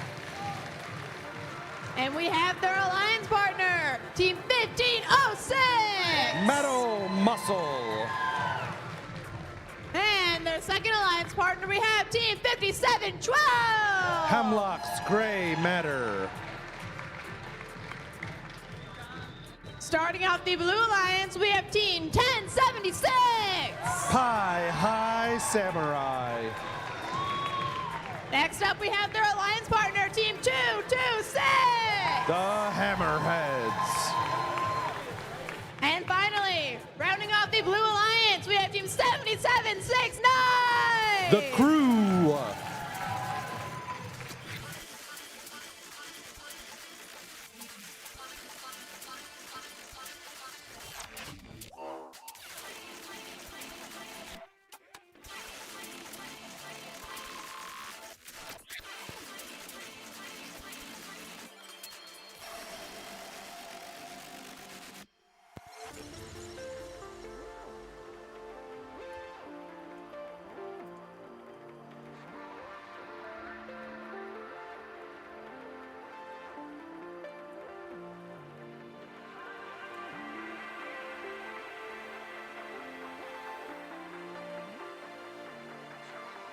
Drivers, behind your lines in 3, 2, 1, crescendo!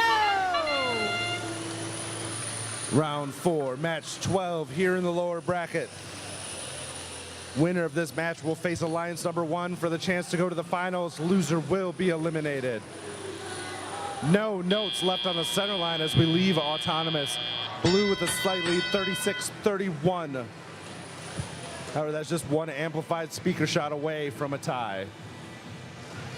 5712 working on loading up, already amplifying their speaker once. And the Toasters slamming. It looks like they've broken their intake. However, that hasn't seemed to affect them before. They do have something under their bumpers able to intake. Metal Muscle feeding 7769, taking that note actually that 1506 just fed. Looks like we got Toasters and Metal Muscle and Hemlock all down at the red source, causing a bit of a traffic jam. 36-41, the Flying Toasters getting in Pie High's way. Blue is pulling ahead 61-40 with just about a minute and a half remaining. The Flying Toasters trying to score into the amp. Working on getting that set. 1506 goes up and in.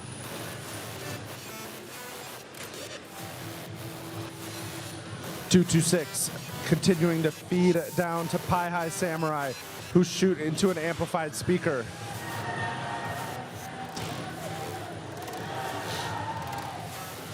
The Crew and Hammerheads both working on scoring and feeding notes. Toasters continuing to intake despite that broken intake on the front of their robot. Putting another in the amp as they look to get ready to amplify that speaker, trying to erase some of this deficit as we approach the 30-second mark left in this match. Blue has the lead, 103-61. Pie High just continuing to fill in the amp and the speaker. One of the fastest robots we have at this event, able to being extremely versatile and able to switch between amp and speaker with ease. The final seconds of this match, Blue has about a 45-point lead, but we will wait for official scores.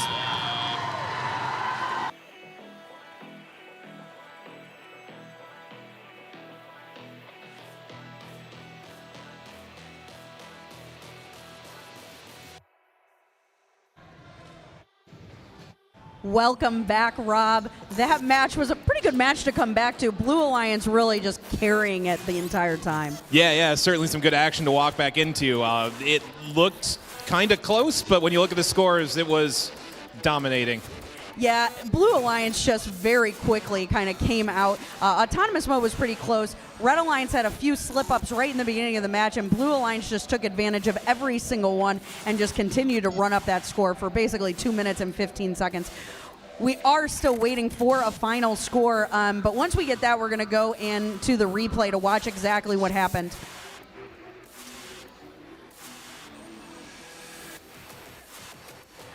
All right, we're going to pull up that replay right now, and it looks like, again, in Autonomous Mode, pretty even at the beginning. Blue and Red each coming out with with at least 2 rings from that center line, and a lot of scoring happening. Maybe a few miscues over here by Blue, but they start the teleop period with 2 rings right there, ready to get them into the amp and get an amplified cycle.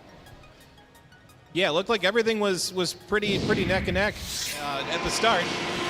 And we do have a score while we're watching this replay, and it looks like a Blue Alliance victory, like we suspected, 131-87. That is a pretty high score for the lower bracket. So congratulations to Alliance 5 and Alliance 3. Unfortunately eliminated from this tournament, but not without a lot of excitement before.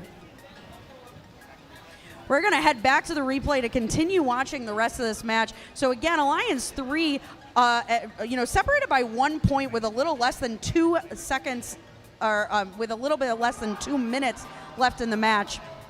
We're going to wait for that replay to come up on the screen. Virtually tied now with 1 minute and 45 seconds left in the match. I think one of the things that I really like, and we'll see it throughout the replay, is we had seen 1076 just be a note monster coming through and taking them all over from the field from their opponents. They pivoted in this match to just focusing on pure scoring. And we were a little nervous that they were hitting, but it looks like it was a good play. Yeah, I was watching from up here, and I kept saying, somebody go get those rings from the red side of the field. Red really left them unattended for an uncomfortable period of time, but they were able to get every single one of those rings back. But Blue, just in their groove, going to the source, passing to the scoring zone, didn't need those rings to start pulling ahead now with 1 minute left in the match. Yeah, it looked like they came out with a game plan, and they executed. And Red still with a pile of rings here, so just ready to really take on those amplified cycles, but with about 30 points behind with 45 minutes left, and that is a very difficult deficit to make up. Yep. What I do like is you do see Red just keeping at it. You know, we saw in the last match that there was a 25-point penalty. So you get something falling your way and a little bit of luck, and then all of a sudden you're right back in it. So it is tough when you're down by that much, but you just keep playing the game because in these competitions you just never know. It's true. We've seen already a lot of crazy things during this elim with scores changing right up until the very last second. Point swings, like you said, of 25 points with penalties, or just a last-minute fully amplified cycle can get you 22 points on the board, and that is a lot of points, and you can do it really quickly if you have all the rings set up for you. Yeah, I think that's on the flip side, too, with Blue, is that's where you don't let off the gas because one miscue, one mistake, and all of a sudden you're thinking you're winning, and it just doesn't roll that way. So I love the way they just kept at it. They kept doing their thing, playing their game, and they came out on top with a win. And one of the things I absolutely love about this new double elimination playoff structures is when we were doing a double elimination, just pure playoff, quarterfinals, semifinals, finals, you wouldn't get to see these matchups between Alliance 3 and Alliance 5. And not only you wouldn't get to see it, but you wouldn't think it would be this exciting. But with double elimination, we get to see lots of matchups that we wouldn't normally see. And, you know, a lot of times the number 5 Alliance may get eliminated in the quarterfinals. And now all of a sudden Alliance 5 just one match away from making the finals. Yeah, I think we've seen a lot more equity there with the balance of teams, and also it's just more interesting. Getting crushed by an Alliance twice and then being done for the day is not nearly the same as going and playing against a different Alliance, and you're going to pair up differently. It's provided a lot more for the teams and the audience. I think it plays way better. It's harder to follow maybe on the sheet of paper, but still worth it. Yeah, you know, I have so much fun watching and talking about these matches and just getting to see all of these matchups. And so, you know, this has just been a great experience, I think, for all teams involved. And now that we've been through a whole season, you know, we tested it out during the off season last year. Now we've seen it a full season, and I think a lot of people are on board. So we are going to take a break, and this is going to be a little bit longer of a break. I believe we're going to be doing some awards during this break, and then once we come back from this break, we're going into the lower bracket, match 13, where we will see this Alliance 5 that just played face off against our other Alliance that is in the lower bracket, which is I forget which Alliance it is, and unfortunately the Blue Alliance isn't working right now, but I believe it was Alliance... That's going to be the Celtics, right? Yeah. Alliance 1? Yes, Alliance 1. Thanks, Rob. Glad you have a better memory than me. So we're going to get to see this Alliance 5 matchup against Alliance 1, and I'm really excited for that matchup. We've got to give the robots, though, a little bit of time to cool down, get some repairs, get a new battery, reset everything. So we're going to go give out some awards. And then we're going to, have Alliance 1 versus Alliance 5, and that's going to be the last match of that lower bracket. I think it's going to be awesome. We've seen a lot of crazy competition so far, and I expect nothing less from this upcoming match. And then we will roll into towards the finals. So these have all been great, and I think it just, again, speaks to the caliber of the teams showing up today. All right, we are ready to give out those awards, so we are going to send it back to the field, give out some hardware, and we'll see you back here after match 13. All right, folks, at this time, I'd like to welcome our Rainbow Rumble Planning Committee to the field. So we could give them a huge round of applause. They are the people who made this event happen.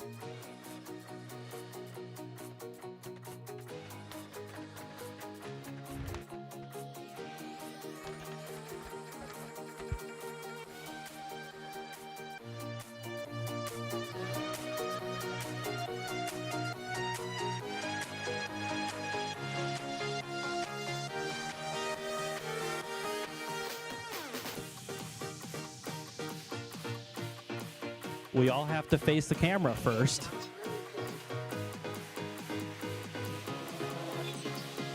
This first award we're going to give out is the Volunteer of the Year Award. And here's what we, the committee, have to say about this volunteer. Ranging across First Lego League, First Tech Challenge, and First Robotics Competition, at events from districts to state and world championships and off-seasons aplenty, you'll find this volunteer repping the rainbow. An active ally, he has encouraged and supported students on his team to begin a pride group and be active within LGBTQ+ of First and the broader queer community. This event truly does not happen without this volunteer. When we transitioned to Troy for this year's Rainbow Rumble, this volunteer worked closely with the planning committee in school to ensure that Rainbow Rumble would be safe, accepting, and inclusive while maintaining our high standards for community engagement in order to make this a successful event. This volunteer is a true friend, colleague, and passionate robot person. The Rainbow Rumble Volunteer of the Year Award goes to Srinivas Simhan.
Or this first?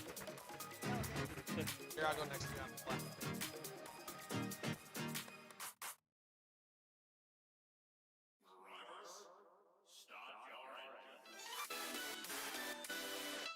All right, the next award is the Shoemaker Award. The Shoemaker Award was secretly created by our fellow committee members 2 years ago at the inaugural Rainbow Rumble. This is a special award that is given out to an individual or group who provides outstanding support to the LGBTQ+ community in First and beyond. A few months ago, I was having brunch with friends, and the topic of Rainbow Rumble came up. We were discussing volunteers and the costs of running an event when the question was asked, how much do you need? I was caught off guard and surprised that someone would simply offer to help. People can make a difference for the LGBTQ plus community in so many ways, but sometimes the company can as well. The company's ethos embraces a safe and nurturing work environment, validating people's individuality, embracing differences, and supporting an environment where all feel welcome to come to work and play. This company also steps up to support First students by supporting Rainbow Rumble in so many ways today and into the future. For these reasons, we would like to recognize CTR Electronics with the Shoemaker Award.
If anyone can hear this that's not in the room that is a volunteer, please come out here for a volunteer photo.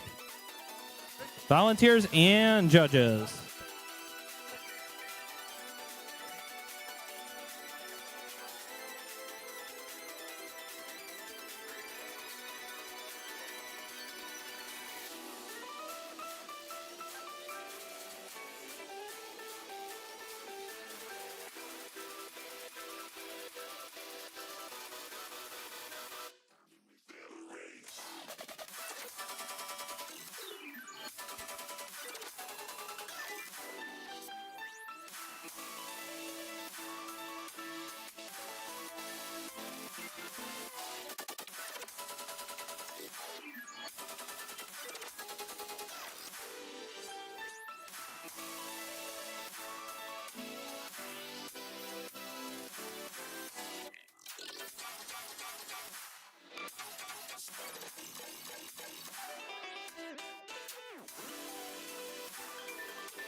All right, all you focus and smile.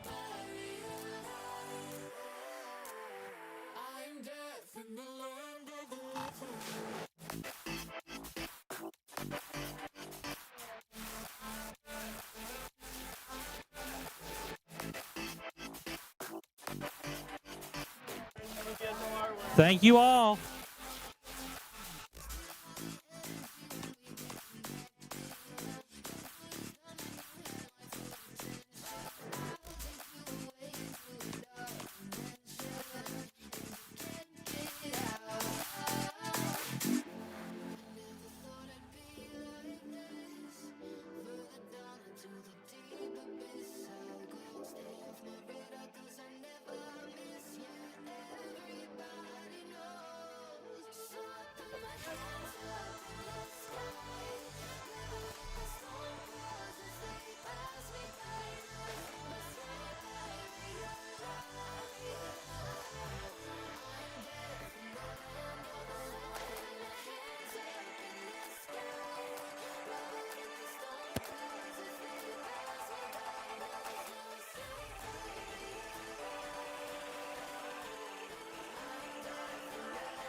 teams for round 5, match 13 of the lower bracket.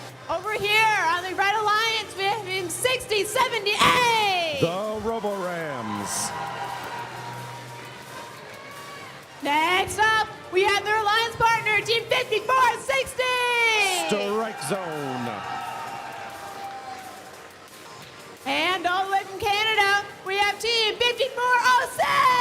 That is Celt X.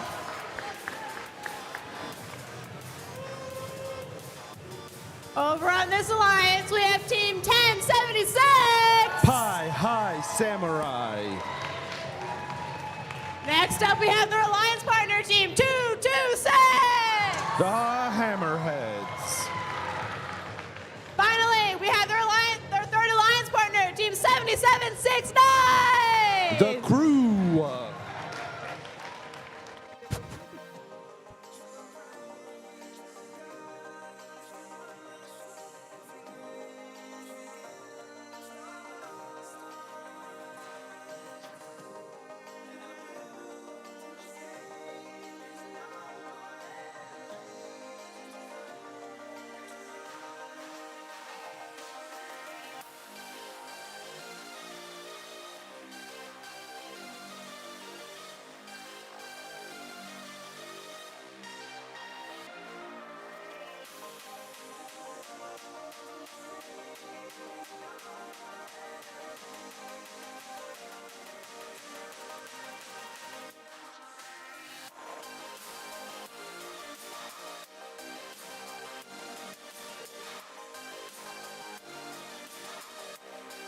All right, now that we have a head ref, drivers behind your lines in 3, 2, 1, crescendo! Away we go. This is our final match in the lower bracket before we move into finals. Winner of this match will go to the finals to face the number 2 alliance. The loser will go home. Off to a quick autonomous start. A lot of rings on the ground. Looks like we got a tie score, 26 all coming out of autonomous. Pie High working on moving some of those notes over. May get called for possession of more than one. That may have been a bad choice. 5406, Celtex shooting. Getting that amplified note. That's 1 amplified speaker, 2 in the speaker amplified. Can they get that third one? They might have. We'll have to see. Red Alliance currently leading 47-33. Celtex moving back to the amp while 6078 plays defense and 5460 feeds. Running a strategy we've seen time and time again this season. Blue sticking with their double feeder strategy that has been serving them well their last few matches. The Crew looks like they're switching over to defense, trying to slow down 5460 a bit. 5460 makes one. Shooting into that amplified speaker while Pie High Samurai continues to do it all on the blue side. The Crew look like they're moving a bit sluggishly. Unclear if that may be an issue with their drivetrain. We'll see how it goes for the rest of this match. Pie High switching to a full field cycle to compensate for 7769. 226 coming down, shooting into an amplified speaker. Red maintaining a slight lead, 73-67 as we go under 45 seconds. 5406 puts 2 notes into an amplified speaker. Moving back to the amp to get that primed and ready to go again as we cross that 30-second mark. Red Alliance up 84, blue 73. Crew trying to harry the Red Alliance 6078 down on the red source side. Unclear what they're doing down there. They're in a dangerous spot for the last 30 seconds of the match. Blue has an amplified speaker. They're coming. 6078 trying to cause some havoc, prevent them from using those notes. Red is up 108 to 110 to 93 on the live score, but we will see what happens.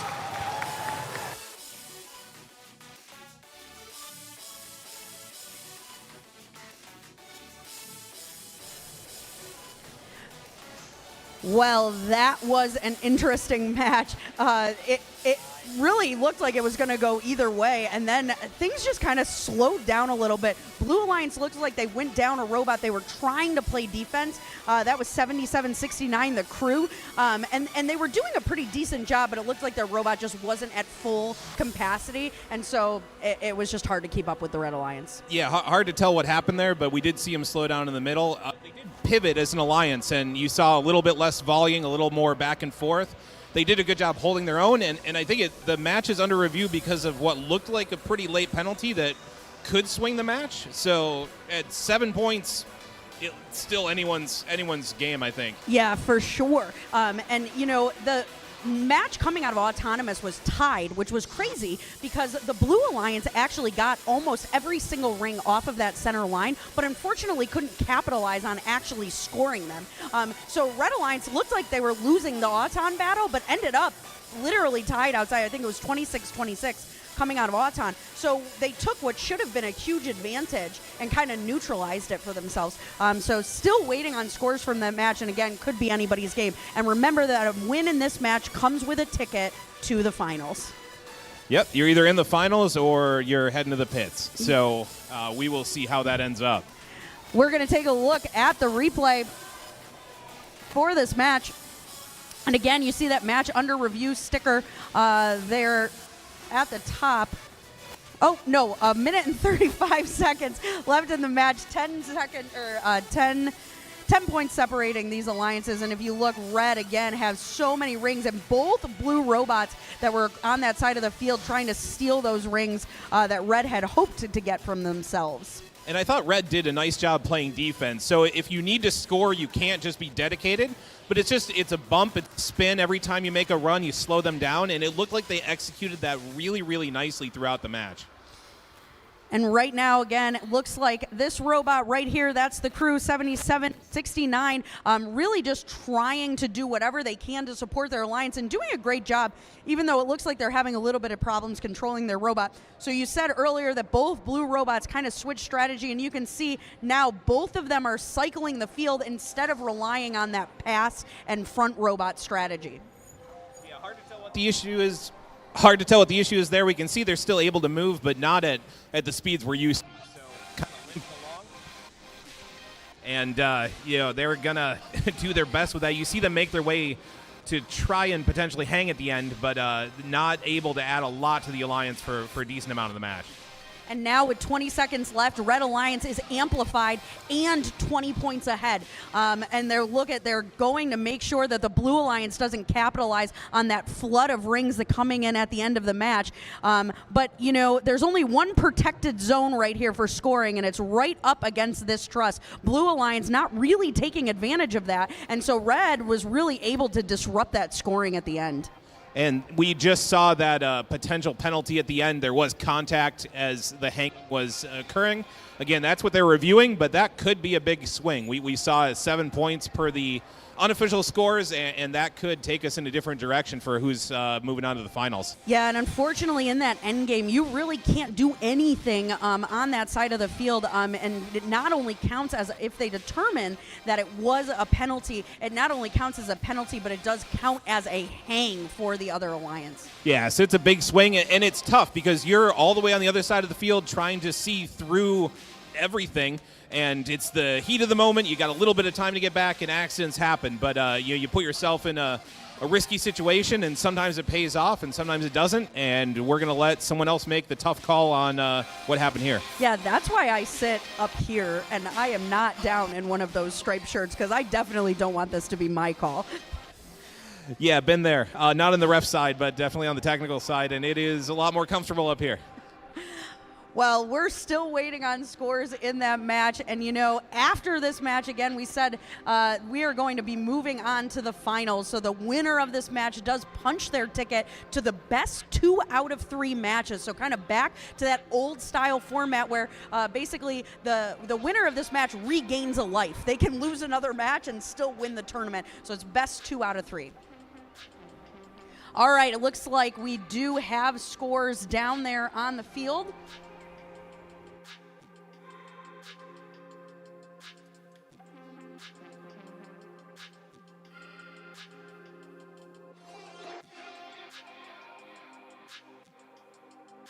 All right.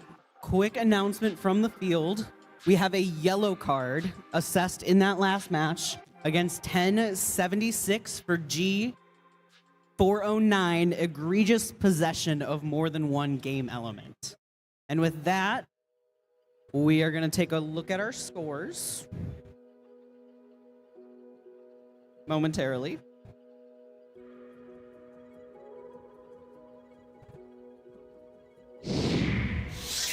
All right, it does look like we have scores, and it's a Red Alliance victory. 118 to 104. So Alliance 1 is moving on to the finals of this tournament. A yellow card for Alliance 5 doesn't really matter since they're out of the tournament, but egregious possession of 2 rings. So in this game, you can only possess 1 ring, and if you try to possess more than one, and the refs determine it's strategic, then that can result in that yellow card. Yeah, the tough thing about the playoffs is those cards do carry on too, so that's something to be hanging over your head. In this case, they were eliminated, so it is not really a point here, but that would be something you'd have to think about in the finals. Yeah. Well, you know, with that victory, though, we are looking at number 1 versus number 2 in the finals at this event. We've seen this matchup before.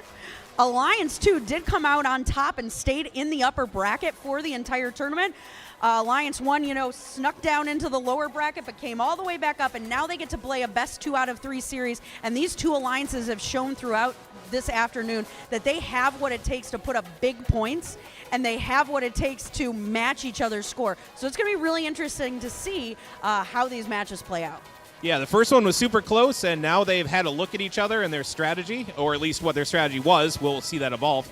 But they're familiar, and they're both. Now there's a lot on the line. It's not a carry on till later. It's a take the hardware home. Is it silver or is it gold? Yeah, and 60-78, the Robo Rams, they're from Holt, Michigan. They've really been playing that defensive role on that number 1 alliance in the last few matches, and they've been doing a great job shutting down that passing lane. And we know that Alliance 2 really loves that passing game. They like 33 to stay up in that scoring zone, while 1701 and 76 just kind of feed them rings. And so putting somebody in that position to disrupt that passing lane could be very difficult for the number 2 alliance to get past, and they might have to change things up as well.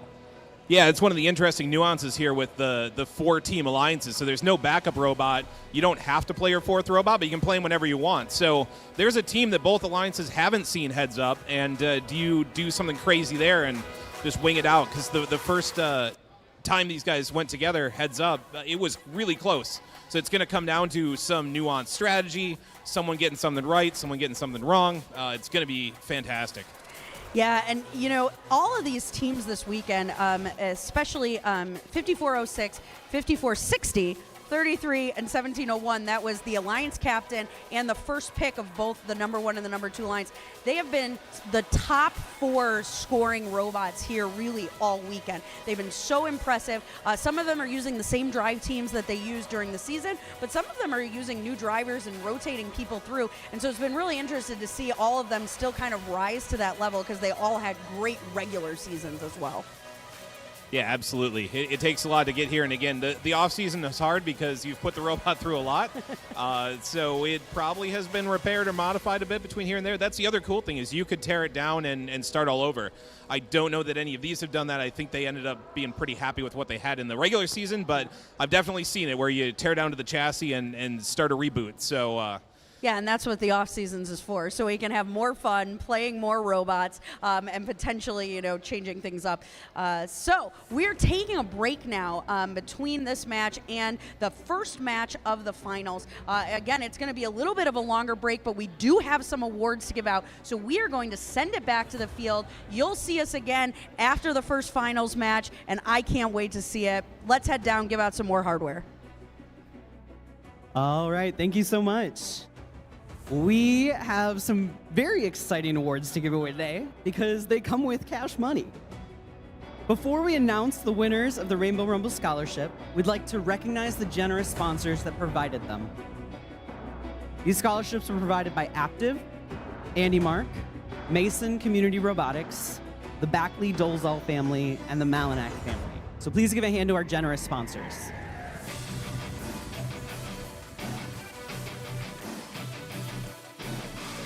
We'd like to thank every student that applied and interviewed for the Rainbow Rumble Scholarship. The judges said that there were so many amazing individuals and are happy that they had the chance to speak and meet with so many of you. For some logistics, if you win a scholarship, please come down to the field to receive your scholarship check and banner, and then make your way over to the first banner behind the scoring table. We'd also recommend that a responsible adult accompany you, just because we're giving you real money.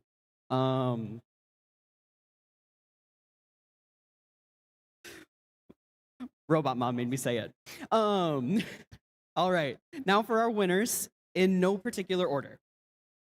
From team 4381, Ada B.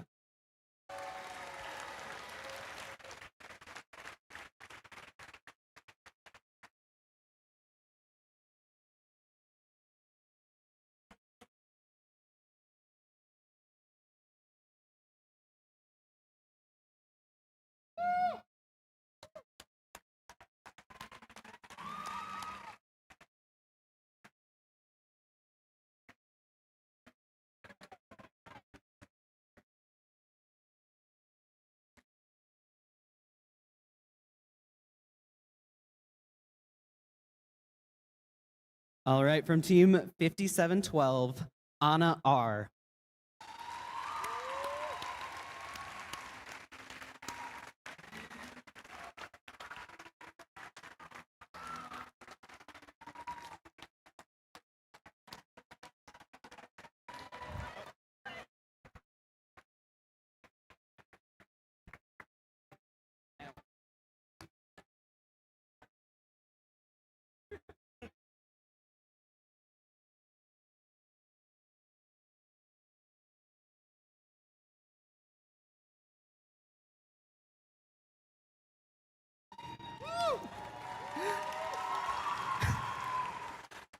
From team 1038, Lorelei C.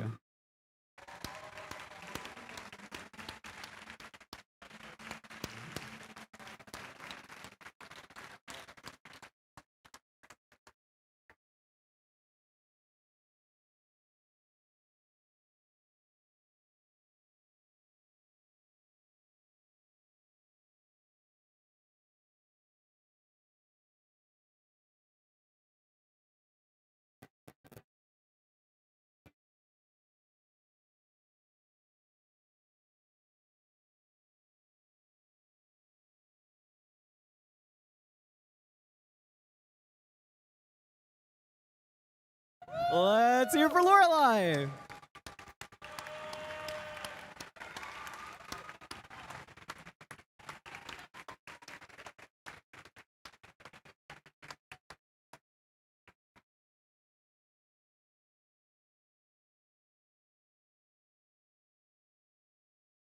Our next recipient is not in attendance today, but Addison H. from team 27.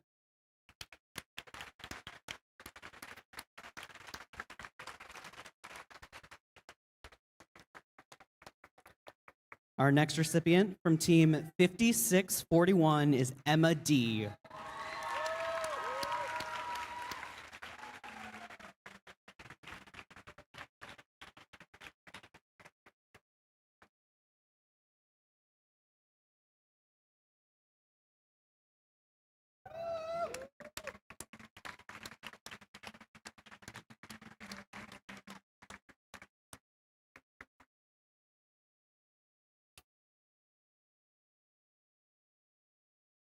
From team 5712, Cassie H.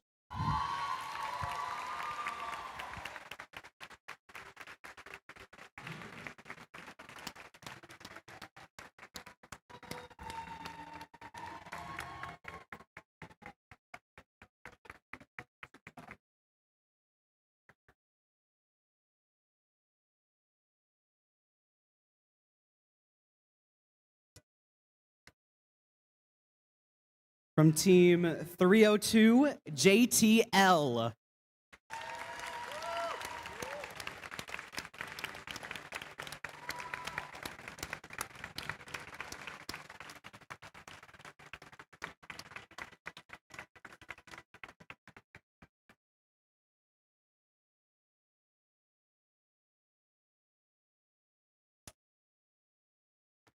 And last but not least, from team 8728, Rishi L.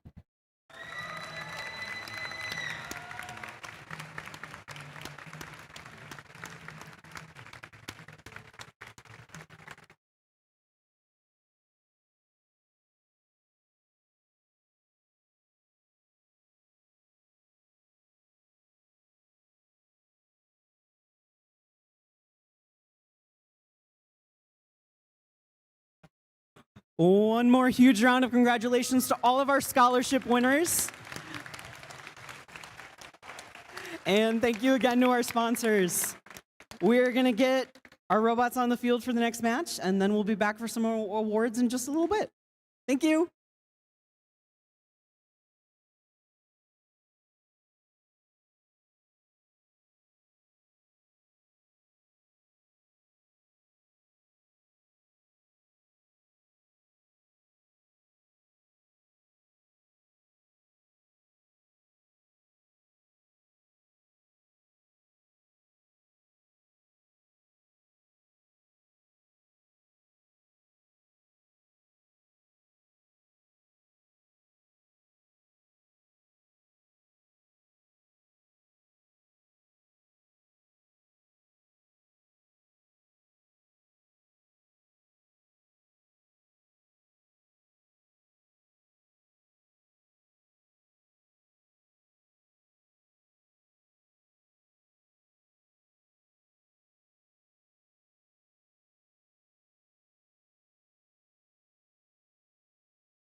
All right, folks, we have come to Finals 1 here at Rainbow Rumble.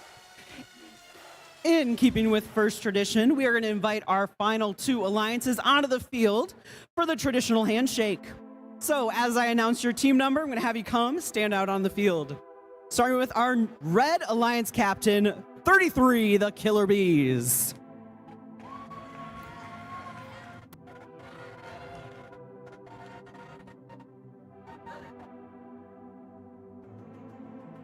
All right, and their alliance partners, 1701, the Robo Cubs.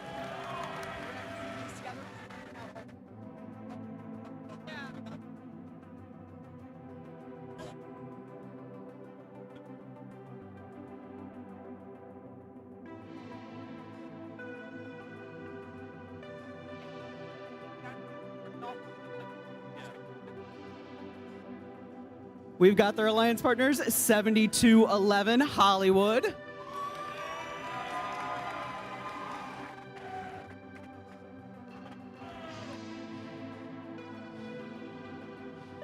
And we're going to round out this alliance with 9176, the Steel Sturgeons.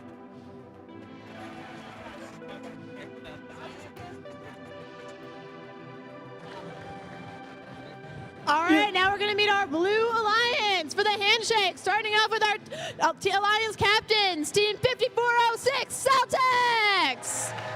Standing along this blue line.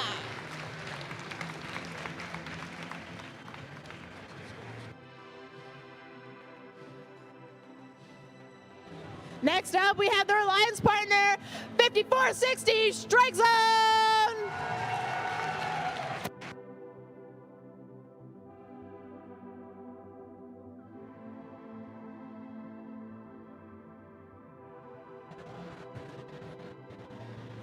Now we have their next alliance partner. It's Team 6078, the Robo Rams.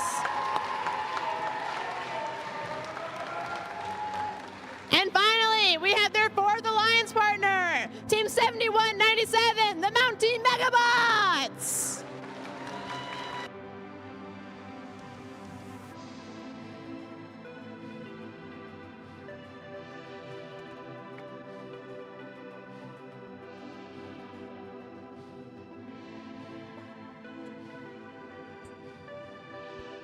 All right, so we're going to do this in an orderly fashion.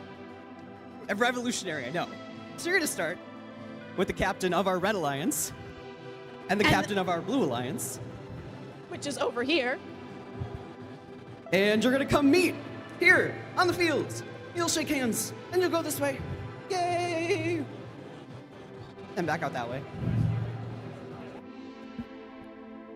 Do we understand? right. Do we understand? Any questions?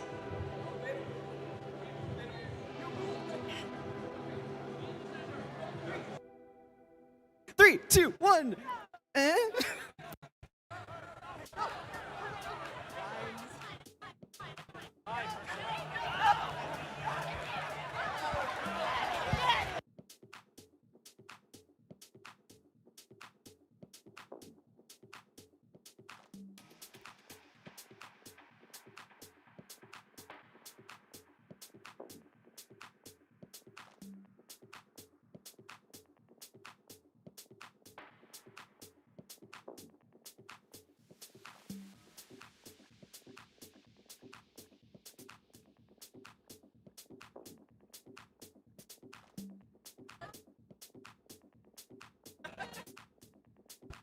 Oh, don't forget to turn your robots on.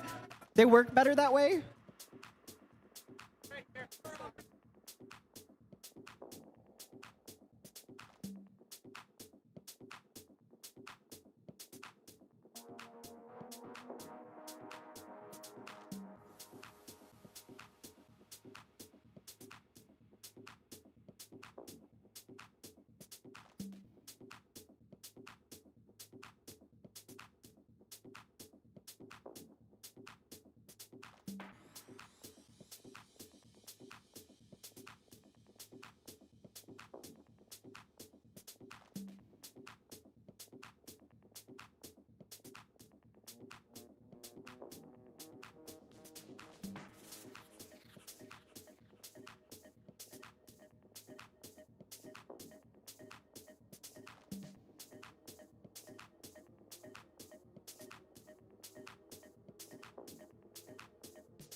All right, we got a thumbs up. Drivers, behind your lines in 3, 2, 1, crescendo! All right, we are off in our finals match. Quick shots out of our Blue Alliance robots, and 3 scored at once for our Red Alliance. We are going to come out of this autonomous period all tied up. Those teams making good use of the time they have without opponent interference.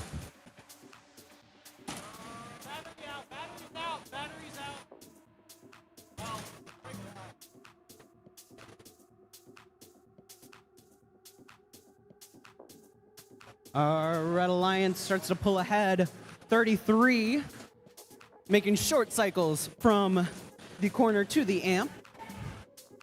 Their alliance partners 1701 and 7211 feeding them notes in quick succession. Looks like we've got a Blue Alliance robot down for the count. They're parked in an inconvenient location for that Red Alliance. We're seeing 5406 quickly cycle amp notes, while 5460 does the long shots.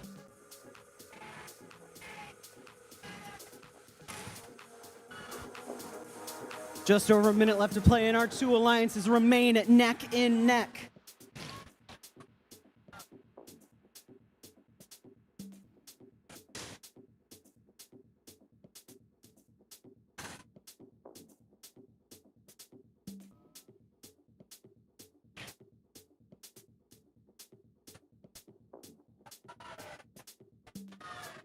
.33 has barely had to move this match. They maintain 1 quadrant of the field. Meanwhile, 5460 making life difficult for those Red Alliance robots. We're starting to see a lead for our Red Alliance. Could be the 2v3 action that we're seeing. And it appears 5460 has also stopped moving as we enter the last 20 seconds.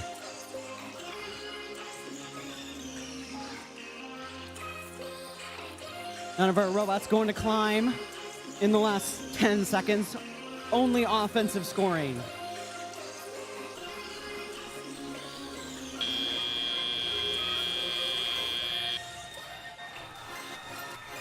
What an exciting way to start our finals. We're going to have to wait on an official score from our referees, but let's head back up to the commentators' table.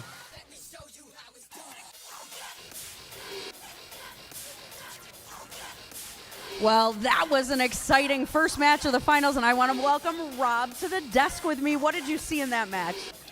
Well, it was an exciting match, except we did have a couple of robots go down, so that relatively tipped scales for us again. And I'm sorry, I said Rob because he's been at the desk with me all day, but it's Ben, and we have scores.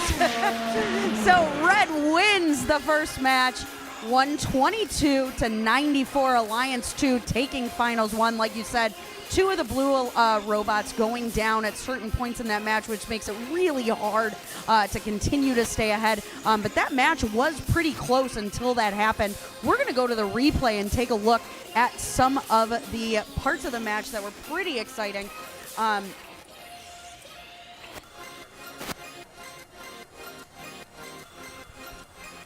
In autonomous mode with only 5 seconds left, you can see that it's totally tied up. 36 to 36. No rings on the field really, except these 2 over here on the red side. Well, and really in that situation too, even if you don't make them, Red does win the race to the middle for the most part. And you can see that the Killer Bees actually take a new strategy over here. They come, try and play defense. They see a ring getting stolen over here, so they come back over here. They just didn't have any rings on their side of the field to start out, but they didn't want to cycle all the way back to the source because they already have 2 robots doing that. They want to stay on their side of the field. So it took the Red Alliance a little bit to get started, which you can see reflected, in the score with Blue being a little bit ahead. But then you can see right here this Blue robot that isn't moving, and that unfortunately created a deficit that was going to be really hard to overcome. You can see right now, Red now getting a little bit of a buildup of rings over here. Blue Alliance not quite keeping up with that. And now here's where Red Alliance starts to at least get the score pretty close and also pull ahead a little bit. And still with almost a minute left in the match, totally tied up. That's what we expect when we see Alliance 1 versus Alliance 2 in the finals. So again, now Blue Alliance still down a robot, and the score is still very, very close. Keep an eye right here. That is strike zone because they cross the field right about now, and you can start to see they're playing a little bit of defense, trying to fill that role of the robot on their alliance that wasn't moving. And then it looks like right here they actually start to have a little bit of trouble. Red now kind of starting to pull away, and now if you see strike zone also out for the Blue Alliance, and it's, 2v3 sometimes can work out in your favor, but 1v3 really hard to overcome, and Red Alliance just keeps piling on. 3 rings over here, 2 scoring robots, about to have an amplified period, 15 seconds left, up by 15 points, and Blue just couldn't come back.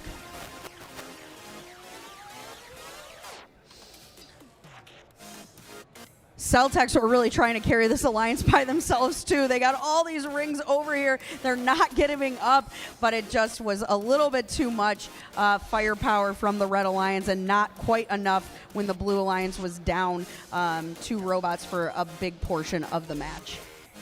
So what do you expect to see, Ben, in the next match? Do you think they're going to switch up the strategy? Do you think they're going to sub in a different robot? What are your thoughts? I think the biggest part is going to be whether they can get repairs done in time. And if they can do that, they probably are going to run that strategy because they don't really know if it works or not. Yeah, and to be fair, when all 3 robots were working, the score was pretty close. So I have to imagine that you would try and run that again. And we do have a pretty decent break here between Finals 1 and Finals 2. We have a 12-minute break, and we're just going to have all that time to be able to fix the robots, kind of cool off, get all of that stuff done on the teams. So Exactly. You hope probably a can wire or some small thing that's easy to fix. Get yourself back in the race there. Yep. Be able to take a breath, take a drink of water, come back in, try and take it to 3 matches. Again, you have an extra life now that you're in the finals. But the good news is that here at Rainbow Rumble, we have a ton of awards to give out. We're not done yet. So in this break, we're going to give out some more hardware. We're going to send it back down to the field and give out some team awards. Excellent.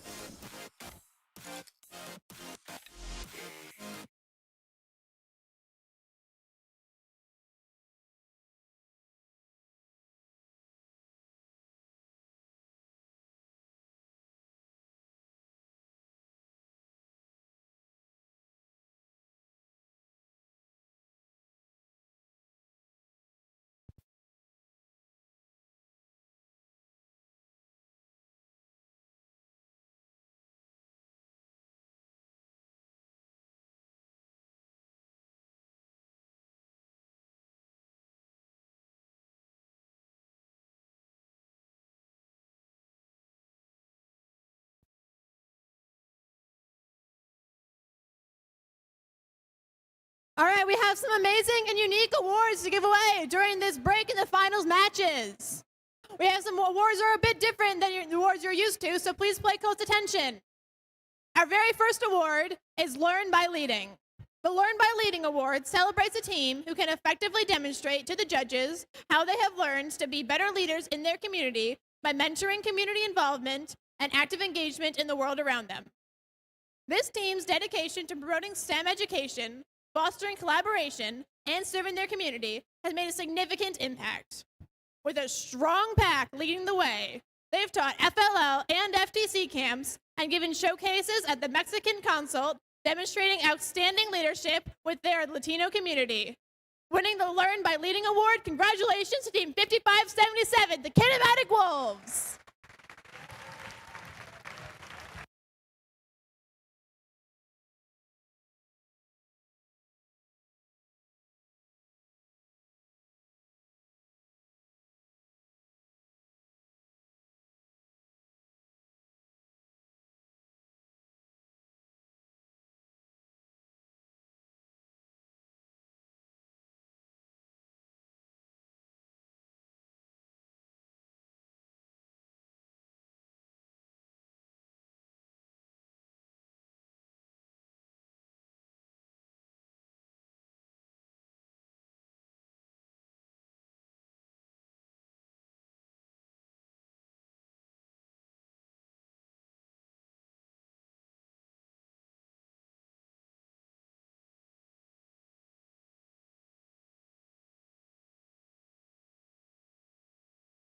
Congratulations. Next up, we have the G and LGBTQ plus glitter. The glitter award is presented to a team who manages to make the world their stage. They have the glitz, glam, and glitter to prove that they know how to party and have fun at a first event. Underneath all the glitter, their robot is inquisitive and sensitive, and sometimes gets jealous of other robots. But for sure, the other robots dread them. The glitter award goes to Team 3656, the Drexter Dreadbots.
All right, next up, we have the Best in Show Award. The Best in Show Award goes to the team who, in the judges' opinion, showed up with the most cohesive branding and robot, modified to fit the rainbow theme of the event. This year's winner embraced Rainbow Rumble, creating a Pride-themed stickers specifically for this event. The robot dazzled on the field with colorful LEDs their students dyed themselves in the colors of the rainbow. This team said they always put the aesthetics first. Congratulations to the winner of the Best in Show Award, Team 1038, Lakota Robotics.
Next up, we have the Transmission. The Transmission Award, given to the team that judges feel has best embodied the spirit of the Blahaj and shown meaningful ways in which they have supported the LGBTQ plus community this year. This team has journeyed to support the LGBTQ plus community. They masterfully navigate through C's in panel discussions to guide inclusivity and create safe spaces. Their impact will surely end with gold. Congratulations to the winner of the Transmission Award, Team 8728, the Argonauts.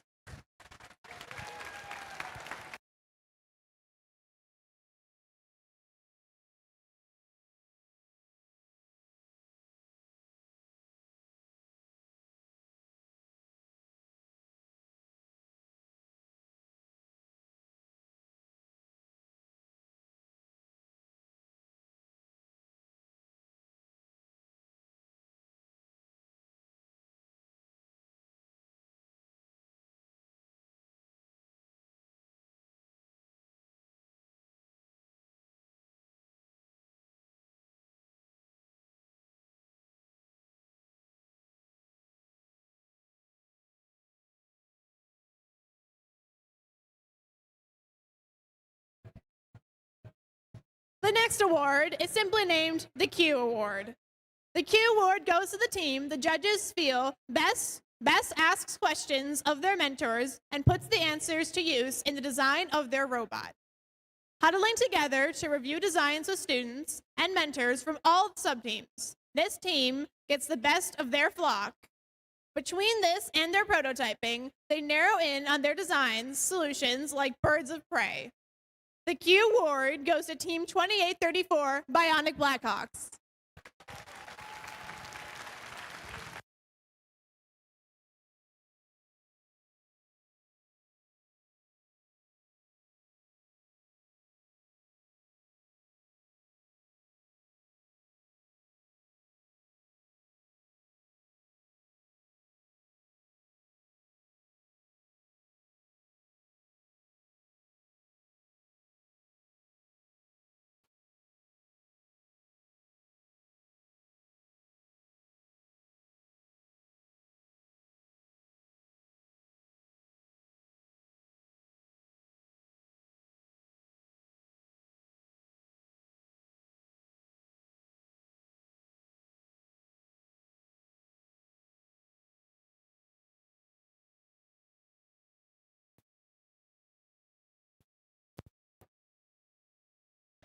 Next up, we have the IT Award.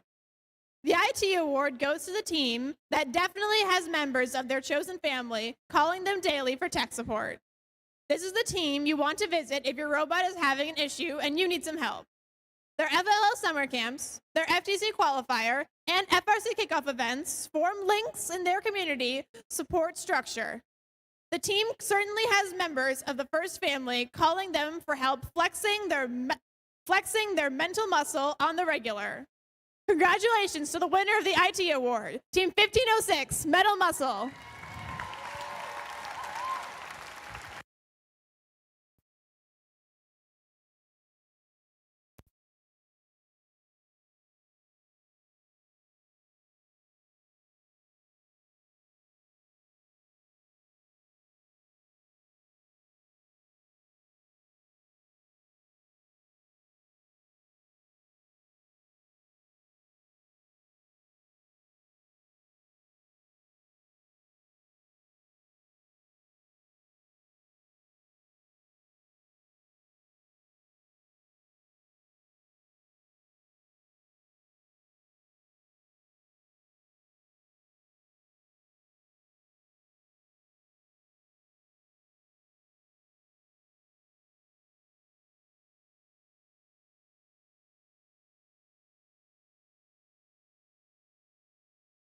Next up, we have the A-Stop Award. The A-Stop Award celebrates a team that advances their autonomous mode to outstanding levels and amazes the judges and the audience. This team demonstrated a strong hold on programming concepts, applying automation in ways that perfectly executed their strategy. Their sleek usage of sensor systems enabled them to navigate the field with cat-like reflexes. This A-Stop accolade goes to Team 1701, the RoboCubs.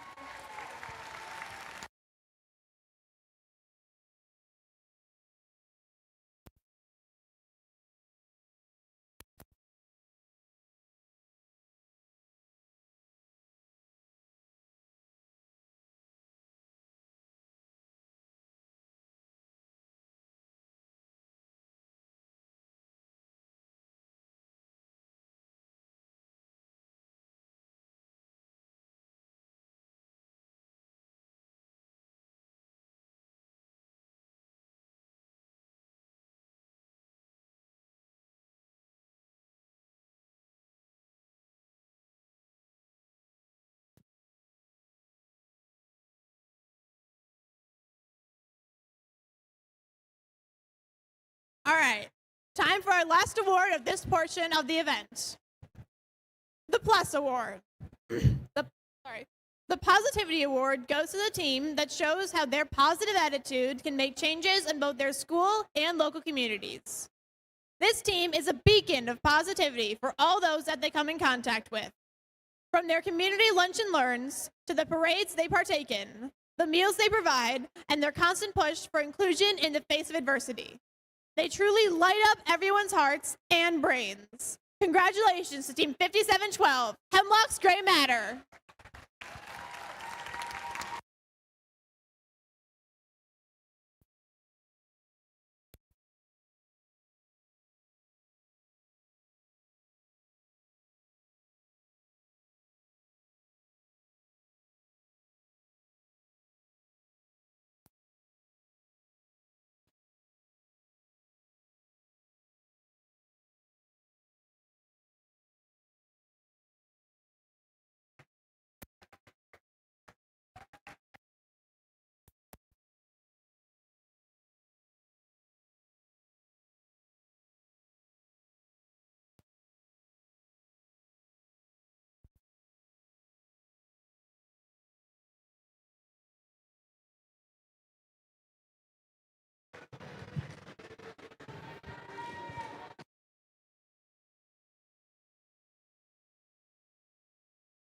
Congratulations to everyone who has won an award so far. We ask competing teams to bring their robots on the field, and let's have a big round of applause for all of our judges.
All right, folks, we are coming back to the field for final match 2.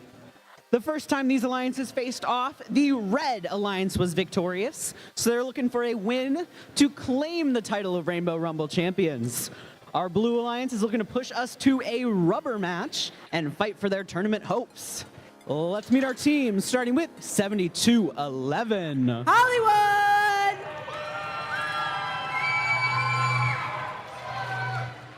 1701. RoboCups!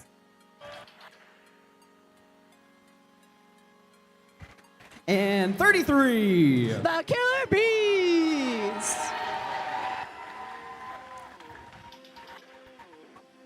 Our Blue Alliance is captained by 5406. Celtics!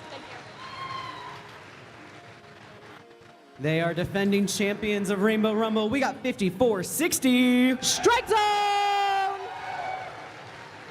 And let's make some noise for 6078. Rams!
All right, we're getting ready for finals match 2. Drivers behind the lines in 3, 2, 1, crescendo.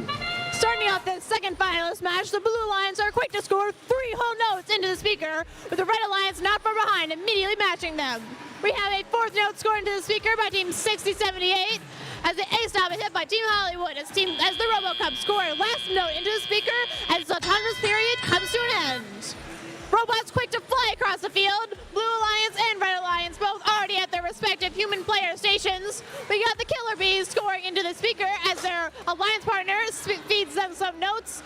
We have the Blue Alliance throwing notes across the field. Team 7406 already scoring notes into the amp as their alliance partner, Team 5460, constantly feeding them notes, flying across the field over the blue stage.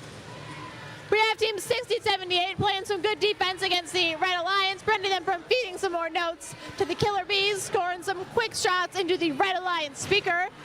7211 from the middle of the field, along with 1701 scoring a note into the, sending a note for the Killer Bees to score into the amplified speaker this time. We have 5406 and 5460 collecting notes from their human player station, firing across the field, gaining points with amazing speed. We have Team 7211 firing another note across the field to their alliance partner 33, who's currently defending Team 5460. Team 1701 throwing notes across the field for their alliance partner Killer Bees, still feeding notes into the speaker. As over on the other side of the field, we got a pin between Team 6078 and 1701. As another note flies into the blue speaker, we have Team 5460 collecting another note from the human player station, firing it way over the stage.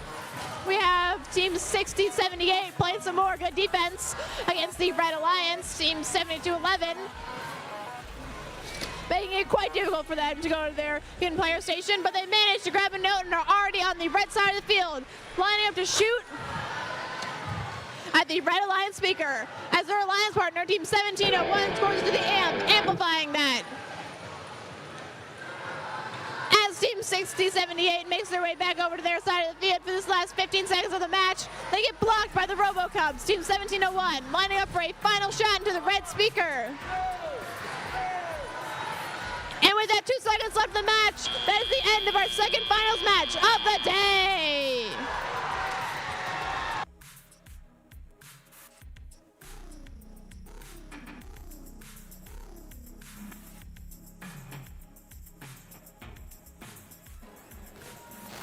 Well, that was certainly an interesting match for finals 2. Live scoring showed it being really close, but we might have a finals 3 on our hands. Yeah, it's going to be tough to tell, but never mind. Here's the score. And there it is, Blue Alliance victory. That means we're going to a third match, 102-88. Looks like Team 33 had some issues at the end of that match, switching to defense, and that's really when it turned around for the Blue Alliance. So let's go ahead and take a look at the replay to see what happened. With 10 seconds left in autonomous mode, it really looks like the Blue Alliance was coming away, but it ties right up at about the end. So coming out of autonomous, it's pretty even with only 5 points separating these alliances. Yeah, and everything we expected from the matches to begin were pretty even neck, and doing exactly what we'd expect to see from alliances 1 and 2. And right now, Red already on an amplified cycle over here, but really waiting for rings. They got one, they switched to the other one, and couldn't quite get all 4 rings into that amplified cycle. And so now Blue goes into an amplified cycle. Again, only looks like 2 rings over there. 2 more come in right at the end. And so it looks like they were able to maximize a little bit more than the Red Alliance on that first cycle, up by 3 points with 1 minute and 30 seconds left. Yeah, we saw 33 shift to a little bit of defense there with 1.5 minutes left. It kind of looked like that might have been an intake issue, and then they rolled back with it, just 1 hit and then back to playing offense. Other than that, they mostly left each other alone at the first half of this match. Yeah, 33, when they don't have rings, they kind of switch to this defensive role. And then right here is when I said, uh-oh, I think something might be wrong. Rings are coming in. You can see them. 33 looks like they're having a little bit of an issue driving, tries to go over, stuttering a little bit, and here's where everything has to switch.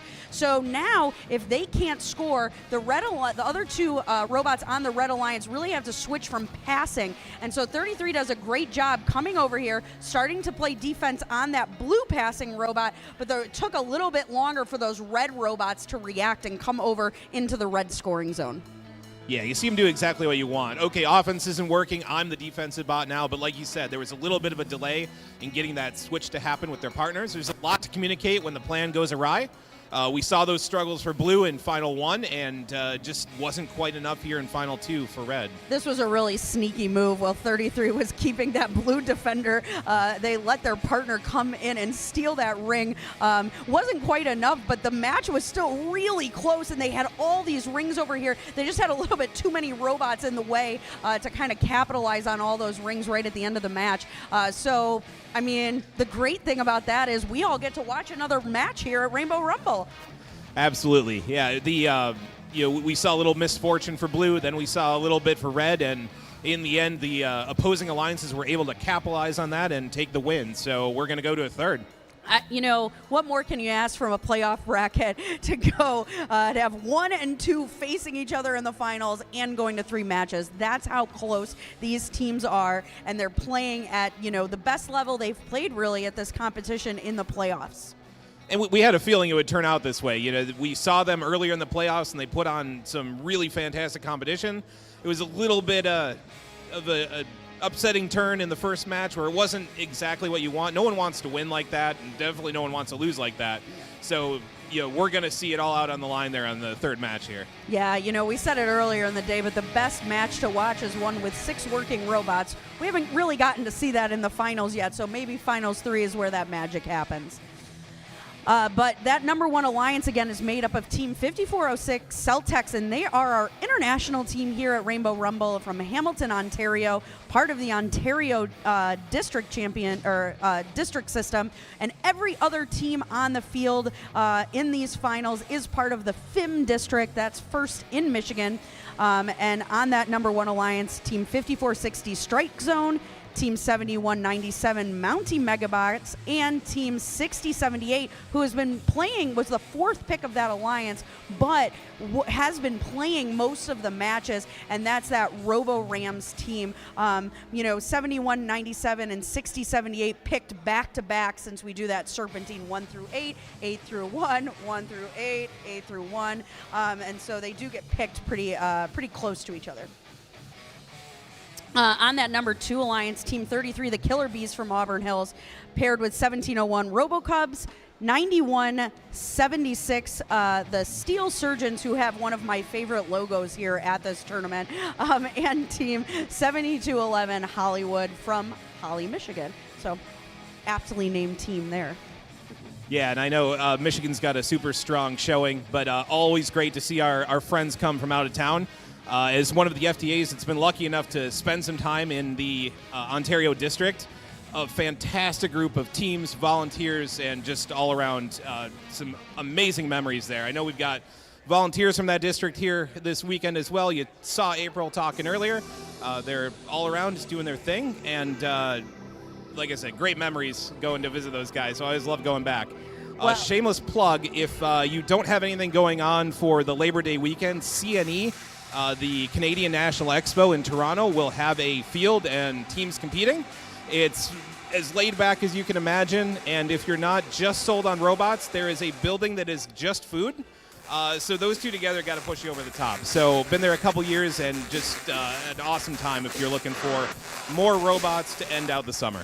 Well, that sounds like a good time. And now that we're talking about the Ontario district, I would be remiss if I didn't talk about the fact that there are 6 volunteers here from the First and Texas district me being one of them, but we've had judges from the 1st and Texas District, refs, and FTAAs, and so lots of districts being represented here at Rainbow Rumble, and a lot of people from all over the FIRST community that really just want to support the inclusivity that this event brings to our community. So it's been an honor to be here up here in Michigan. This is my first ever FIM event in my entire FRC career, which seems a little crazy, but I'm enjoying my time here in Michigan, so maybe I'll come back, like in 2 weeks, to attend another Michigan event. Yeah, it's been a minute since I've done anything inside Michigan. I do live here, but I have traveled quite a bit, and it's always nice to come home. Again, the kind of like I said with Ontario, the teams, the volunteers are top-notch. And an event like this is just so cool.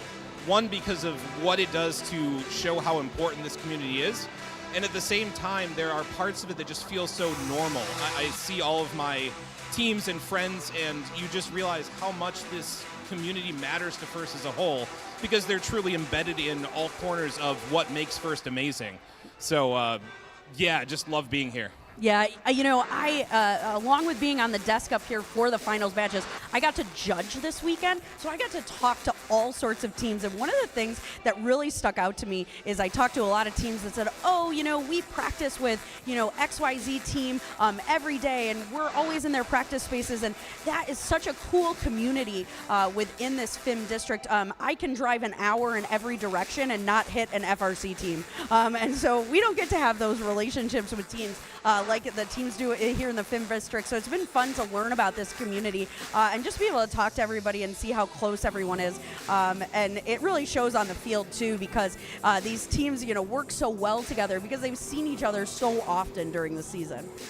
Yeah, I think you don't end up at champs by accident, and you see a lot of Michigan teams representing there because of, like you said, the efforts to go above and beyond, and everyone just welcomes each other. You don't have a field, well, I do. Let's come play together, and that practice, those reps, really pay off in the end. Yeah, and one of the really special things too about this Rainbow Rumble event is we were able to give away 8 scholarships to students that are about to be seniors in high school to further their education. And so being able to be a part of those interviews and being able to talk to those students that just have so many positive things going on, not only for themselves, but within their team and within the FRC community here, you know, you guys really got some great things going on, and I'm just happy to be a part of it. That's awesome. Well, so glad you could come and join us, and also just a treat for me to be able to sit at the table and hang out with a bunch of cool people and just talk about robots. You know, yeah, Matt asked me if I would be willing to sit at the desk and do some commentary during the finals, and I told him, man, my favorite thing to do is talk about robots, and quite, you know, very quickly, my favorite thing to do is talk about robots with you, Rob. So it's been kind of fun. I appreciate that. It's been awesome. And it is a little hard at times not to talk about the robot issues because that's kind of my background, but I think we've done a good job of not focusing too much on that. So, yeah, it's been good. Yeah, you know, seeing all the robots, it is hard when, you know, you see problems with the robots. But you said it earlier, these robots have played a lot of matches this season. So to even be in the shape that they are, scoring so many points at the end of July, when some of these robots have probably seen over 100 matches already this year. So just the maintenance and the care that goes into these teams, keeping their robots even at a place where they can be mildly functional right now, is really impressive. Yeah, and that this is for the high school kids, but once they get into the working force, that does make me feel a little better in the automation world, knowing that there are people that not only know how to make things that are robust, they know how to fix them quickly with what's laying around, which sometimes is what you do. But yeah, it's great skills that directly translate to the future. Well, we've got 5 minutes left in this break. We are going to go back down to the field. We'll take a short break and just finish up, let the robots cool off, let them get back onto the field, and we are going to come back with finals match 3 in approximately 5 minutes. Stay tuned on the field. Stay tuned on the stream. I can't wait to see this match. Yeah, it's going to be awesome. If it's anything like the others we've seen, it should end this event with a bang. Awesome. Well, we'll head back down, take a short break. We'll see you back here in about 5 minutes.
Thank you for the applause. Let's meet our teams. Over here on the Red Alliance, we have Team 7211. That's Hollywood. Next up, we have their Alliance team, Team 1701. That's going to be the Robo Cubs. And third on the field, we have Team 33. The Killer Bees.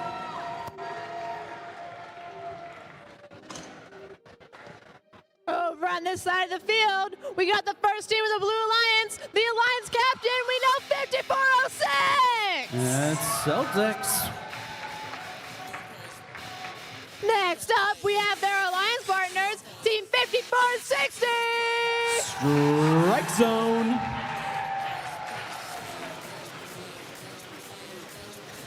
And finally, we have the team 6078. That's the whole Robo Rams.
Don't pause. Press play. Don't pause. Press play. Don't pause.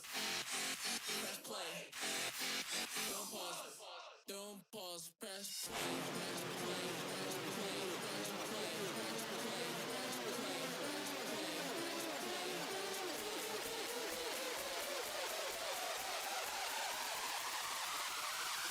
Don't pause. Press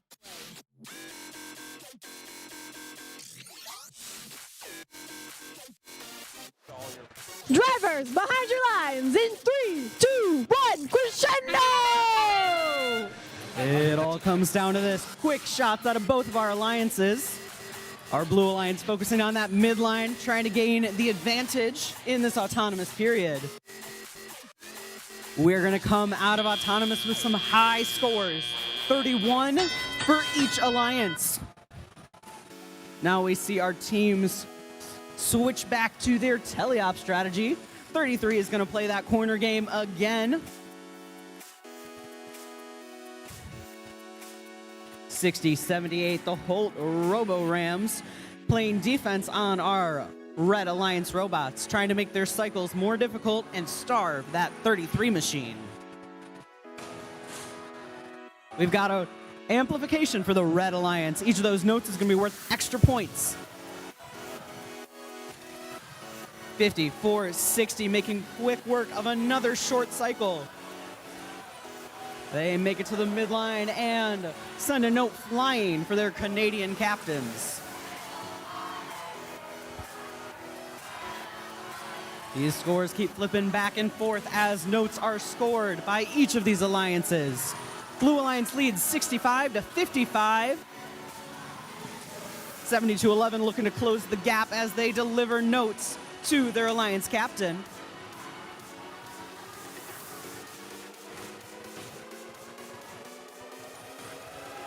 1 minute remaining, and 3 points separate these two alliances. Advantage has flipped to red.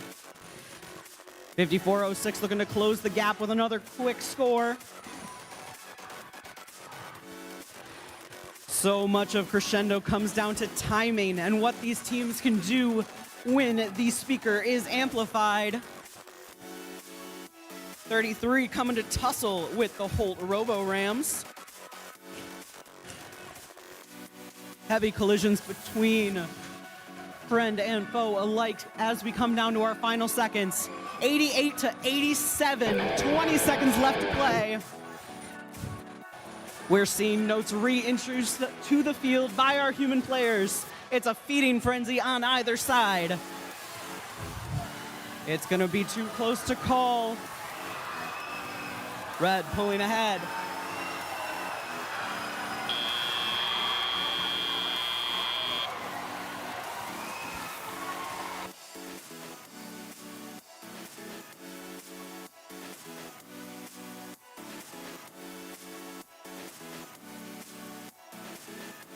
Well, all 6 robots working, and that was an incredible match. I think with 3 seconds left, the live score was tied. Until we see the scores, I don't know what happened. That's the match we've been waiting for. That was insane, and I love it.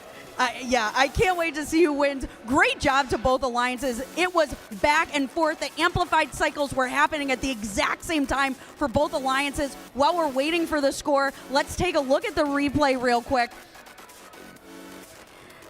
Coming out of autonomous mode, it seemed like the Blue Alliance was going to have the advantage, and Red Alliance right at the last second, if I recall, came, and it was tied coming out of autonomous mode. You can see Blue brings up the score really quickly, but Red comes back, and Red and Blue leaving a lot of rings and missed opportunities from autonomous mode, and there we are tied 31 to 31 coming out of autonomous. And I think when you just lost a match because you had shooting issues, coming out of Auton and seeing it go through the basket, kind of like the NBA, like you just get some confidence built there and you're rolling into the rest of the match feeling better about your robot. We have defenders going against each other right over here in the passing zone of the Red Alliance. You can see there's lots of pinning, lots of counting. Everybody just trying desperately to get rings. You can see both Celtex and the Bees really being starved for rings. We never until the very end of the match saw a ton of rings on either side of the field, and that is because the passing robots on both alliances were getting disturbed all of the time. You can see 33, anytime they didn't have a ring, was overplaying, taking the defensive role so that they could keep the 2 other partners in the passing role. Yeah, and I think I like what you saw with the Celtex. You know, they took what was given to them. So they were either stealing notes if those were on the floor, or they were going to pick them up, and they were just very versatile in their play. So they kept it close throughout that entire match. Yeah, right now, Blue having the advantage with all of these rings on the field, about to go into an amplification cycle. Red now having to play defense and catch up over here. So with 48 seconds left in the match, we're virtually tied 76 to 77. And again, not a lot of rings on the field. Really, both alliances protecting those rings and scoring them as soon as they make it to the area. This ring was actually pretty contested, and 2 red robots that came after it, well, to keep it from going to a blue robot in the middle of the field. So now we have 24 seconds left, and again, 1 point separating these 2 alliances. It was back and forth. Red finishes an amplification cycle. Blue is about to start one, and then look at all of these rings on the red side of the field and all of these rings on the blue side of the field. Yeah, 15 seconds left, and it descended into complete chaos. There were rings all over the ground, flying through the air. It was hard to tell who was going to pull that out. Just so much going on everywhere. And it looks like with the live scoring, Red pulled ahead at the end of the match, but we don't know if that's accurate. So no scores are finalized until they come up on the screen, and we see that little racing graphic. So still don't know who the winner of Rainbow Rumble is going to be. What we do know is we have 2 teams that fought like crazy, played amazing, and one of them is certainly going to earn that banner. Yeah, this has been an amazing tournament, and I can't wait to see the final score. So we are going to throw it back to the field. They're going to have scores for us in just a second. It has been an absolute pleasure to be on the desk with you, Rob, and with all of our guests today. Thank you so much to everybody that's watching the screen and everybody in the venue for tuning in all weekend and having a crazy set of matches to end our event. Yeah, an amazing event. It's not always about the robots, but the robots were fantastic. And just, again, having an event like this is so awesome to see. All right, let's head back to the field to find out who our winners are. All right, we've got our scores. Now, well, I have your attention, your undivided attention. We have our date set for Rainbow Rumble 4. We are going to be coming back next year at Mason High School, July 25th through 27th of 2025. We hope to see you there. It's going to be amazing again.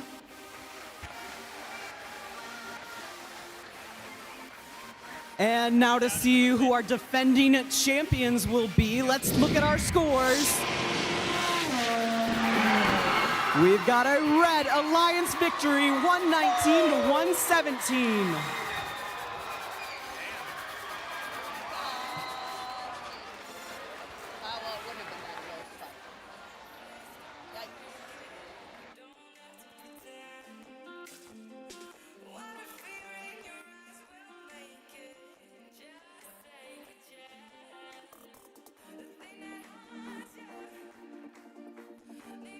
All right, before you go too far, we do have some hardware to give out for our competitors, starting with our finalist alliance, captained by 5406 Celtex.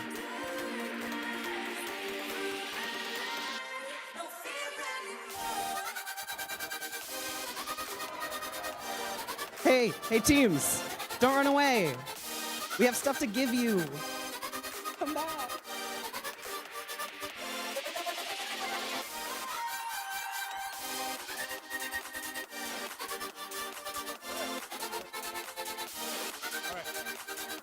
All right, I want to thank you all for coming. Thank you for being a great crowd. Thank you for supporting the LGBTQ plus community here in First. And we hope to see you next year when we're back at Mason High School.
Hey folks, before you leave, we have a student ID that was lost and turned in at the table.